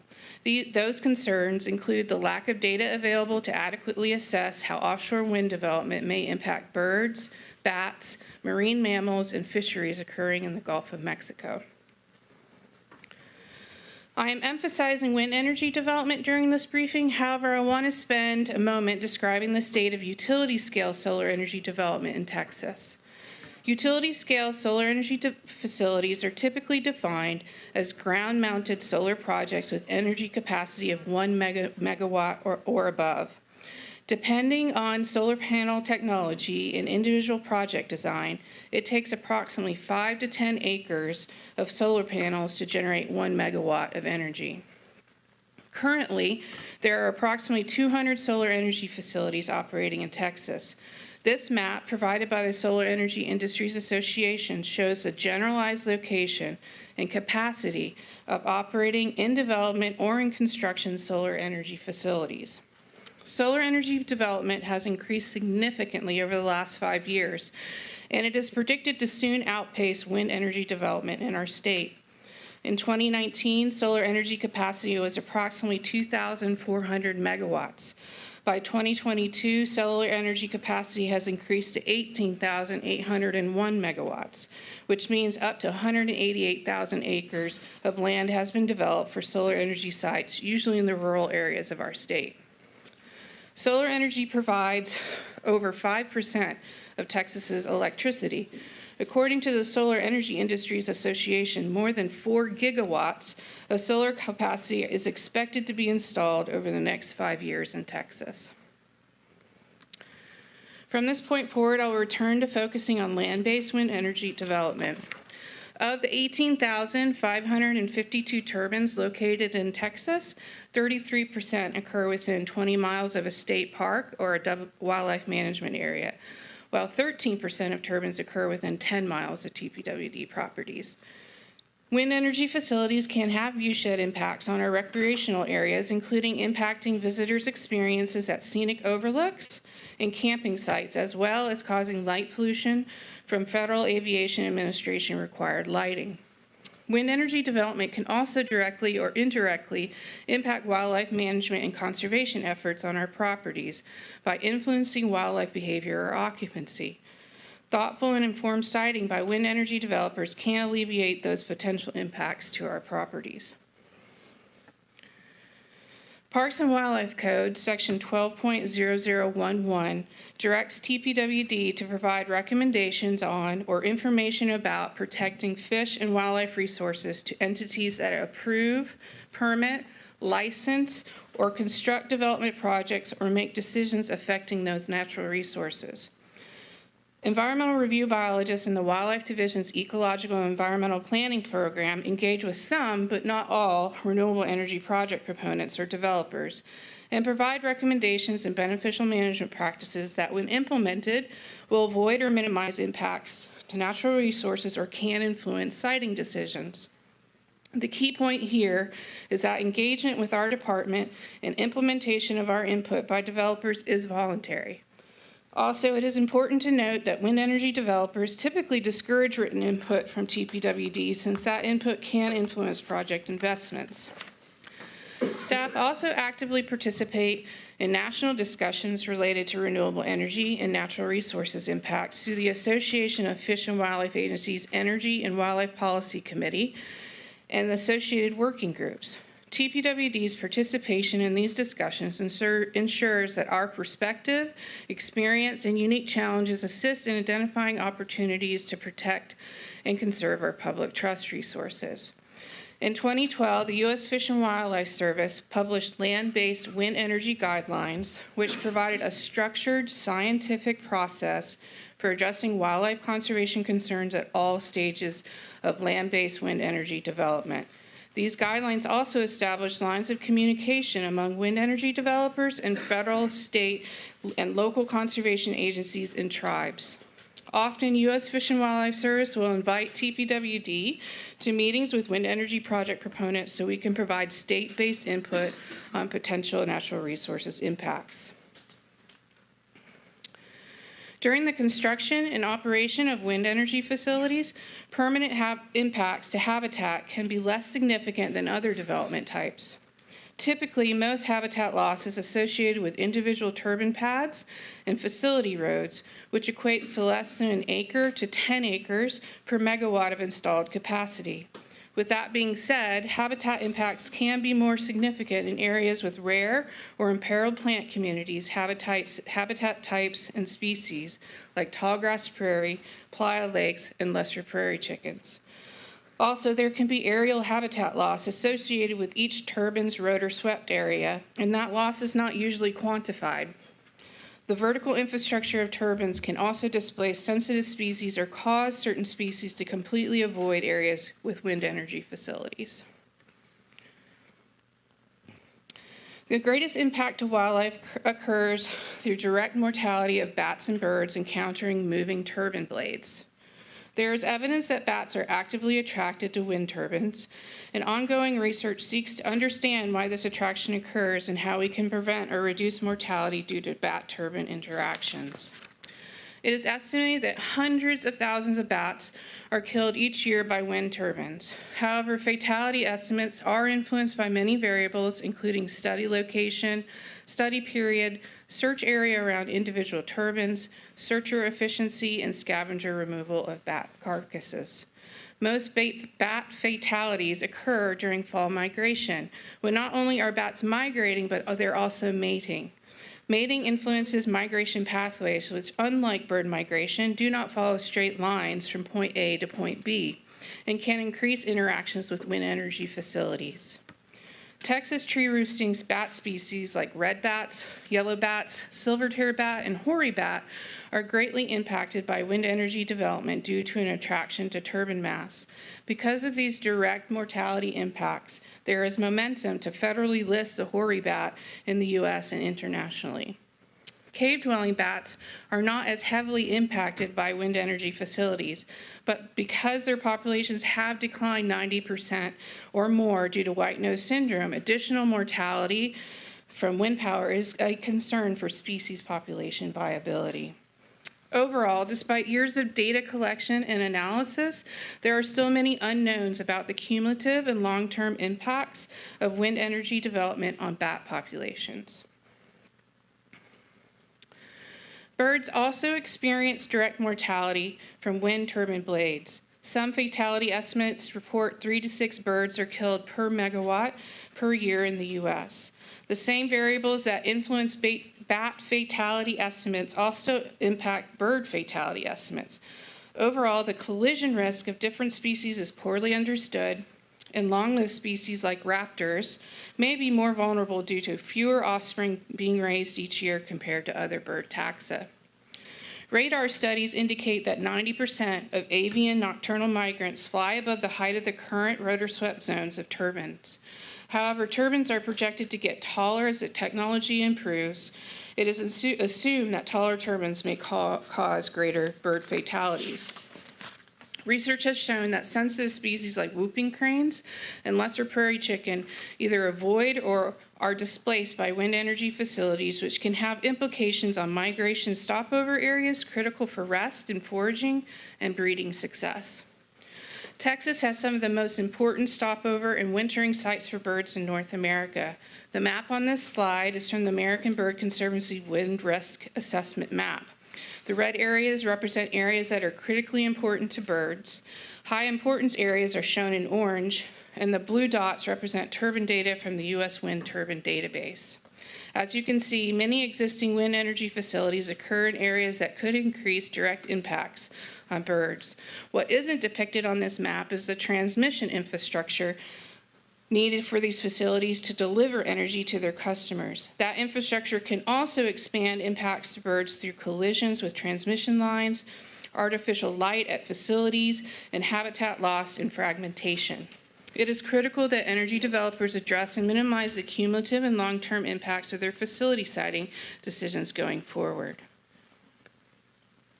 In conclusion, the Ecological and Environmental Planning Program will continue to encourage renewable energy developers to undertake thoughtful and collaborative siting decisions, to coordinate early and often with TPWD, and to share site assessment and monitoring data so we can assess the cumulative impacts of this development type on rare and sensitive wildlife and associated habitats. We will also continue to develop publicly accessible spatial tools and data that can assist with all stages of renewable energy development and operation so that impacts on our state's natural resources can be minimized. At this time, I'm happy to answer any questions you may have. Any questions for Ms. Zebahazy? Got it. Thank you. I do have just a quick question. There was a lot of news maybe a year ago about the whales up in the Northeast. Correct. And whether the offshore wind turbines were impacting them. Mm-hmm. Do you have any knowledge of that? I have a very general understanding of what's going on. I think there was concern from fisheries up in that area about the impact that the construction and operation of those offshore wind facilities would have on, I think it was the right whale. I think it went through litigation. I believe courts came back recently. However, I think the litigants are appealing is that they kind of missed their opportunity to influence the ultimate decision on building those turbines, and that there was no data to support their position on that. But I'm also happy to provide further information if I'm at a later time on that. But I think that's where that landed just recently with the courts. Commissioner Bell, I have a question. And, an odd thing, I think we were talking about 40% of energy in Texas being renewable. Did we have that conversation yesterday, roughly? No. Yeah, it's actually in excess of 40 now. So. Okay.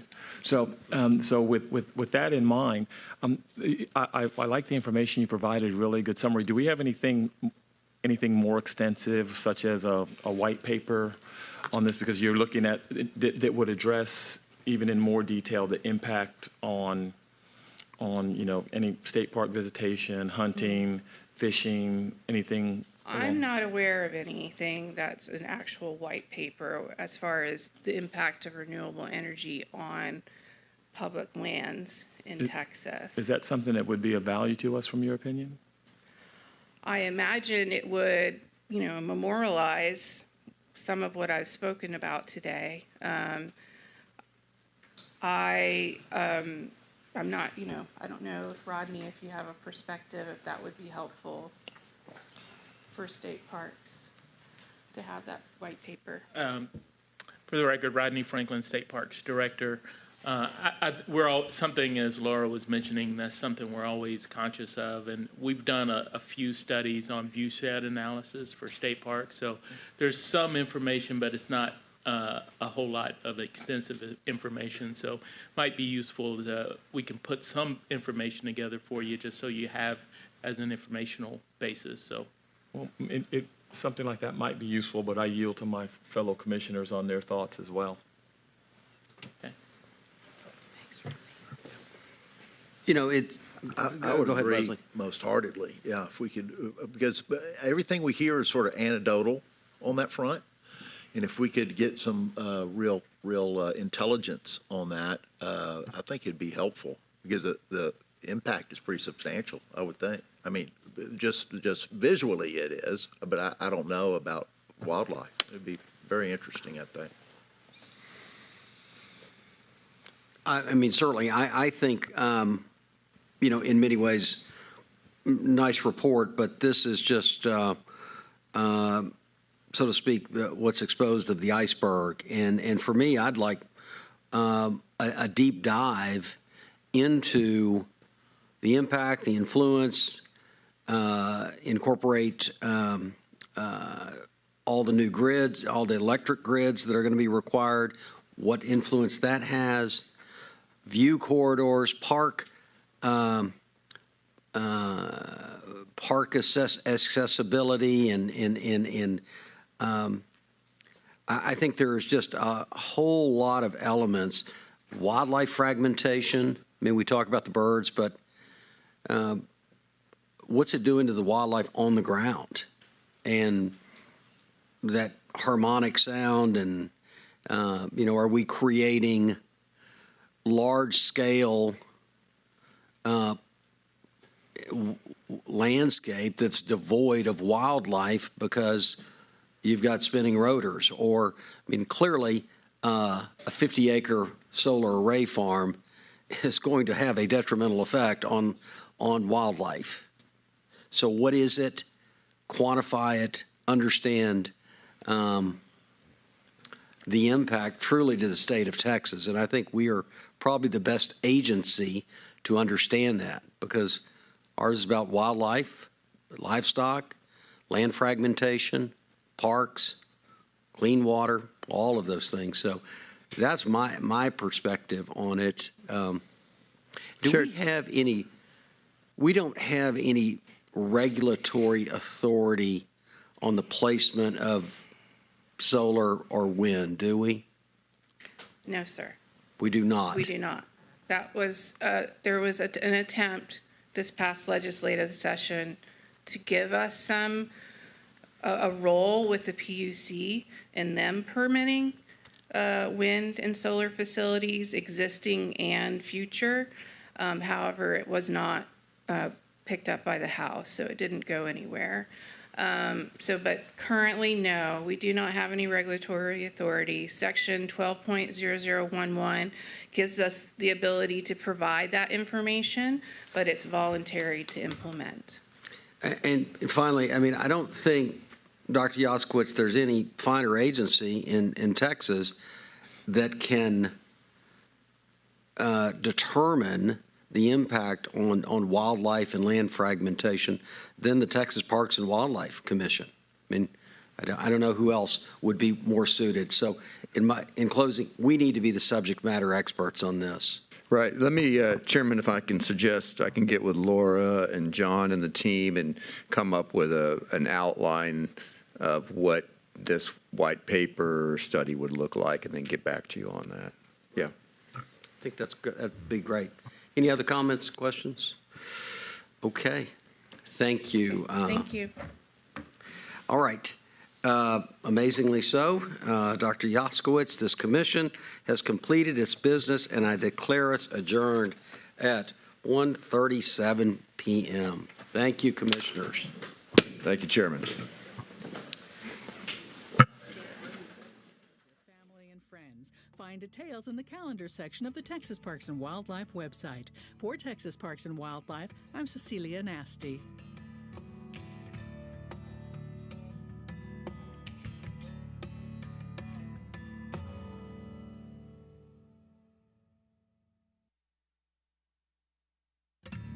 This is Passport to Texas. Wildlife biologist Sean Gray stays busy most days in his role as Parks and Wildlife pronghorn